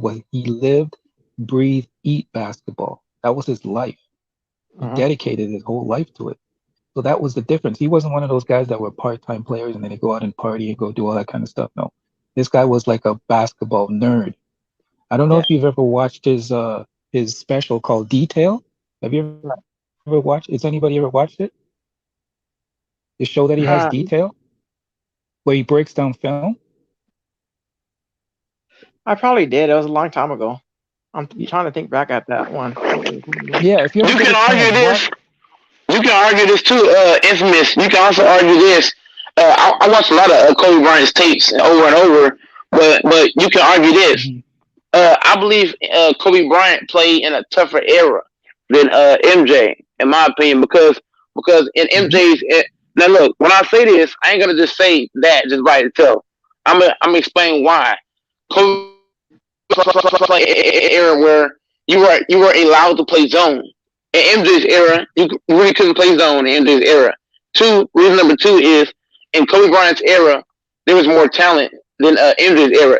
In MJ's era, you didn't have too many dominant big men. In Kobe Bryant's era, you had way more dominant big men. You had way more guards that can dribble and cross dudes up. It was more skill set in Kobe's era. I believe Kobe Bryant had more skill set players in his era than MJ. So that's why please stop timing me out, LOL. Bro, I tell them dudes out when they be capping, but I'm just saying, Carl. I believe Kobe Bryant's era was just way tougher than MJ's. I don't know if y'all disagree with that, but that's why I see it. No, you can make that argument On because your I point, think go, we Mike. tend to I think we overrate those players back in the days. I think me looking back, I'm from that era, right? And I gotta be honest, now looking back at it, those guys are not on the skill level, at least on some of the skill level of some of these new guys, man. These new generation players, they're not on that same skill level. I gotta be honest. You know, Hey, we gotta before I go, keep it can real. I say something? Yeah, go ahead. Go ahead. So I was gonna say, like, I agree with him. Like, I believe especially the 2000s. I think it's a tougher defensive era than the 90s. That's just my opinion, from at least what I've like observed from watching games compared to like the 2000s with the zone and all of that. But yeah, that's all I was gonna say. I gotta go do something. So y'all have a good one. Right. I'm gonna be honest. We got to stop this nonsense about LeBron not being a great player. You know why? There's no way. I don't care what it's not longevity. It's not stat padding. It's not whatever that nonsense that people like to cook up. You cannot have accomplished what LeBron has accomplished being an average player and not being a great player. So we need to cut that out. Let me answer that. Infamous. There is no such thing as stat padding, and here's why. I've seen a lot of players playing games and blowouts. I've seen Michael Jordan playing up 30 in a ball game. I've seen Kobe Bryant playing up 30. Bro, there is not one superstar that I have not seen playing up 30. I've seen Kareem do it. I've seen Wilt do it. I've seen Shaq do it. I've seen Hakeem do it. I've seen Tim Duncan do it. I've seen Dirk do it. I've seen Bill do it. I've seen Larry Bird do it. So when I hear the word stat padding, what the fuck is that? That's not, bro, no such thing as stat padding. Whoever came up, stat padding. whoever made that shit up, I bet you it was Ticket TV. But that's no such thing as stat padding. That's a false narrative that's been out for the last 40 years. Go ahead, Infamous. I agree with you. If you look at it this way, Mike, what player can we say that will finish his career almost top 10 in almost all major statistical categories? That's what LeBron's going to do, or close to. You know what I mean? He's already halfway there now. Right. You can't be an average player and have those stats. Like if you're going to say somebody's average, or like James likes to say a role player, which is the stupidest thing I've ever heard. How are you as a role player going to finish top 10 in almost every major statistical category? That's impossible. Impossible. Trust me. What kind of role player? What kind of role player got MVPs? You tell me. Facts. I don't know. I don't know any role players that get MVPs. I don't know none. Robert Ory. There's only one I can think of, and that would probably be Iguodala. Would you say? No. I'm not. No. I'm not talking about finals. I'm talking about during the season MVPs. And a matter of fact, Robert Ory got 7 rings. He had 7 chips. How many MVPs does Robert Ory got? With those 7 rings he got? Zilch. 0. He has none, man. 0. That's my point. So go ahead, Don. And the thing is this, Scottie Pippen, he didn't get any MVPs. He was a role player. And going back to the era of the 80s, right? You're saying that there wasn't a lot of skilled players like they were back in the early 2000s. That's true in a sense that they played basketball a lot different back then. Hey, Don. Hey, hold up. I gotta check down what he just said. Don, Scottie Pippen was not a role player. You can argue he was top 5 in that era. You can argue that. Was not a role he didn't get MVP, but he was a role player. That's nonsense. No. He was top 5. He was top. He's not. I'm not saying he's a superstar, but you can still argue he was top 5 in that era. I'm not saying he's a superstar or some shit. Like, I ain't saying that. I'm just saying you can argue he's top 5 in that era. You can argue that. He's on one of the 50 greatest. That's true. He's one of the 50 greatest players. How many players better? How many players you think is better than Scottie in that era? God. Not many. I No. can't think of one.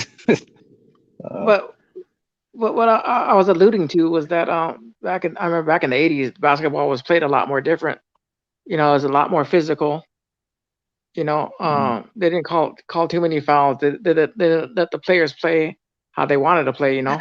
You know what? It was physical, but guess what? That's not basketball though. Being able to punch a guy in the face and knock him down with your elbow. Thank That's not basketball. you. Thank you, That's not bro. basketball, man. Oh my gosh, come on, man. Too many facts, man. Too many facts. Look how they play. You gotta remember. Look how they're playing today, dude.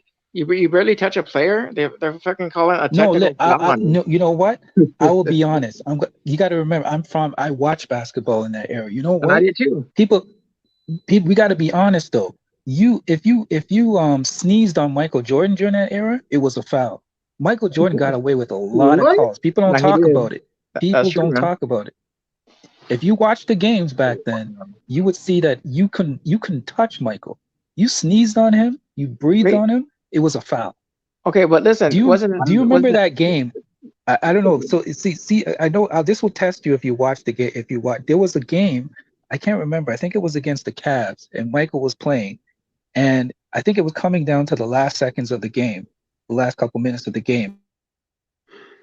On Michael, and the commentators nearly lost their minds. They're like, they couldn't believe it. Do you remember that game?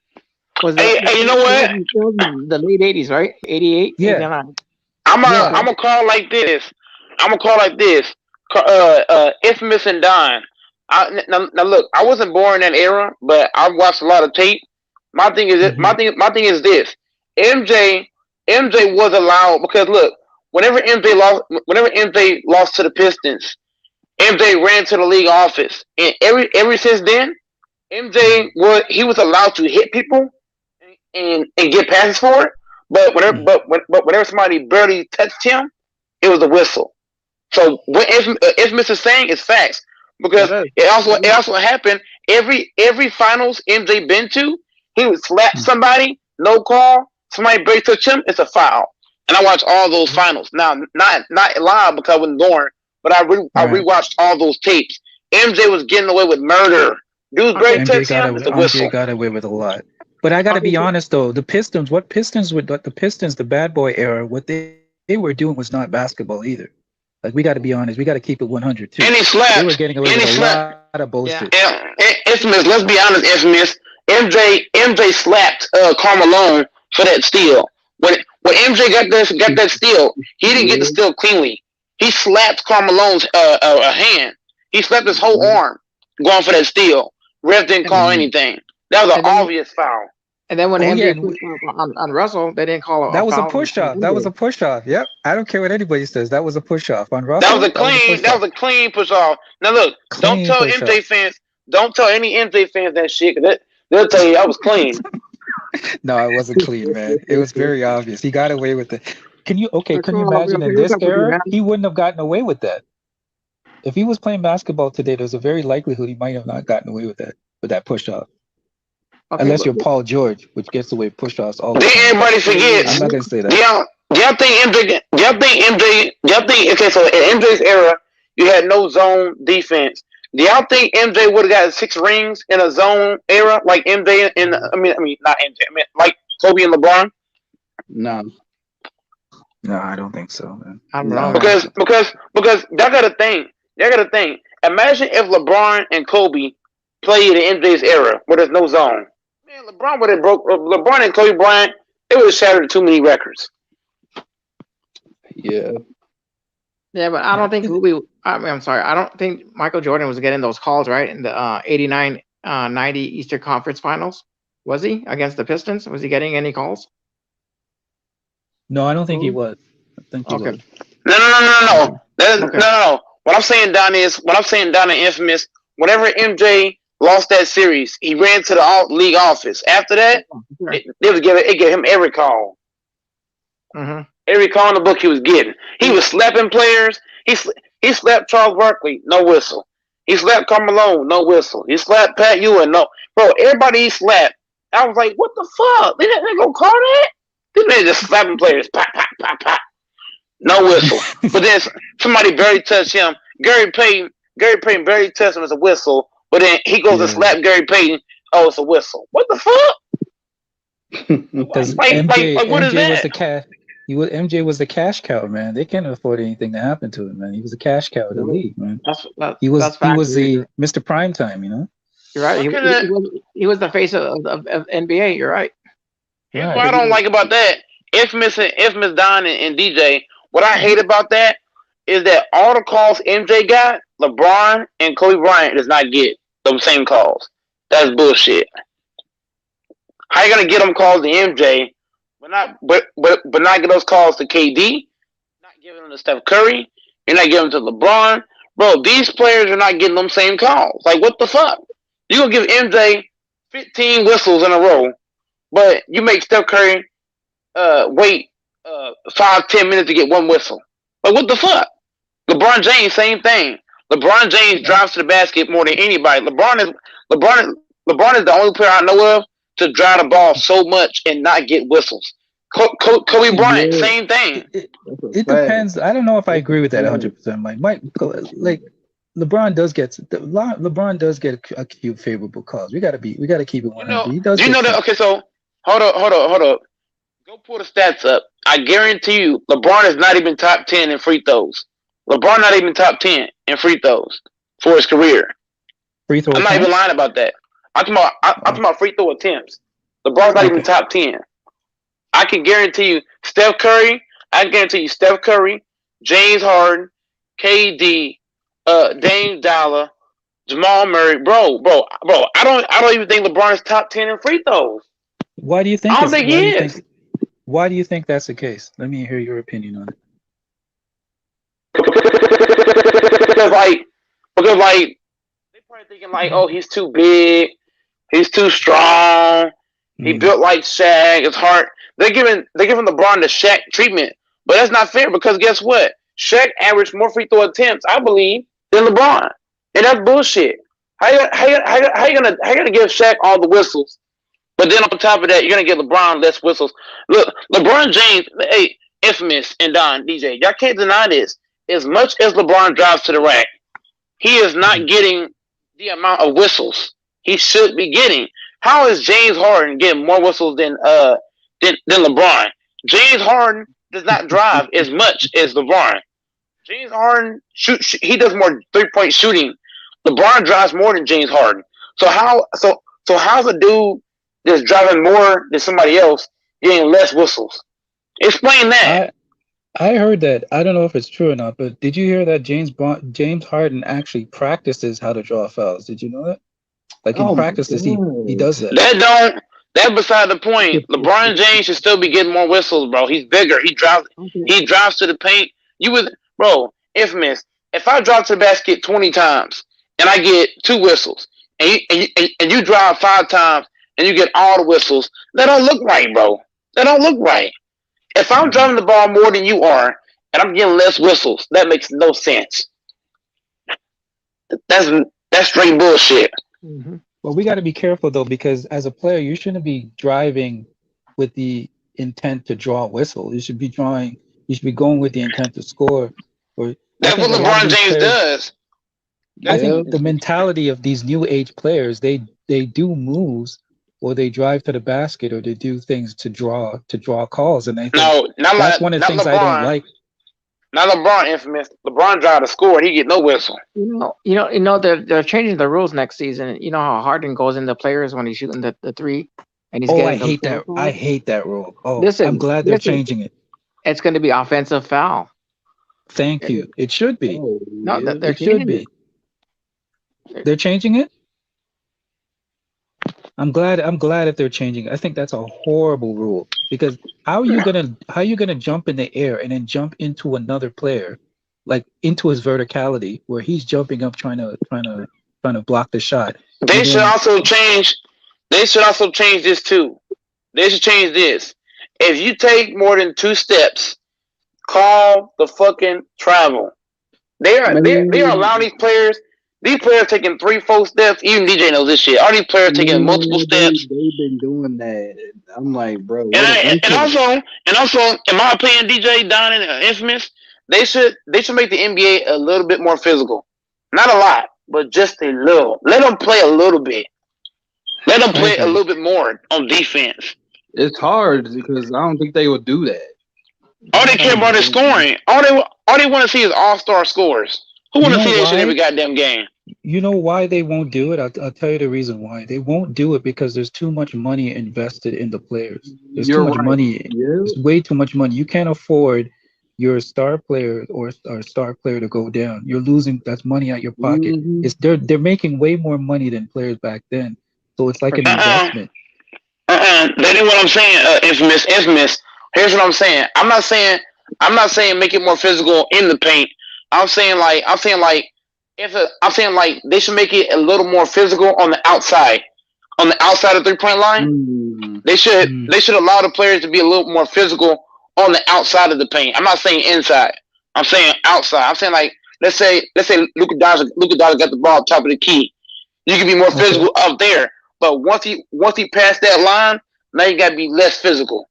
You know what I'm saying? I'm not saying I'm not saying a lot of them be physical all around the court because that's where the injuries happen.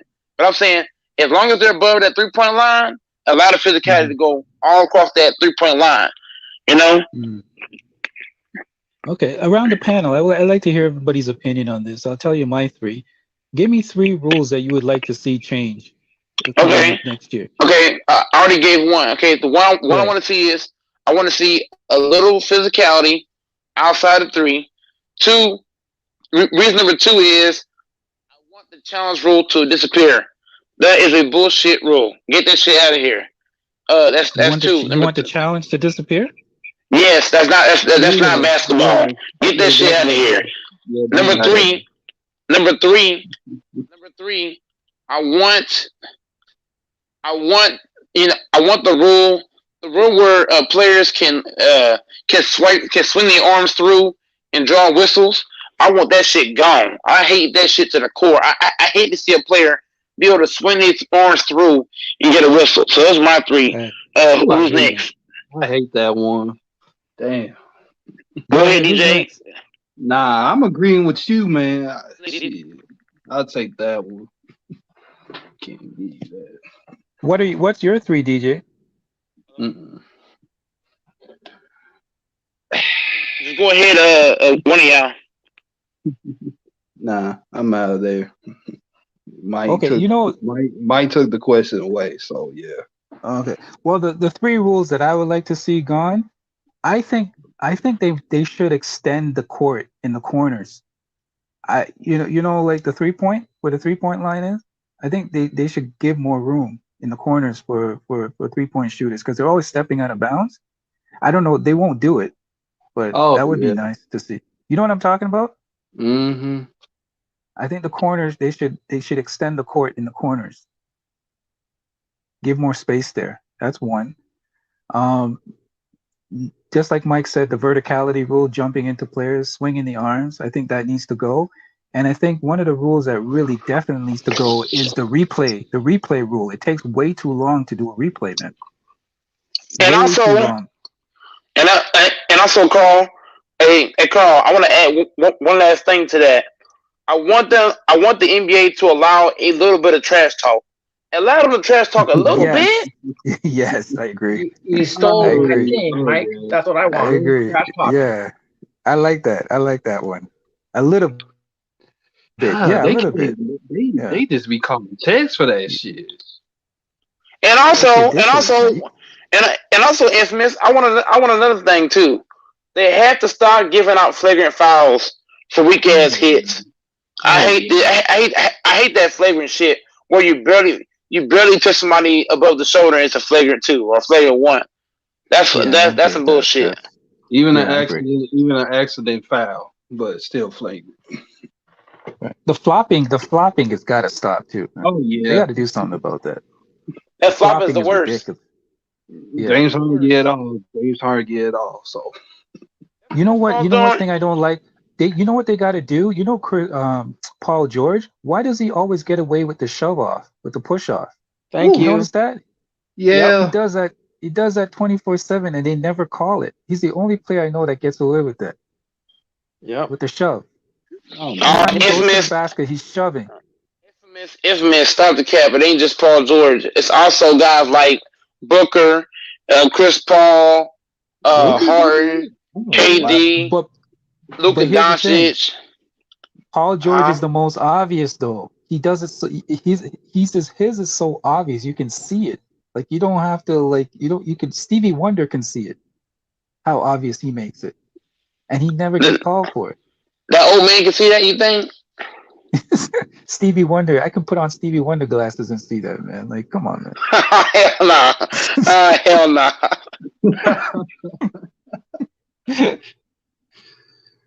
Yeah, but they need to change that rule too. The shove, the push off, because it takes the defensive player off balance, and it makes it easier for you to make the shot, and that's an offensive foul, in my opinion. What do you think, Mike? Yep, that is true. When a player's able to push off, he do all kind of shit.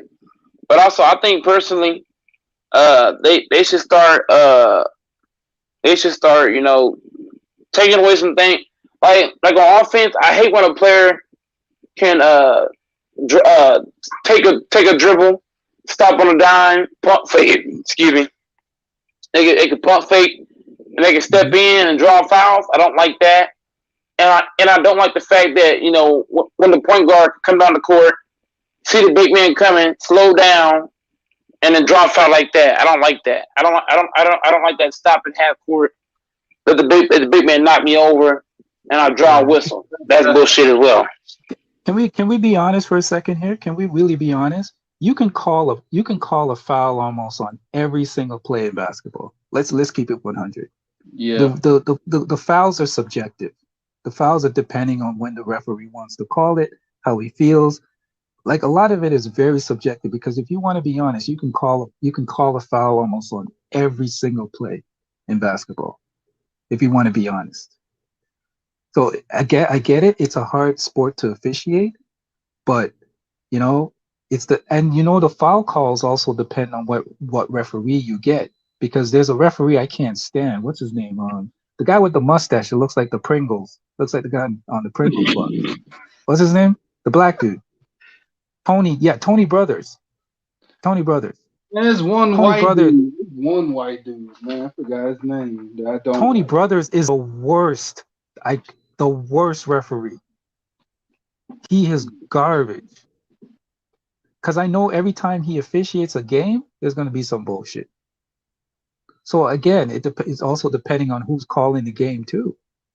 And there's a woman referee, no shot against women. You know, I love women, I appreciate them, but there's a female referee that's horrible too. Can't remember her name. But you know, when she officiates the games, it's going to be some bullshit too. You know, because I think what's happening is a lot of the referees, they're injecting their personality into the game. And we don't come there to see a ref a game. We come there to see the players play. And when they start to inject their personality or make themselves, some of the best games is when I don't even know who's officiating the game. When you can't tell me who the referee is, those are some of the best games.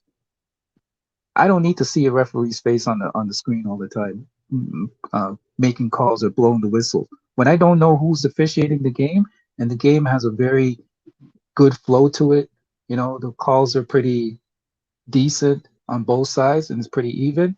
Those are some of the best games. Let the players play, man.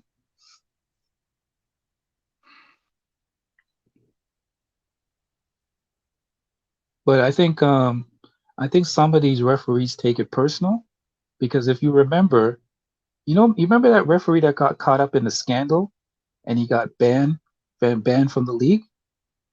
Does anybody remember his name? Nah. Yeah, there was a referee that got caught up in a scandal. He was betting.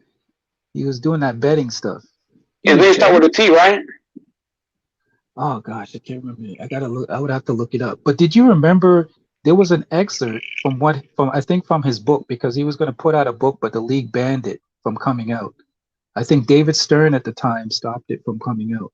But there was an excerpt in the book where he was talking about Allen Iverson, and he was talking about how he would manipulate the game with Allen Iverson because he had something personal against Iverson.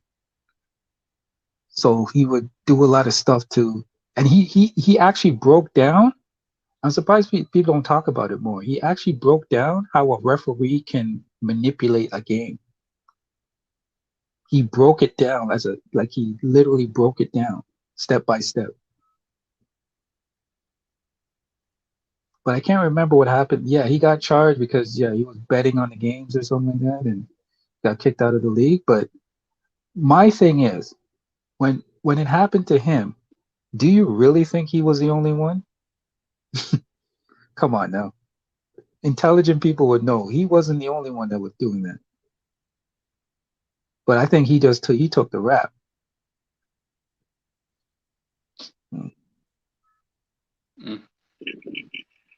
I be betting on games all the time. What did somebody say? When I see the Pringles guy, I know to get ready for some BS. Yeah, true. Facts. Facts, bad boy for life. I know it's Tony Brothers. Tony Brothers is that guy. Tony Brothers is a whore. I'm telling you, Mike. Every time you see Tony Brothers officiate a game, watch out for some bullshit. Guaranteed. It's not it. It ain't just him. It's also Scott Foster. Scott Foster bad too. Scott Foster. You're right. Scott Foster as well. Scott Foster is another bullshit. He's the evil He's the evil twin of bad reference. What was that guy that retired? The one that kissed Charles Barkley. Remember him? Well, kissed Charles Barkley on the lips. Why is these men kissing men? Like, ugh. Yeah, that was gore. That's horrible. What's it? The old dude that retired? I can't remember his name. He was a bullshit. He was bullshit too. Can't remember his name. Now on the top of my head, it's kind of hard. Yeah. I mean, you can go back when that thing popped up. So look right. We'll see. DJ probably the one that hired him.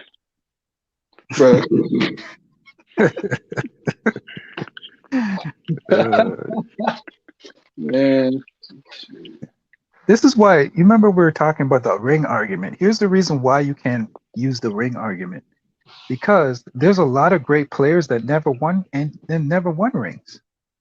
Yes. Are we gonna take away their greatness because and that's cap. Infamous, that's cap. That ain't the only reason.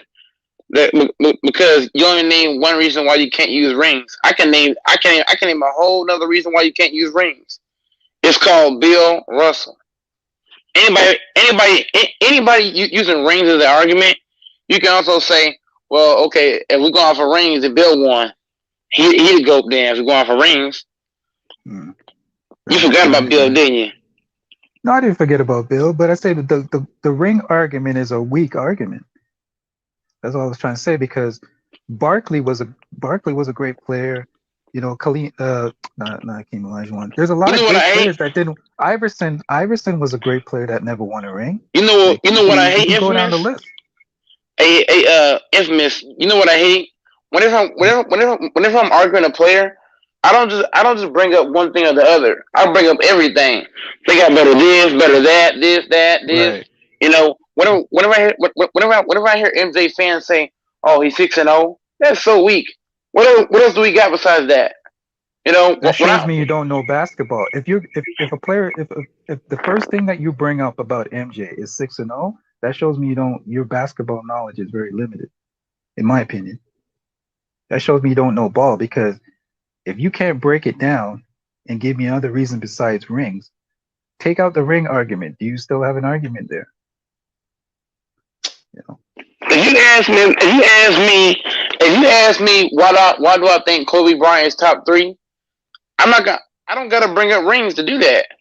No, I can go other ways. I can say he's got great footwork, he's got great moves, he's got 9 first team defenses, 2 MVPs, He's one of the greats in USA tournaments. I can say he's been in seven finals. I can say he's got 2 finals MVPs. I can say he has a lot of scoring records. I can say I can say he's one of the players that dropped 81 points in the game. I can bring up a whole lot of shit. I'm not gonna just throw out, oh, he got 5 rings. That's so weak. Bring up something else. Whenever you ask a LeBron fan why they got LeBron as the GOAT, all they say, oh, LeBron got 4 chips and 4 MVPs. Okay, that's weak. Right. We use, you know, the problem is we use statistics when it benefits our argument. That's the problem. We use statistics when it benefits our argument. Because here, look at this. Look at this. If you brought, let's say somebody came from another planet, right? Never watched basketball in his whole life. Never seen a basketball, and you were to sit him down and make the argument that MJ was the GOAT. We're just going to say that for this argument. We're going to say MJ was the GOAT. How are you going to convince him that MJ was the GOAT? You can't, because he's going to ask you, okay, was he number 1 in scoring? No. Was he number 1 in assists? No. Was he number 1 in rebounding? No. So why is he number 1? Oh, because he won 6 championships. But then there's this other guy that won 12. So it debunks your argument. So you see what I'm saying? Like, if somebody doesn't know basketball and you were to sit them down and show them videotapes and show them the statistical record book and say MJ was the greatest, he'll look at you and say, dude, what you're showing me doesn't make sense. It doesn't match up with what you're saying, because you can't make that convincing argument. You see my point? Truth be told, I believe Kareem is better than MJ, in my opinion. You can make the argument of Kareem, because then the guy's going to ask you, he says, okay, he's the number 1 all time in scoring, right? He's won 6 championships? That Kareem has all the accolades. Kareem has 6 all championships, 6 finals MVPs. He's number 1 in scoring. Right. If I go to history and I pull up all the things that do, he's won on almost every level. Yeah, he's won every level: high school, college, and NBA. What else can I bring up? But that's my point. Like, that's why but then the person's going to say, why is this guy not the greatest? But then you're going to say, no, but everybody says MJ's the greatest. But then the guy's going to say, why is MJ the greatest when he doesn't match up with this guy? See, that's what I'm saying. The GOAT. That's why I say the GOAT argument doesn't fly with me. I don't like the GOAT argument, because it doesn't apply when you actually put it to the iron and put it in the fire and say, okay, prove it. It doesn't hold up. That argument is weak. The MJ argument is weak because, like I said, if somebody's never seen basketball, never played it in their life, knows nothing about basketball, you have a hard time trying to convince them that he was the greatest. Michael Jordan didn't do what Kareem did. Michael Jordan only won at 1 level, not 3. Kareem won at all 3 levels. And on top of that, Kareem has more points than MJ with just 1 move. Kareem got 1 move and got more points than MJ. All right. What that tell you? Kareem has more points than MJ, Kobe, and LeBron with just 1 move. And he won at all 3 levels. Just think about that. Right. But then they're going to say, oh, well, he played longer. They're going to use the longevity thing. You know, they're always going to find a way to diminish somebody's greatness that they don't like. You know, but they find a way to elevate who they do like. Nobody, look, they're going to use that excuse that MJ was forced out the league for 2 years. And if he had to play, he would have won 8 roll. All that crazy shit. I don't believe the Bulls would beat the Rockets. The Rockets had a winning record. You see? Look. Right. What What do LeBron fans always say about Kobe Bryant? Oh, well, LeBron is 14-6 against Kobe. Well, Hakeem is 6-2 against MJ. LeBron. Right. Facts.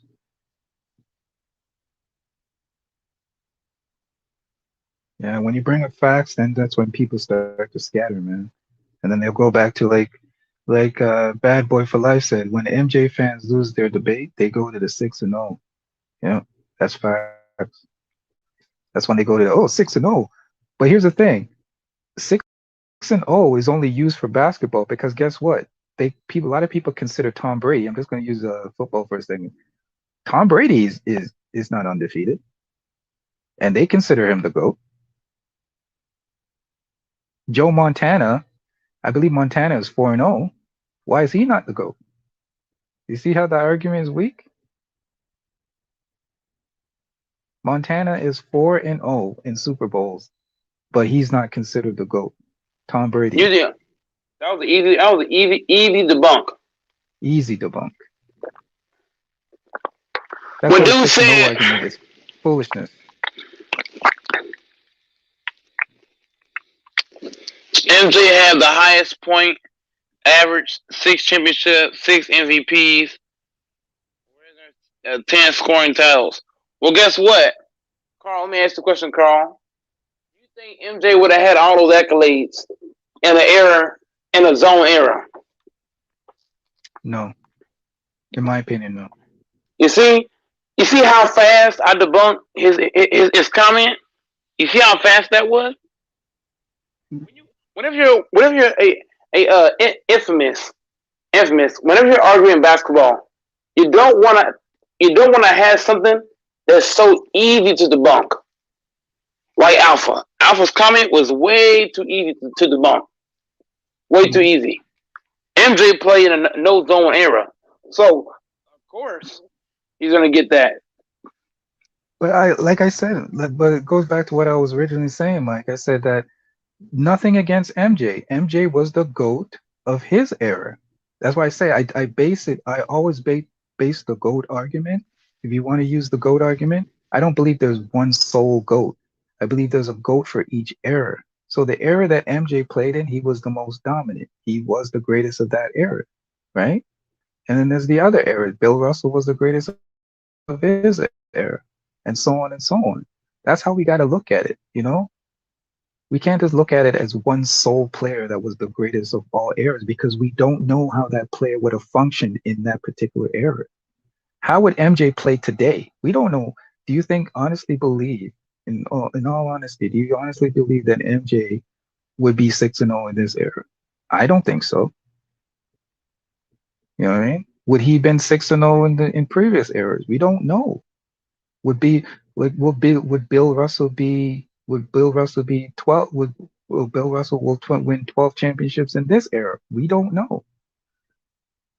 That's what I'm saying. It doesn't make sense to argue they argue the GOAT thing because it's depending on who you play with, the era you play with. So we gotta isolate those people and put them in the right context. Put it in the right context. Context is important. Like I mentioned, you said it many times. Context is important. You know.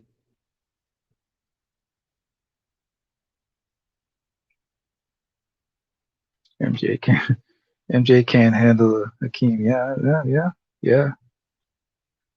Hakeem was a great player, man. Great player. Even Shaq couldn't. Shaq has tremendous respect for Hakeem. Shaq even Hakeem schooled him. This dude Alpha said. He said I didn't debunk what he said. Well, guess what? I'm gonna debunk it this way then. Hey, Infamous. Remember how out of all the finals MJ been to, MJ had the way better squad, damn near every time. When MJ faced the Jazz those 2 times, when MJ faced the Jazz those 2 times, his team was way better. I don't care what they said on paper; they was way better. When MJ faced, whenever he faced Charles Barkley, he was way better as a squad. Whenever he faced the '91 Lakers, they lost big game James in key games of the series. Go ahead, Infamous. No, I was just about to say you hit a great point because there was no. We can make the argument that there was no final series that MJ went into that his team was the underdog. Can we be honest with that? Hold up. I gotta stop right there. The Jazz, even though the Jazz were the favorite both times, but even though the Jazz were the favorite those 2 times in the finals, we all knew the Bulls were the way more talented team. Just because you're the favorite, that don't mean your team's better. Even though the Jazz, No, so you're saying that in those 2, so out of the 6, there were 2 that he was not the favorite? There was 2 where he was not the favorite. But even though MJ was not the favorite those 2 times to get the Jazz were nowhere near the caliber of the Bulls. Like for example, I agree. In 2011, even though the Heat was the favorite in 2011, who had the better team? The Mavericks. The Mavericks were an overall better team. Thank you see what I'm saying? Just because you're the favorite, don't mean you're the better squad. Right. You know what I'm saying? You know what? I'm about to throw some more facts on that. What happened to Brooklyn this year? Like things happen. Are we gonna forget that Brooklyn was the best team this year and they got knocked out? Like for example, even though those 2 Jazz teams was the favorite, bro, we all know the Bulls were way better than the Jazz. Absolutely. But you know what, Mike? How come people never bring up the fact that same Mavericks team also took down the Lakers? People forget. It wasn't just the Heat they took down. They took down damn near everybody, bro. It took everybody down. Facts. Everybody we always seem to forget about that. People always seem to brush that under the rug and say, well, they took down the Heat with LeBron and D Wade and stuff. But they also took down the Lakers too. They took down everybody that year. It wasn't just the Heat. That year, you're right. They were the better team. They was on steroids that year. Right. It happens. Hey, Infamous. That Maverick team, bro. They had to been on steroids. They couldn't miss. Those dudes could not miss, bro. Every series, bro. When they played my Lakers, I was like, there is no way they're hitting all these damn shots. I was like, what the bro? I literally broke my TV. I was so mad, like, nigga, what the fuck y'all doing? Bro, the Mavericks, when they beat my Lakers, bro, I was like, there is no way. They just made all these, bro. They should have been tested.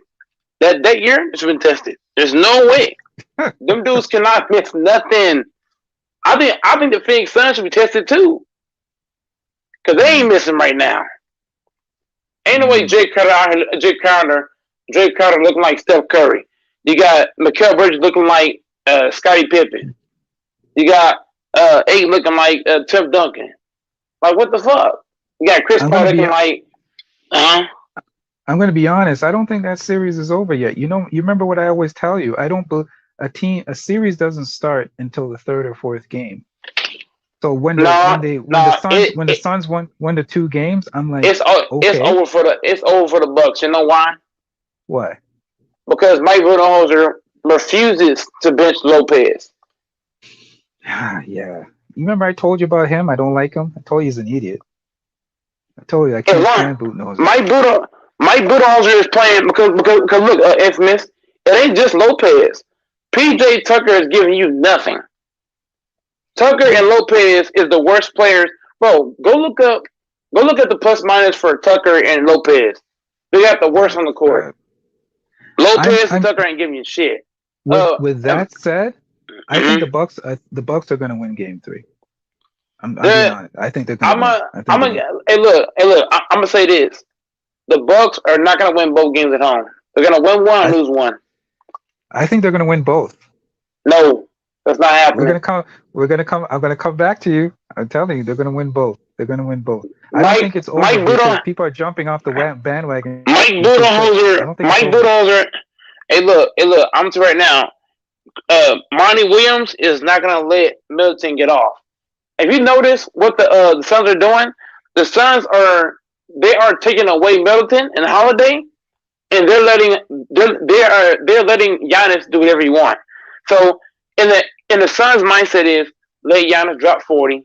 We're gonna shut down Middleton and Holiday. That's their game plan.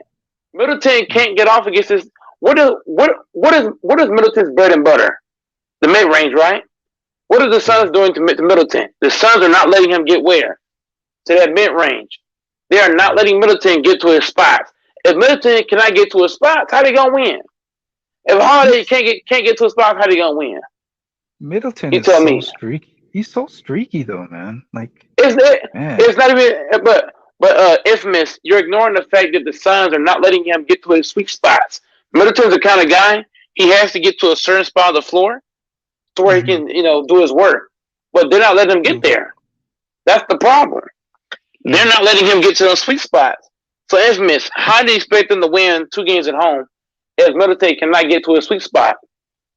Explain that. I think, okay, what they need to do, I think what the Bucks need to do is, I don't understand it. They're the dumbest team I've ever seen play ball. Like, they're one of the dumbest teams I've ever seen.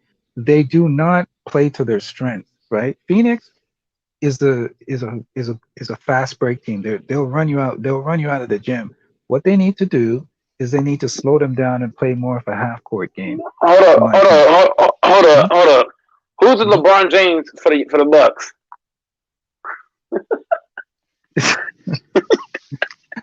Who's the LeBron James for the Bucks? Who's the Chris Paul for the Bucks? Who is that point guard that knows how to slow it down for the Bucks? Drew Holiday ain't no real point guard. He's a 2 guard. Drew Holiday, I don't understand why he does not use his gifts, man. The guy, he's solid.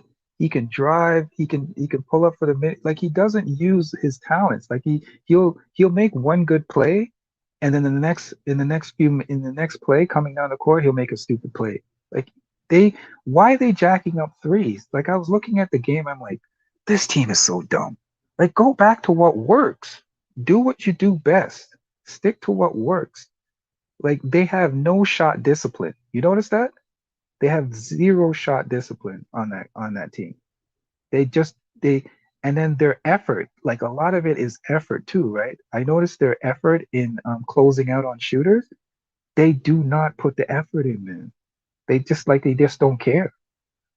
And did you see, there was a couple plays, I don't know, it was like at the beginning of the game, close to the beginning of the first quarter. And Phoenix had their guys shooting at the corners, and nobody went out to close out on the shooters. They just ignored them. Like, I'm like, why are you not closing out on these shooters? And they just let them shoot.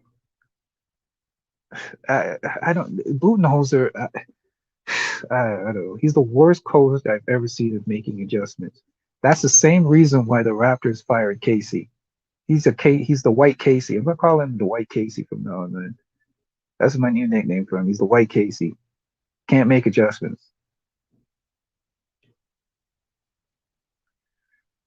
But despite all that I've just said, I still think the Bucks are gonna win Game 3. I think they're gonna pull it out. What do you think, Mike?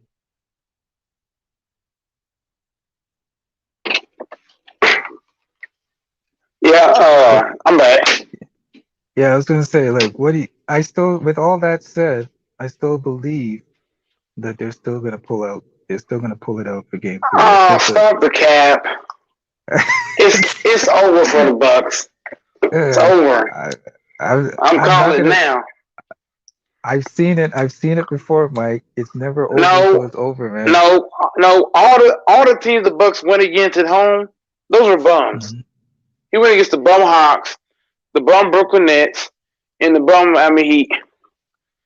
Yeah, but everybody was saying the Hawks were going to win, and they lost, and everybody said Brooklyn was going to win, and they lost. Okay, so hold up. Mm-hmm.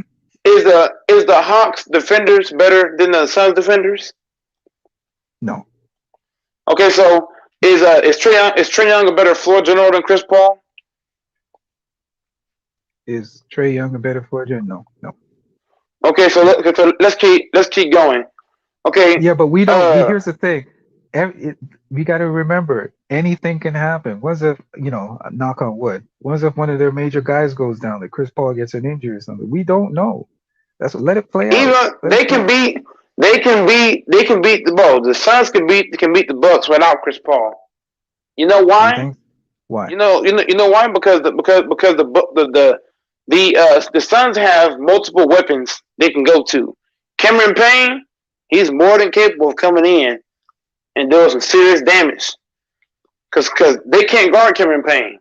Cameron Payne come in the game, get bucks on everybody. That's cap, Mike. They need Chris Paul to win. I don't. That's a whole lot of cap. Mike Budenholzer, bro. Mike Budenholzer is also playing defense too. Mike Budenholzer playing D too. He playing D on his own team. So guess what?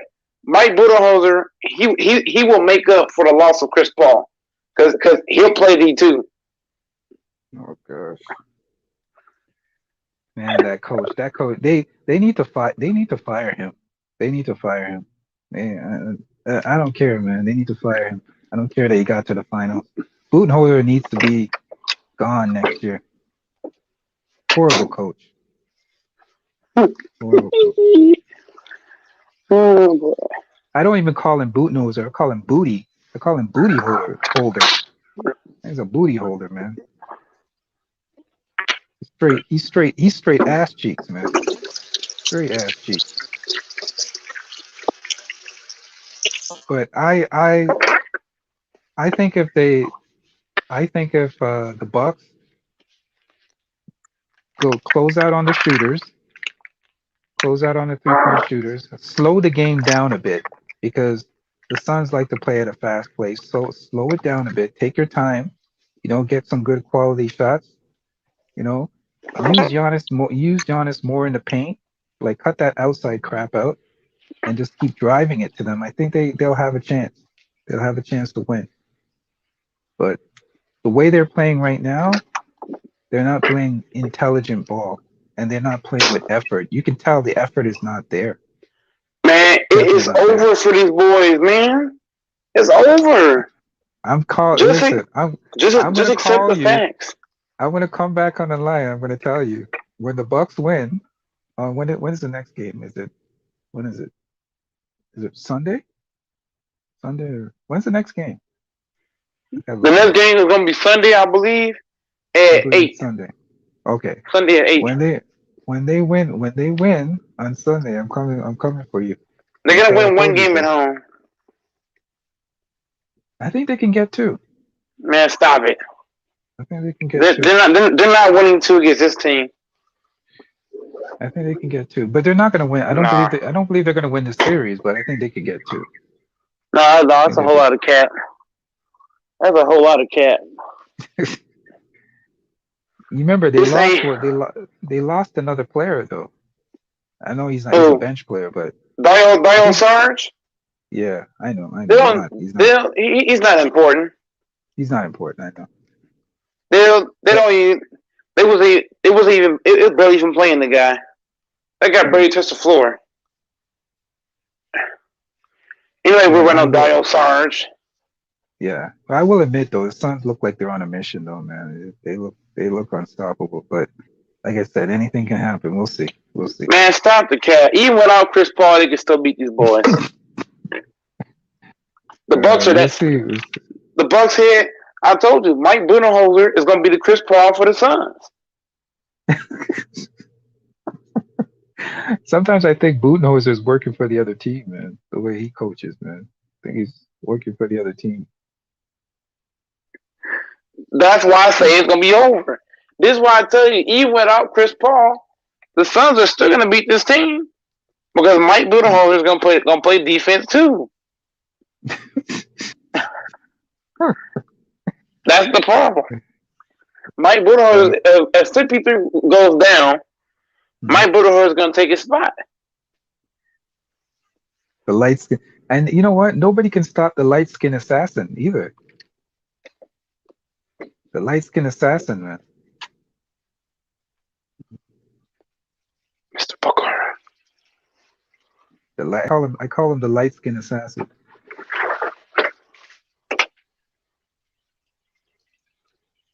Man, I don't know, man. This is not looking good, man. I feel bad for Giannis too, because it would be nice to see him win a championship, but don't look good, man. Don't look good. Don't look good at all. He's not winning nothing. He's done. He should go ahead with it. You know what? I think Giannis should. As long as Giannis is on the Bucks, he's not winning.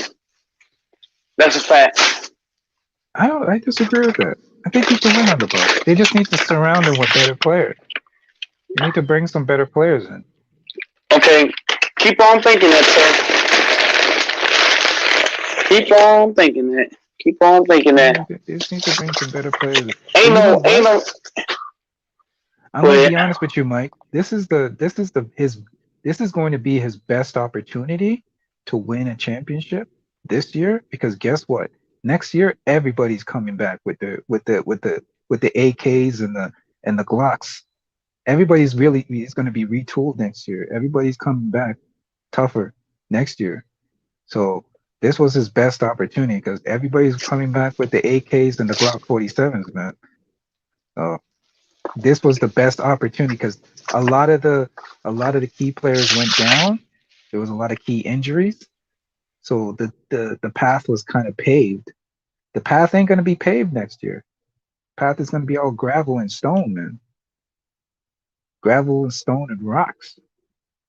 So it's going to be a different animal next year. So you better try to, and those two teams, you better try to win it this year, because next year it's not happening. Everybody's going to be retooled. You know, I was reading the title. You said that, is that true? What you said on on the thumbnail, that Damian's coming to the Lakers? That's a cat, Mike. It's a rumor, right? It's a rumor that's going around right now. There's a lot of rumors speculating Dame, because Dame got caught with LeBron, so everybody's speculating him coming to the Lakers. He might, you never know. Okay. I don't think Dame doesn't seem like the type of dude that's gonna, If he does that, Ticket gonna crucify that man. Oh yeah, for sure. He's gonna call him a bum, call him booty cheeks, say his ass, talk about his mama. It's against his character. It's against Dame's character, though. Dame doesn't seem like the type of dude that's gonna do that, though. You know what I mean? Like he doesn't seem like the kind of guy that's gonna jump ship to go join another dude. He'd rather get it on his own. Kind of like Giannis. He has that Giannis mentality. So it'd be strange. I think, you know what? This is what people are not talking about. I think he was seen with LeBron because he's in that Space Jam movie. It's all promotion. That's why he was with LeBron, because he's one of the main characters in that Space Jam movie. And with AD and what's the other guy who's in it? Thompson guy from Golden State.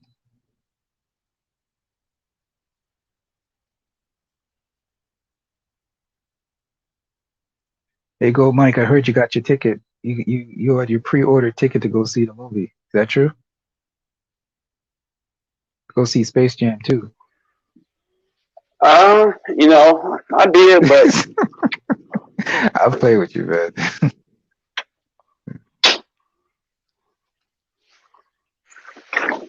I'm gonna be honest. I'm not gonna go see that thing. I have no interest in that. You have to go see it. I'll wait for it to come out on DVD or something. No, you don't got no choice. You got to see that, or else. Why? Or so I'll call LeBron and tell you didn't want to see it. Like, LeBron, I don't think that move. I don't think it's going to do so well. What do you think? I don't, I don't know. Everybody said was so John Wick said it's gonna be hard to trade Dame.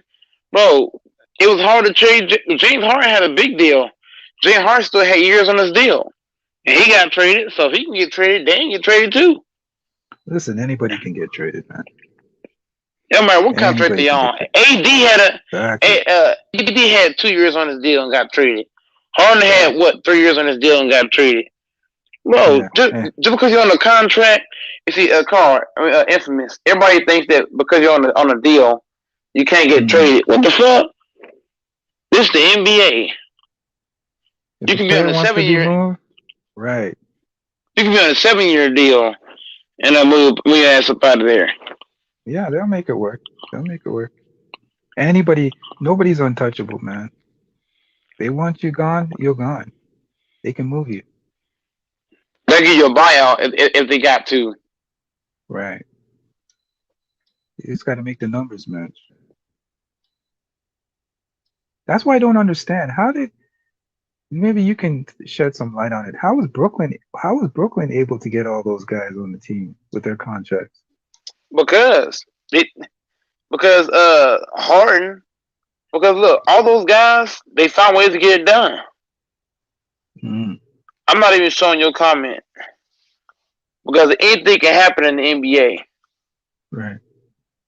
It don't matter if we don't have cap space. It don't matter. Dang, they can say, okay, I'm gonna take less because they can make. Really, to tell you the truth, Infamous, they can make all that money off the court in LA. Facts. He can make all this shit he getting paid now. Look, Dan can take a pay cut, come to LA, make all that money because LeBron can get him paid. LeBron's he's the kind of dude. If you come help LeBron, he gonna help you. He's that kind of dude. If you help LeBron, he gonna help you.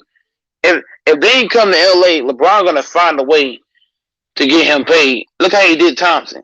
He got Thompson paid all that money. Was Thompson worth that money? Hell no. He got J.R. Smith paid. He got a lot of guys paid.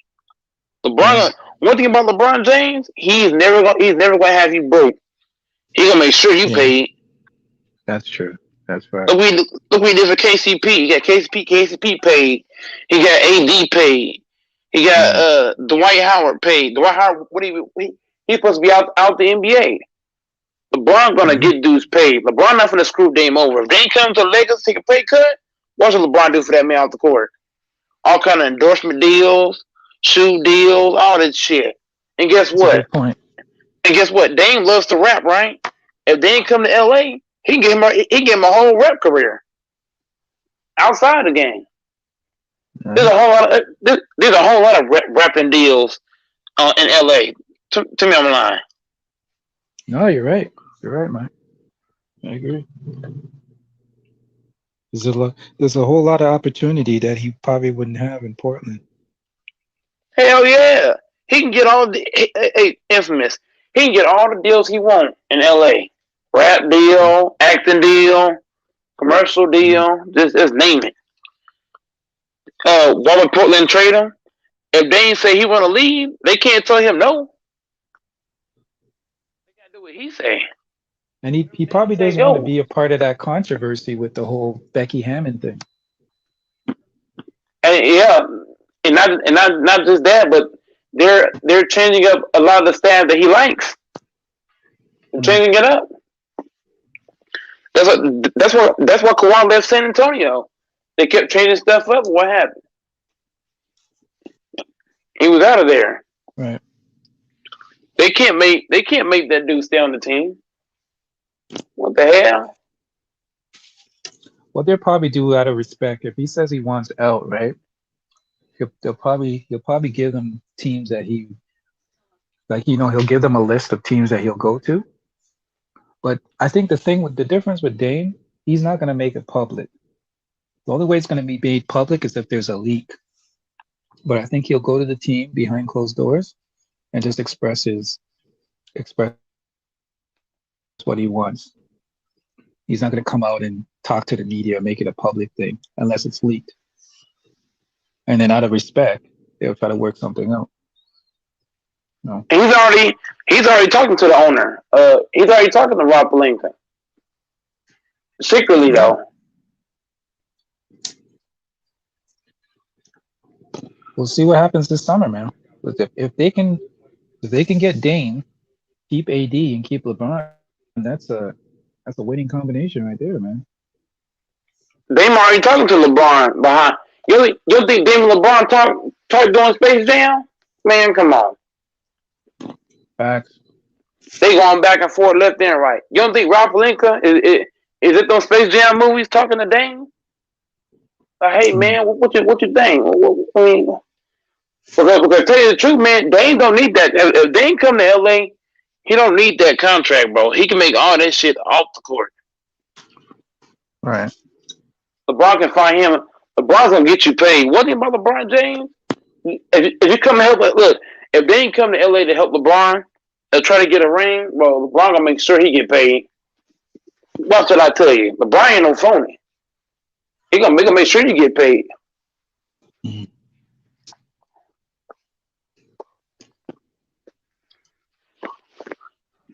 And we can't. And then you don't. I was saying that Dame would fit perfectly into that team. Hell yeah! You put him on LeBron on the same team, that's gonna be untouchable. Who in their right mind gonna guard that? That's gonna be unguardable. Because you got to remember, sometimes when LeBron's off the court, they don't have another guy that they can pair with AD that has the same production. You know, like a second guy that can score. So what you can do is if you have Dame on the team, you can almost like load manage LeBron a lot, because then you have that second court, you have that player that can pick up a lot of the slack. No. LeBron's trying to get revenge. LeBron wants to get revenge on the NBA.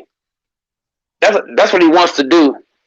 So I can see LeBron James definitely trying to get Dame to the Lakers. Not just Dame, but other players too. Because when you look at what the Brooklyn Nets just did, who would not want payback on KD for doing that shit? Who wouldn't? But what the hell? But it didn't work. I said at the beginning of the season when everybody was talking about, oh, Brooklyn's gonna win, I knew it wasn't gonna work because Kyrie never finishes the season. He's always injury prone, and I knew he was gonna go down. And then you had Harden. Harden's not injury prone, but he gets injured. Let me just tell you, KD's coming off. Hey, Infamous. Let me tell you just how dumb the Brooklyn Nets were. When you're playing in the East, right? You don't need a whole lot of wins to make the playoffs. What I would have did was I would have low managed Harden, KD, and Kyrie. I would have low managed them guys because when you play in the East, you can get 40 wins and get in the playoffs. Tell me why Steve Nash did not low manage those guys. And you're playing in the East. I'll tell you why. Because he was taking his orders from D'Antoni. I always tell you, any team that has D'Antoni as a coach on it, not gonna win shit. Man's a horrible coach, man. If that had been Phil Jackson or Pop, and they got 3 stars in the East, they'd have been resting them guys. Right. Trying to get them ready for the playoffs. Pop would have rested them. Pop would have rested. He'd have made sure they was healthy, ready and rested up for the playoffs. Facts. You give us Dame, AD, and LeBron. If we get Dame, LeBron gonna rest sometimes. He's gonna be having some games where like, okay, I'll play 20 minutes. You got it, Dame. Take over. Right, because Dame is a guy that will take over a game. It'll take a lot of the stress and take a lot of the responsibilities off LeBron to generate offense. Heck yeah, they can take it. As they won't. It would be impossible to double LeBron. It would be impossible with Dame on the court. Right. Because Dame's gonna get an easy 50 points if you double LeBron. And here's another thing that people think about how easy the game is going to be for Dame as well. He's You gonna know what have I mean? so many open lanes. He's gonna have so his scoring is he's gonna make the game a lot easier for him. And I and you can't Mhm. you can't double Dame, you can't double LeBron, and you can't double AD. Can you imagine that? Right. You double Dame, AD wide open. I You will double admit AD, though, I think LeBron's open. Huh? I believe his numbers are gonna go down a bit though. Who, Dame? I think I think his scoring might go down a bit. No, hell no. If Dame come to LA, I think LeBron James is gonna let Dame be that main scoring outside of AD. Yeah, but you got to think about this. You got to remember the reason why he picks up a lot of the offensive slack because he has to in Portland.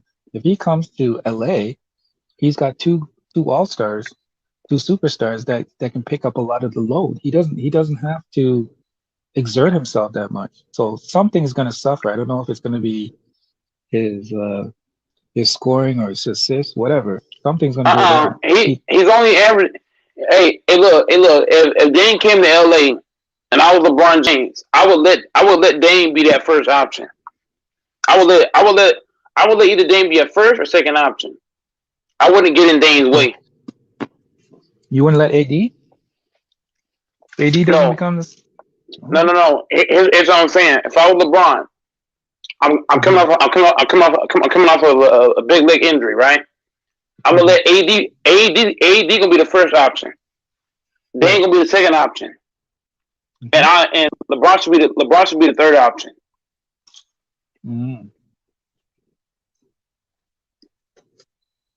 LeBron should be that third guy, and also, they can all take turns being that scorer. They can take turns.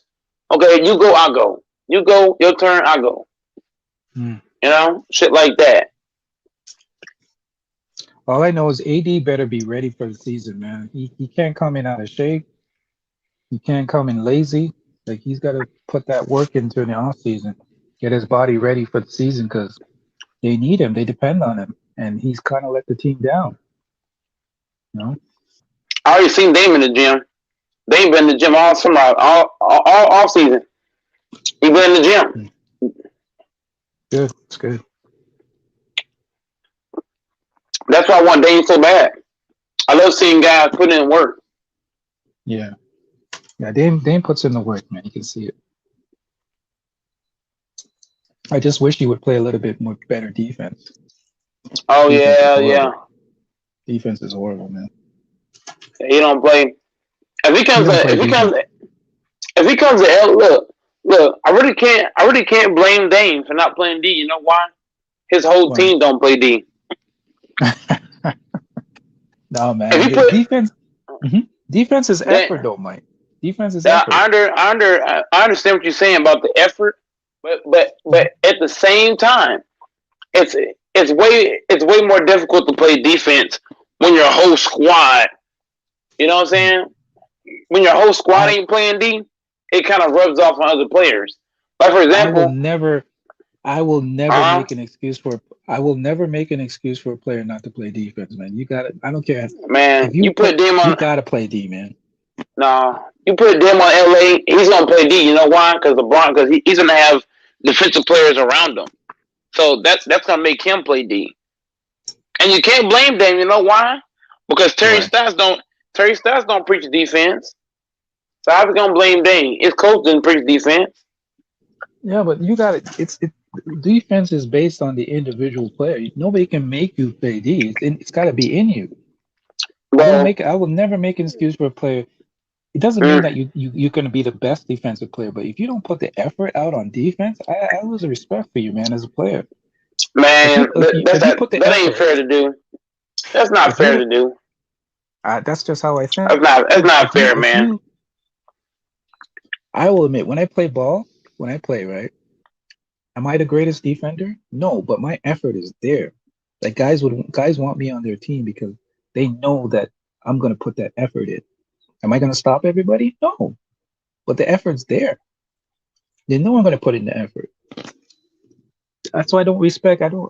Defense is about the effort. If you're not gonna put the effort in, and you're just gonna be like, well, everybody else doesn't play D, so I'm not. I don't subscribe to that, man. I got that old school mentality. I don't subscribe to that.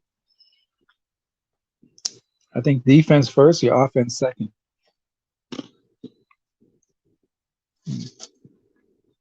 That's just how I feel.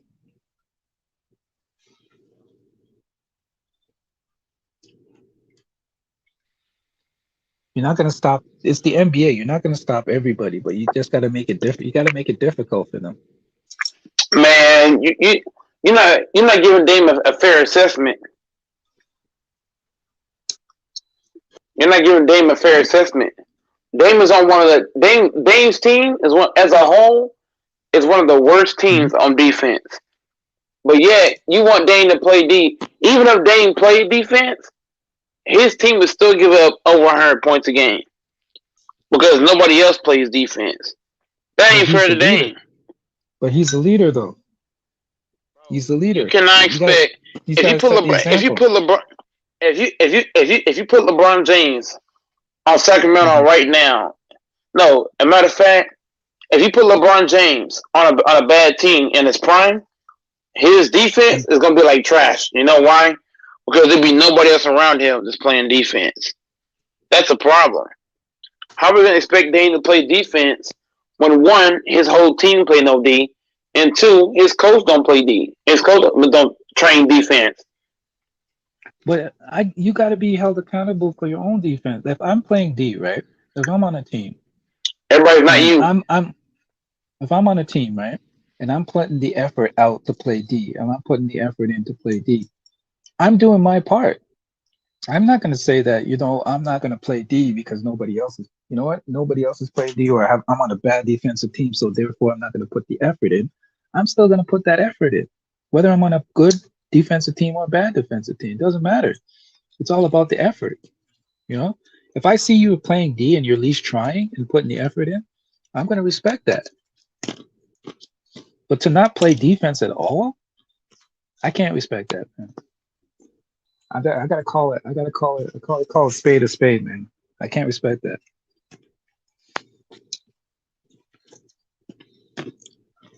Yeah, Dame has to hold himself accountable. Yeah, facts, Big Kev. It's on you. Nothing I hate more is when I'm playing basketball and guys are not. I'm playing defense and I'm putting the effort in and nobody else is putting the effort in. That frustrates me. But I'm still going to do my part. I'm still going to play D.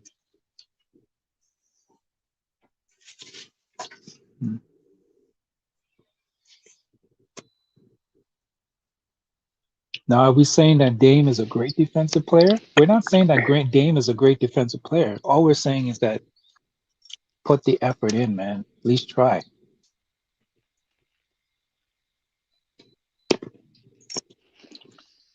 Big Kev said, he said Bron played D on all those bad teams, but Big Kev, you have ignored what I said. Even when LeBron played D on them bad teams, his defense looked below average on those teams because of the fact that a lot of his teammates didn't play defense. So it didn't matter what D LeBron played, it didn't matter. They would still give up a lot of points. Yeah, but if I see LeBron is doing his part though and playing D, I'm going to respect that, even if the team was bad. I'm still gonna have respect for that. I wouldn't have respect for him if he didn't play no D at all. Yeah. You got to remember, man. This is what a lot of people got to take a look at. It's not easy to get to the NBA, man. Only certain privileged people have the opportunity to play in the greatest league in the world when it comes to basketball, man. So you got to cherish every moment, man, and say, yo, I made it here. And some guys made it the easy way. Some guys had to get it out the mud. So when you get there, you got to play like you got every day. You got to play like it's your life, man. Sorry. Because there's so many guys that didn't make it. I believe in putting the effort in, man. You got to put that effort in. Man, Dame plays defense. Guy, I don't know, man. There's not times I've seen him with his hands down, man. He plays D. See guys blowing by him. Man, ain't nobody going past Dame. I've seen dudes blow by him, man. Not every play. Do you remember Harden was criticized for? See, here's the thing. Harden is actually a very good defensive player, but he chooses not to play D. Because you remember when people started coming out and criticizing him and say, "Oh, he's just an offensive player. He doesn't play D." Guess what he started doing? He started playing D, right? And he showed he can play D. So now that we can see that you can play D, there's no excuses anymore. That's what he was doing. Harden can play D, but people just think he's a bad defensive player. Harden is not a bad defensive player. He just chooses not to play D. Put the effort on D. James Harden always had defense. Yeah, but a lot of people think he can't play D. He's not a good defender. Like if you go on YouTube right now and look up Harden bad defensive players or something like that, there's a whole like videos on how bad his defense is. But I'm saying his defense is bad, not because he's a bad defender, but his defense is bad because he doesn't put the effort in. He doesn't put the effort in on the defensive end. Dame got defense. What you talking about? Dame Dollar's kind of like James Harden. Dame has defense, but he chooses not to play D. But he doesn't have defense. He just chooses not to. You think Dame chooses not to play D? Dame got defense. He just picks and chooses when he wants to play it. Yeah, I guess. Well, he needs to play it more often because I don't see it, man. He don't play D often because he chooses that. But Dame is not a bad defender off the head. You know what I'm saying? He's not a bad defender off the head. He just chooses when he wants to, when he doesn't want to. I remember we had a guy in our we had a guy in the Raptors. Was a horrible defender, but he was a horrible defender not because he didn't put the effort in. He was just not a good defender. But he tried. I don't know if you remember Jose Calderon. Oh, he was garbage. Jose Calderon was garbage on the defensive end. But here's the thing. He tried, though. It's not like he wasn't, and I respected that. It wasn't that he wasn't putting the effort in to play D. It's just that he was just not a good defender.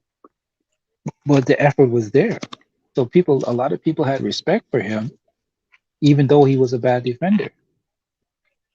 But you can see the effort. You could see like he was literally trying to play defense. But when a guy just does not play D at all, and just those matadors in the bull, when the bull just you could just blow past them, and they just don't care. They just let you blow by them. That I can't respect, man. Oh, Dame got D. He just chooses not to. I know, Mike. You guys say a pause after that.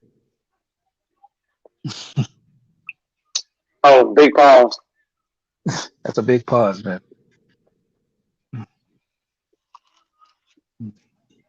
What a double hex sword. Yeah, Dame is he just goes back and forth. You know, Dame is not. He's not a bad defender. He's not a bad defender at all. He just some plays he chooses to. Some plays he's like, man, fuck it. You know what it is, Mike? The defensive end, you should always take pride in your defense. That's my opinion. Like the offense isn't. The offense will always be there. Not in today's league. It's an offensive league though. Like they're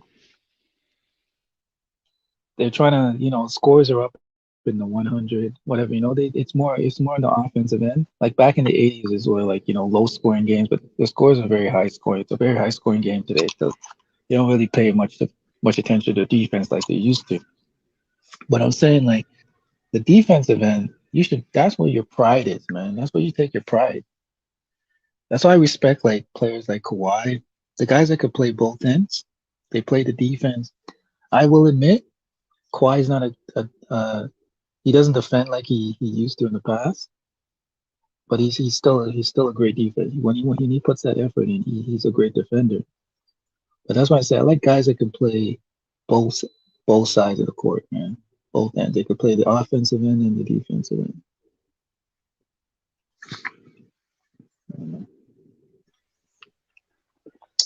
Well, you're never gonna find that kind of error again. I think you're right. Now, Infamous. When I'm playing ball, I'm playing both sides. I don't play one side or the other. I'm playing both. Because the one thing about me is that if my offense is not going, if I'm playing great defense, my defense is gonna lead to offense.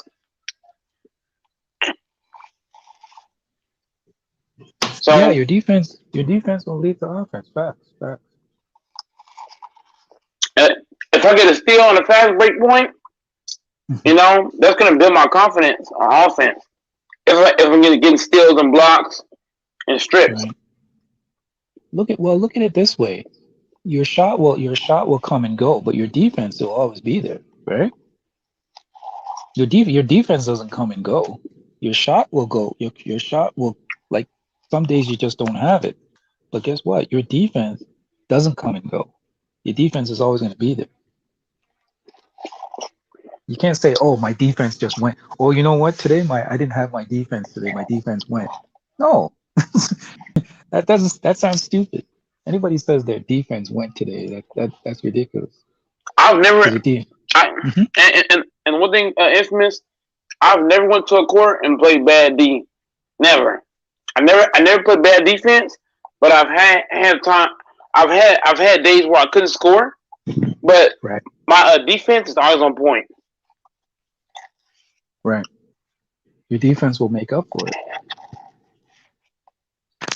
There's some days that I couldn't even make an easy layup. I can't even make a shot. But my defense was always going to be there because I'm all about. I don't know about you, but when I play, I don't really care about the scoring. I care about my team winning. I care about winning. Big Kev asked me, do I play defense no matter what?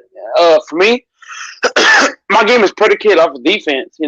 I can score the ball I can score with anybody, but I don't really care about scoring. Even though I'm a great scorer, I don't care about the scoring end. I care about the defensive end because if I'm playing defense, that's gonna get me hyped up to want to go out there and knock down threes, drop to basket, cross dudes up, step back, in and out. Just like today. I went to the gym. No, it wasn't today. It was yesterday. I went to the gym. I was playing ball. I couldn't make any shots, but you know what? The defense was there. I was getting steals, getting on the fast break, getting to the bucket, making dropping off dimes. So yeah, man, defense. I play defense no matter who's on my team. I don't care if I got 5 Jared Dudleys on my team. I'm gonna play defense because that's what I do. But here's the thing, Big Kev and Infamous. Dame's not built like me. I'm built from the old school cloth. Now I ain't old, but I have the old school cloth mentality that defense should be a thing you always take pride in. But in today's league, players don't think how I think. I think differently. I think like Infamous. Infamous. You're from the old school, and Big Kev's from the old school. I'm not, but at the same time, I got an old school mentality. I love to play defense. Defense is a thing. I don't care if I go 0 for 9. If I'm playing defense, I feel good. If I can get if I go 0 for 9, but I get 9 stops, I feel good about that. Or if I have 5 missed layups, but I got 5 stops, okay, evens out. If I get as many stops as I'm playing bad on offense, it's an even draw. Every shot I miss, infamous and Big Kev. Whatever I'm playing basketball, whatever I messed up on offense, I want to get that many stops. If I have 5 turnovers, I want 5 stops.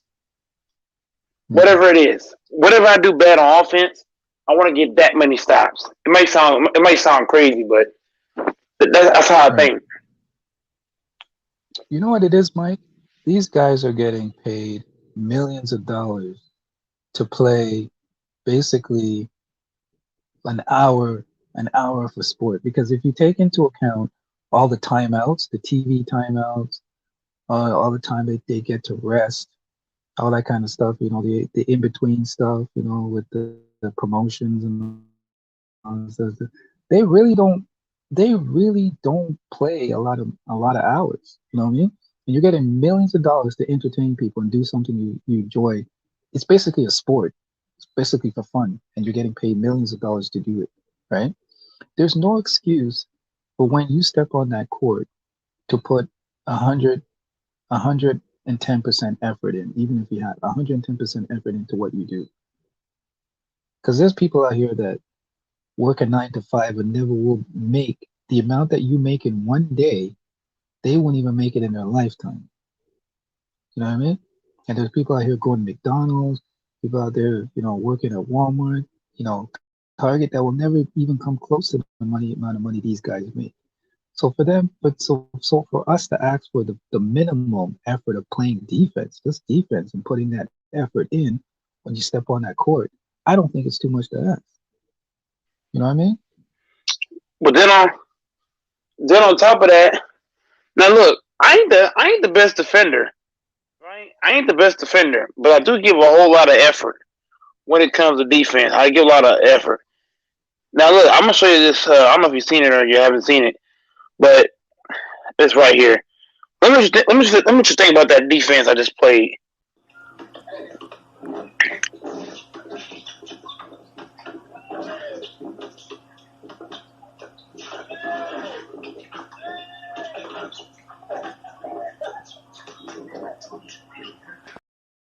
Guarding the guy in the pants, the white pants. I got the white tank top, black shoes on. Yeah. That's what I meant. Sorry. No. I got the white shirt. You see, I ain't the best defender, but I do give it effort. Let me just see it one more time.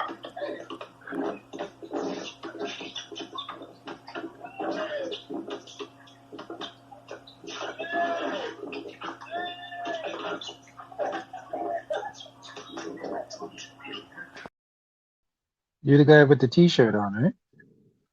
Yeah, I got a T-shirt and the LeBron's on. T-shirt with LeBron. Yeah, I saw it. What do you think? I ain't the best defender, but I do give a whole lot of effort. Yeah, the effort's there. I see the effort. You see, I was doing my best. I was doing my best impression of Gary Payton. I was really trying to keep him in front because that guy is faster than me. That guy is he's faster than I am. But I still gave a heavy effort to make him pass the ball up. I didn't want him to shoot or drive, so I was pressing hard. But a lot of players will not give that much effort. A lot of players won't. They would just give up. No, you got to put that effort in. It's because, just like you said, when you play defense, it equals your offense. Your offense gets you hyped up and gets you ready to play offense, man. Think about how you feel when you block somebody's shot. Doesn't that give you an adrenaline rush? It gives me one. Where you steal the ball from somebody. And And that's the thing, Infamous. When I'm missing shots, if I get a block, man, I'm be so fired up. I might block you, run down the court, and just yam that thing. Like, yes, go. Be fired up. Whenever I block somebody, I be like, man, that feels so damn good. It feels good to stop somebody from getting a layup or a 3-point shot or even on a pass. If I can steal a pass, man, that feels good too. And you know what also? Your team feels hype. Your team gets hype. Your team feels hype when you do something like that too. Anytime you block somebody, there's 2 plays in basketball that gets people hype. When somebody gets blocked, well, 3 actually. Block, dunk, and a steal sometimes. Those get people hype. Or get your team hype.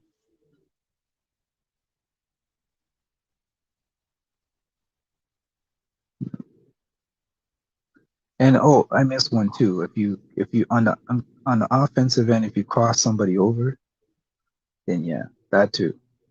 But or break an ankle. But when it comes to defense, those things get people going, man. Get your teammates going, get your team hyped.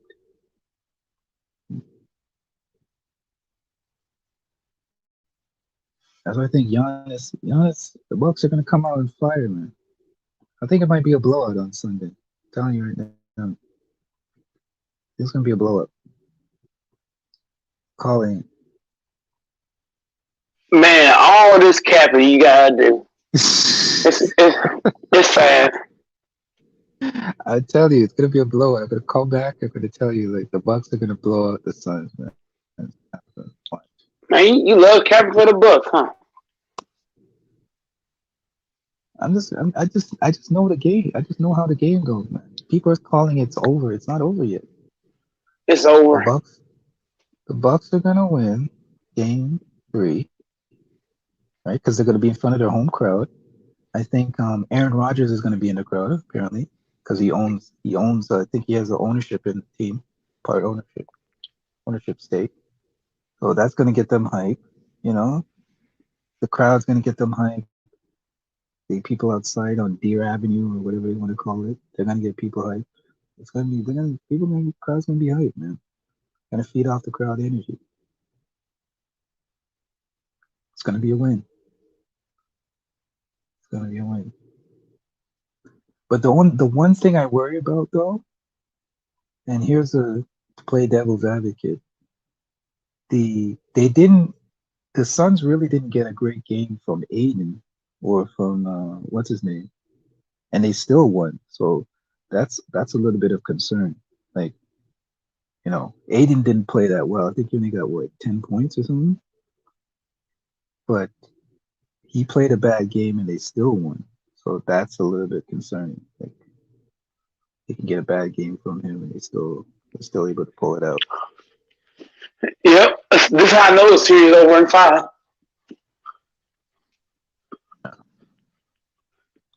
What do you think? They're gonna get the gentleman's sweep?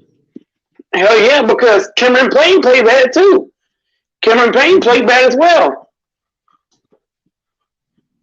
Cameron Payne played bad. Aiden played bad, and he still won. I was hoping it went 7. Man. I wanted to see a game 7, but hell no. With a Mike Budenholzer coaching, hell no. Yeah, I don't think it's gonna go 7. I'll be honest. Might be ended. Might be 6. No, it's not gonna be. It's not going 6. I'm telling you. Look, here's why the Clippers went 6. Ty Lue is better than Budenholzer. Ty Lue makes adjustments. Ty Lue made all kind of adjustments. Mike Budenholzer is worse than Ty Lue. So if Mike Budenholzer keeps playing the same rotation, because Ty Lue understood, look, I got to take Zubac out. I got to go small. But, as long as Budenholzer is stuck in his ways, it can be over in 5. Man, Giannis needs to Giannis needs to go to whatever happens. Giannis needs to go to management and say, "Yo, get me a better coach in here, man, and get me a true point guard. Get me a real point guard." And I would, you know what? They should have kept who was the who was the other guy that they traded from Milwaukee and they kept Middleton instead? Who was the other guy? Brogdon, right? Why didn't they keep Brogdon? That's what I was saying. That's a horrible mistake. Brogdon is a way better, in my opinion. They would have got so much more out of him. Because Chris Middleton, I'm sorry, Chris Middleton is not that dude, man. I'd be looking. I don't know why they gave him all that money. I would have traded his ass. He's not worth it. It's not that he's a bad player. He's just very streaky. It's very streaky. You don't know. The thing is, you don't know what you're going to get from him game to game. That's the problem. You don't know what you can get from him. One day he can get real hot, and then the next game he's real cold. That's a problem. But yo, what do you think about the nonsense that Skip was talking about? This is why I wanted to get your opinion on, Mike. What do you think about the nonsense that Skip was talking about, saying that the team plays better without Giannis? What do you think about that?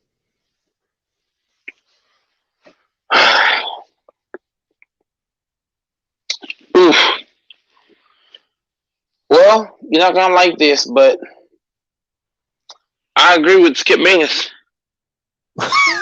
Damn, no. Let me explain why. Let me explain why. Go ahead. Whenever Giannis wasn't playing, Mike Budenholzer, he actually made adjustments. Mike Budenholzer was actually coaching and making adjustments. But once Giannis came back, it's like Budenholzer forgot how to coach. It's almost like I feel like Budenholzer is just riding Giannis. He's riding him because whenever Giannis wasn't playing, Budenholzer was actually making coaching adjustments. It was like Budenholzer was actually coaching when Giannis wasn't playing. But once Giannis came back, he's like, okay, I don't got a coach now. I got Giannis. And to me, that's why I believe. That's why I take Skip Bayless. Now look, I don't agree with Skip Bayless on it's Giannis' fault, but I do agree that the Bucks are better without Giannis because Budenholzer can't coach when Giannis plays. Budenholzer coaches better without Giannis than with Giannis. I don't know why, but if you look at all the games Giannis didn't play, look at all the adjustments Budenholzer made without Giannis. Once he came back, what did Budenholzer do? He stopped making adjustments. So, what you got on that? You know what? I don't agree with it. I still think they're a better team with Giannis.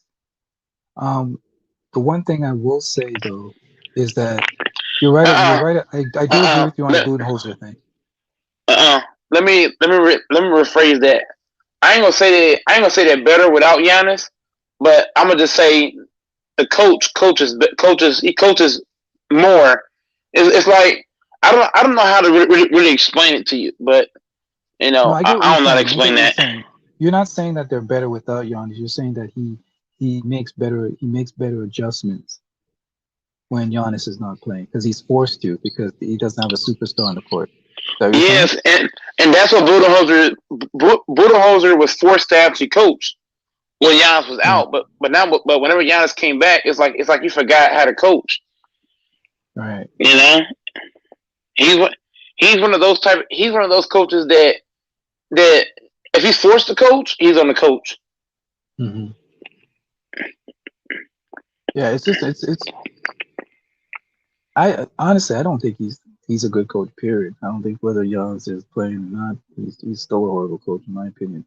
But I think when Giannis is on the court, I think they're forced to feed the ball to play through him instead of playing. You know what I mean? Instead of playing their game, they're forced to like, oh, we need to get the ball moves more. The ball moves more freely without Giannis, but also you're leaving this out too. Bobby Portis was playing. He was playing out of his mind when Giannis went down. But once Giannis came back, it's like the ball is not moving as much with Giannis on the court. The ball's sticking more. But also, Mike Budenholzer is coaching way more when Giannis is out. When Giannis ain't playing and he's forced to coach, he coaches. But also, not only that, but the ball is sticking more too, though, with Giannis, because Giannis is the guy that you got to get him the ball. This is why I'm telling you they should not play Giannis as much. If I'm the Bucks, I might limit Giannis's play and try to force the other guys to step up. Because as long as Giannis is playing, these other guys are not going to step up. Chris Middleton was averaging like 35. You know why? Because whenever Giannis went down, Middleton plays better without Giannis. I don't know why, but it's like it just feels like Middleton is more aggressive when Giannis is not available. He's just more aggressive for attacking. You feel what I'm saying? Nah, you got to remember, Giannis put up 40. Giannis put up 40 the last game, man. Giannis put up 40, but guess what? Giannis took away all the shots away from Middleton, dropping that 40. He took shots away from Middleton, Holiday. Middleton wasn't hitting shit though. Middleton, but here's what I'm telling you. Middleton can't find his rhythm with Giannis. Look at last year. Look at this year. Last year's playoffs. This year's playoffs. Any game Giannis missed. Remember how last year when Giannis got hurt his ankle and he didn't play for the whole series. Middleton was out there brawling, killing everybody in sight. You see what I'm saying? This is why I'm not just using this season infamous. I'm using last season and this season. When I see when Middleton plays without Giannis, it's like he's more aggressive to find it. He tries harder. He tries more to get his rhythm when Giannis is not playing. When Giannis is playing, Middleton kind of just stands to the side like, go ahead, get your 40. I'll stand in the corner. And Holiday's the same way. Giannis takes away the rhythm of Middleton and on Holiday. So then the rhythm is gone. Right. So it looks like it's imperative that Bucks management they for next season they get somebody that they can pair with Giannis that's more comfortable with him on the court. You know what I mean? Like get somebody that could play better with him. Because you might be right. Like maybe Middleton is not that dude. If I was the Bucks, fit in. If I was the Bucks, here's what I would do. If I was the Bucks, I would try to split up the minutes of Middleton and Giannis. Like I would try my best to not play them two together as much. Because I don't know if you can get anybody else because of the cap. So you might have to try to split up the minutes between those two guys because they don't feed off each other. They just don't. If Giannis gets okay, so for example, remember all those games where Middleton dropped 35? Right. Okay, I don't know one game where Middleton dropped 35 and Giannis had 30. I don't know one. All the games where Middleton showed up, Giannis didn't show up in. Even when they were playing together. If one gets 35, the other one gets like 15, 20 points. And you can't have that. They're not feeding. Kind of like Paul George. Paul George playing like ass. Once Kawhi went down, then he started stepping up. These players are kind of like that. This is why I say Middleton don't fit Giannis. They don't feed off each other. If Giannis gets 42, Middleton's gonna have 15. If Middleton gets 35, then Giannis gets 15. What you say? I was going to say, remember, there's something we always talk about in the NBA, and that's about matchups. I just think the Suns are just a bad matchup for them. They just don't match up very well against the Suns. The reason why is because I think it was, if any other team, I think they would have matched up a little bit better, because the thing is, the Suns beat them on both. Okay, so let's say, for example, the Bucks go small ball, right? Let's say they go small ball and take Lopez out and just go strictly small with Giannis at the 5. They're still gonna have issues. You know what I'm saying? Like, it's a hard matchup for them to play.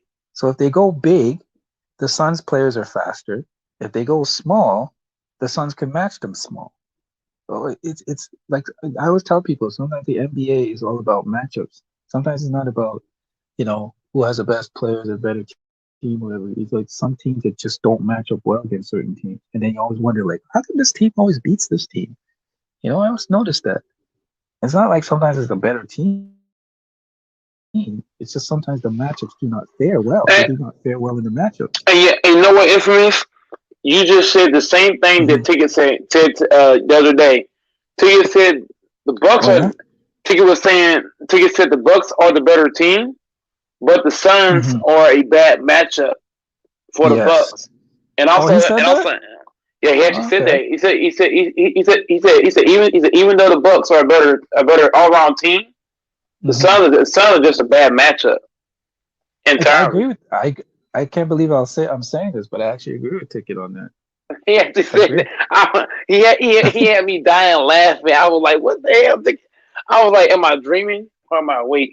But that dude actually said that. That's a good basketball take. I agree. He also said that not only are the Suns a bad matchup, but the thing is, he said Mike Budenholzer refuses to bench Lopez and Tucker.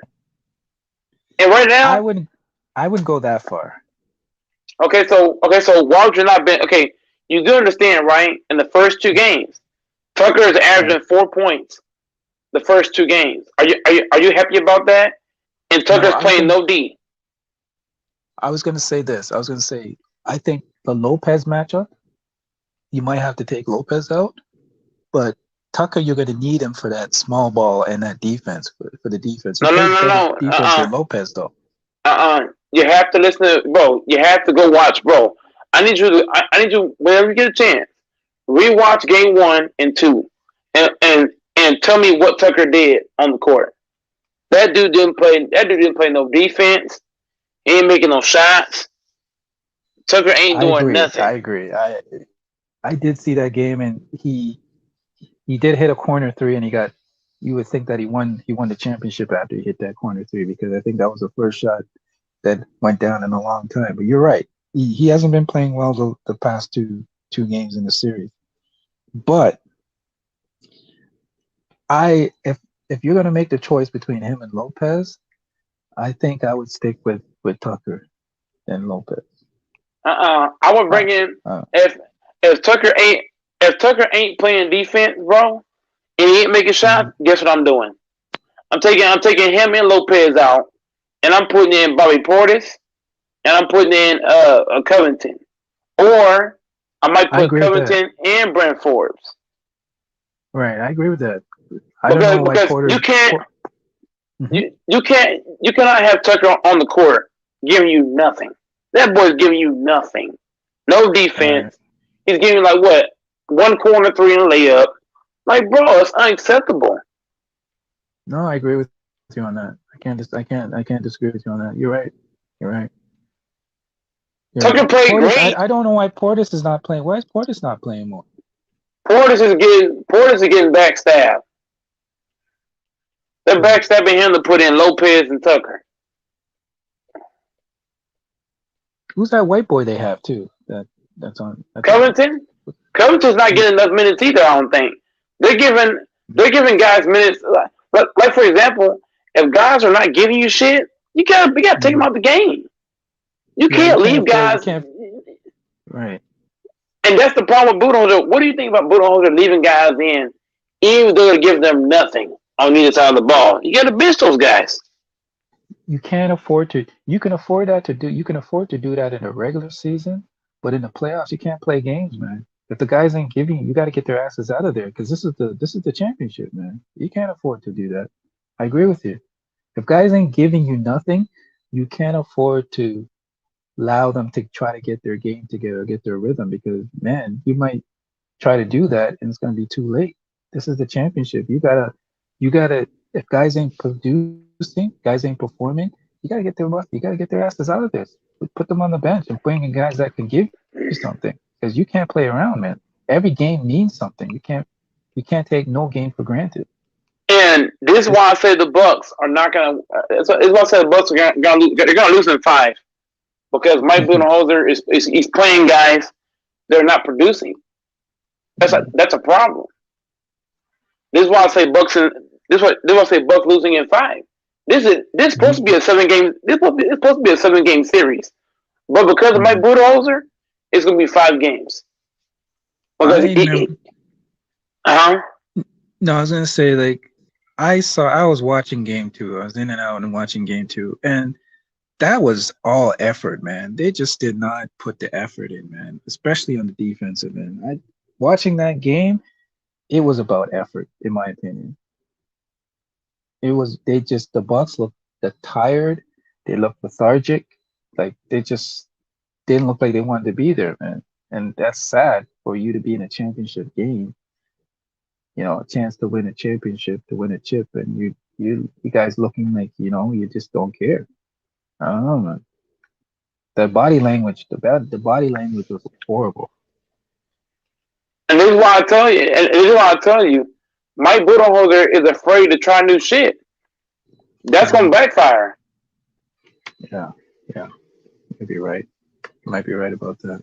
This is why I say the Bucks. You said the Bucks gonna win game 3 and 4? Man, I highly doubt that. I really doubt that. Because Mike Budenholzer, I don't think they're gonna win both games. They're gonna win. I think they're gonna win 3. They're gonna win 3. They're going 3 games? 3 for sure. No, they're gonna win 3 for sure. Game 3 for sure. For sure they're okay. gonna win. They're gonna win game. They're gonna win game 3, but game 4 is a loss. You might be able to sneak that one out. I don't think it's over yet. That's all I'm saying. I don't think it's over. No, the Bucks got no chance. They got Mike Budenholzer. They got Mike Budenholzer. If they had a better coach, if they had a better coach, then I would agree. But because of the coach, Infamous, you're forgetting the coach is playing D too. The coach is playing defense.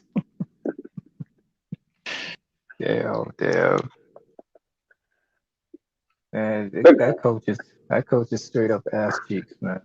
Straight ass cheeks. But like I said, go ahead. This coach is straight ass cheeks. But like I said, Ticket was right. Ticket, I have to agree with Ticket on that, man. Like it's a bad matchup. There's just some teams that just the Bucks are the better team, but the matchup does not. If you haven't noticed, if you have not noticed, Infamous, is that Monty Williams understands, okay, Middleton and Holiday, their bread and butter is where? The mid-range. And going to the basket. So what Monty is doing, Monty is playing zone defense against the Bucks. You know why he's playing zone defense? Because Tucker is not making shots and Covington is not hitting shots. Monty Williams loves to play zone defense against who? Teams who can't do what? Shoot. The Lakers that couldn't shoot, he played zone. The Bucks are not hitting threes. So what's happening? The Suns are playing zone. So how can Middleton get to a sweet spot in a zone defense? How is he gonna do that? It's not possible. Right. How can Middleton get to the middle? How can he get to that mid-range spot if they're playing zone? It's not gonna work. You know what it is too? That the Bucks team is not built right. It's not built right either. It's structurally flawed. They should have kept Malcolm Brogdon. Malcolm Brogdon, he'd have been a big factor in this series. because you got guys, you don't really have great outside shooting. You got guys that pretty much operate in the mid range. Like most of your players operate in the mid range. Build that team better. That team needs to be built better, man. It's structurally flawed. That's the problem though, Infamous. In today's league, if your game is getting to the mid range, you're not gonna make it. You're just not. This is why I say MJ would have got D'd up. Pause. MJ would have got killed in today's league because of the zone defenses that's able to be put out. Because the mid range jump shot is the hardest shot in basketball in today's league. This is why I say Bucks are done. Because if Middleton and Holiday can't get to their sweet spot, they're not winning game 3 and 4. You keep thinking that.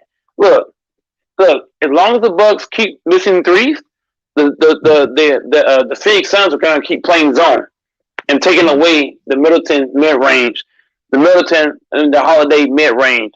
Because Holiday Middleton, I'm not saying Middleton can't make threes, but that's not his bread and butter. His bread and butter is not shooting threes. It's the mid-range. Right. That fade away in the post. Same for Holiday. Some of those guys need to cut it out, man. Stop shooting threes and take it to the rim. I mean, they can't get to the bed. The only guy, Monty Williams is only letting Giannis go to the basket. You see, Monty's mindset is Giannis go get 50.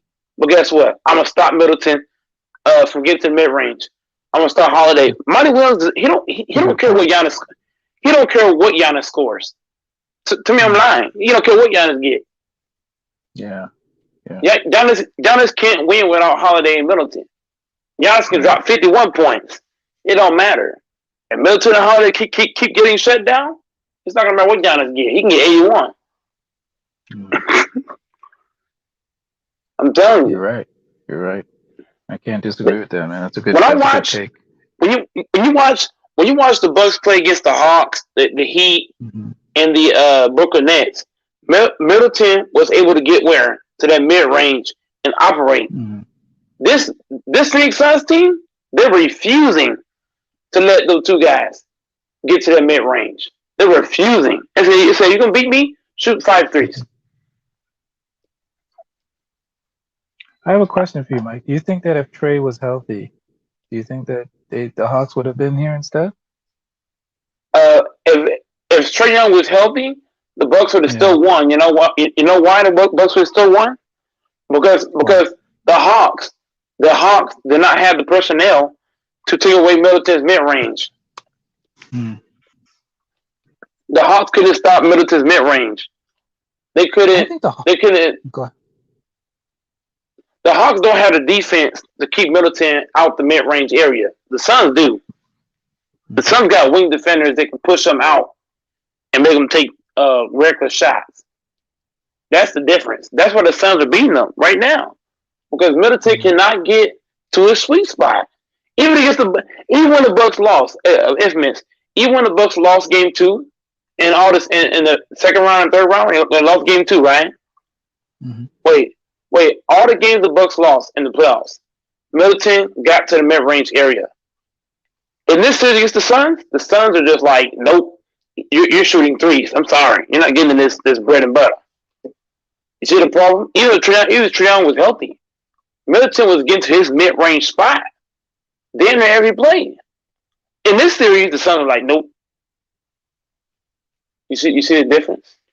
Right. Somebody's saying that what Middleton was bricking, Holiday was bricking, Giannis should have put up more shots. No, that's not the part. No. It doesn't. Do you know why they was bricking? Putting up more. Do you know why they was bricking? They was bricking because what? The Suns did not allow them to get where? To that bread and butter. What did the Suns do? What did the Suns do to Middleton and Holiday? They make them take what? Shots away from their sweet spot. When you're an offensive player, what do you want to do? You want to get to a sweet spot because you know it's bread and butter. How many threes did Holiday shoot? Holiday shot like 5 threes. Is that Holiday's game? No. Middleton shot like what, 5 threes? Is that his game? No. Right. You gotta address this guy, Joe Jeffy. It is a bad matchup, man. What is he talking about? He says it's not a bad matchup, but it really is. It is a bad matchup, man. And the Phoenix Suns defense is just better, bro. They can swarm the ball with no problem. They swarm that ball up. Whenever some defense is better. They swarm they swarm the ball from all angles. Left side, right side, it don't matter what side. Even though Giannis got 42, bro, look that 42 is not impactful. Look how long it took him to get 42. Yo, Joe Jeff, the reason why Middleton and Holiday play so bad is because of the Suns defense. The Suns defense just like you said, Mike, they were gonna say, hey, let Giannis get what he gets, but we're gonna stop these guys from getting on. That's what they did. That's what they're doing. They're not letting Holiday and Middleton get to their bread and butter. Yeah. Like for example, if I'm guarding Infamous, if I'm guarding you, right? If I don't let you get to your sweet spot, what you gonna shoot, good or bad? Bad. That's the point. Middleton shot bad because he's being forced to take shots that he's not comfortable taking. Right. He's taking shots out of his comfort zone. That's how the Spurs beat LeBron. When the Spurs beat LeBron, what they do with LeBron? They made LeBron take shots out of his comfort. That's what they're doing to Middleton and Holiday. They're forcing them two guys to take shots out of their comfort zone. That's why they're breaking. Joe don't know, huh? Do you think that the Hawks would have been a better matchup? For who? For Phoenix. No. Matchup wise. No, sir. DeAndre Ayton would have destroyed Clint Capella, and I believe the Phoenix Suns got way too many wing defenders. The Phoenix Suns would have killed the Hawks because Phoenix Suns got too many. They got too many wing guys. They can do multiple things. All the wings for the Suns, like Jay Crowder, can do everything: rebound, score, defend. McHale, same thing, bro. They got too many weapons on the Suns. But you got way too many. The Hawks have shooters too, though. They got better. Outside shooters than the I can guarantee you the Hawks would have not beat the Suns. I could have bet you 1,000 on that series. The Hawks would have got swept. Yeah, but I'm not talking about if they would have got swept. I'm saying would it have been a better matchup wise? No, sir. Trae Young would have got shut down. They would have shut his ass down. Trae Young would not get 48 on them. They ain't playing that bullshit. They'd have put Jay Crowder on Trae Young and then had McHale slide over. And I'm telling you, the Phoenix Suns are a world-old machine. I hate to say that, but they're a world-old machine. No team's beating this team. Nobody. I don't care who you put in front of them. They're just that good. We'll see, Mike. I'm telling you. I'm telling you. People are counting this series over. I don't think it's over yet. I believe it's over because Monty Williams, he's gonna let Giannis get 81. He's gonna let Giannis get 81. He don't care. Go get your 81. I'm fine. We'll see, man. But yo, Mike, I'm gonna have to retire, man. I'm gonna break out. But nice chopping it up with the panel. I definitely appreciate it. We pushed the show to 6 hours. That's real good. I'm gonna have to hop on. I'm gonna have to hop and go to work this morning. But it's gonna be a good day. But Infamous, thanks for stopping by, my guy. Thank you. Appreciate you joining the show. Chopping it up basketball. When the Bucks lose one game at home, I expect to see you on here. Listen, taking your L like a man. You know what I'm saying? Win or lose, I'm showing up, man. Win or lose, I'm telling you, the Bucks are gonna win. All right, Infamous. Peace out. Shout out to Infamous. Shout out to Joe. Shout out to Bad Boy. Shout out to John Wick. Shout out to Big Kev. Shout out to Beast Warrior. Alpha 72. Shout out to LeBron James. Shout out to Don. DJ Red Pill Alpha. Lamont Lane. shout out to everybody who's short to the show tonight. I appreciate everybody for stopping by. You know, make sure y'all subscribe, the like button. Follow me on Instagram, go my kids guy. Follow me on Twitter, like the same. My cash out, $DAACM1448. I gotta head to work this morning, so I'm gonna catch y'all on the next one. We out.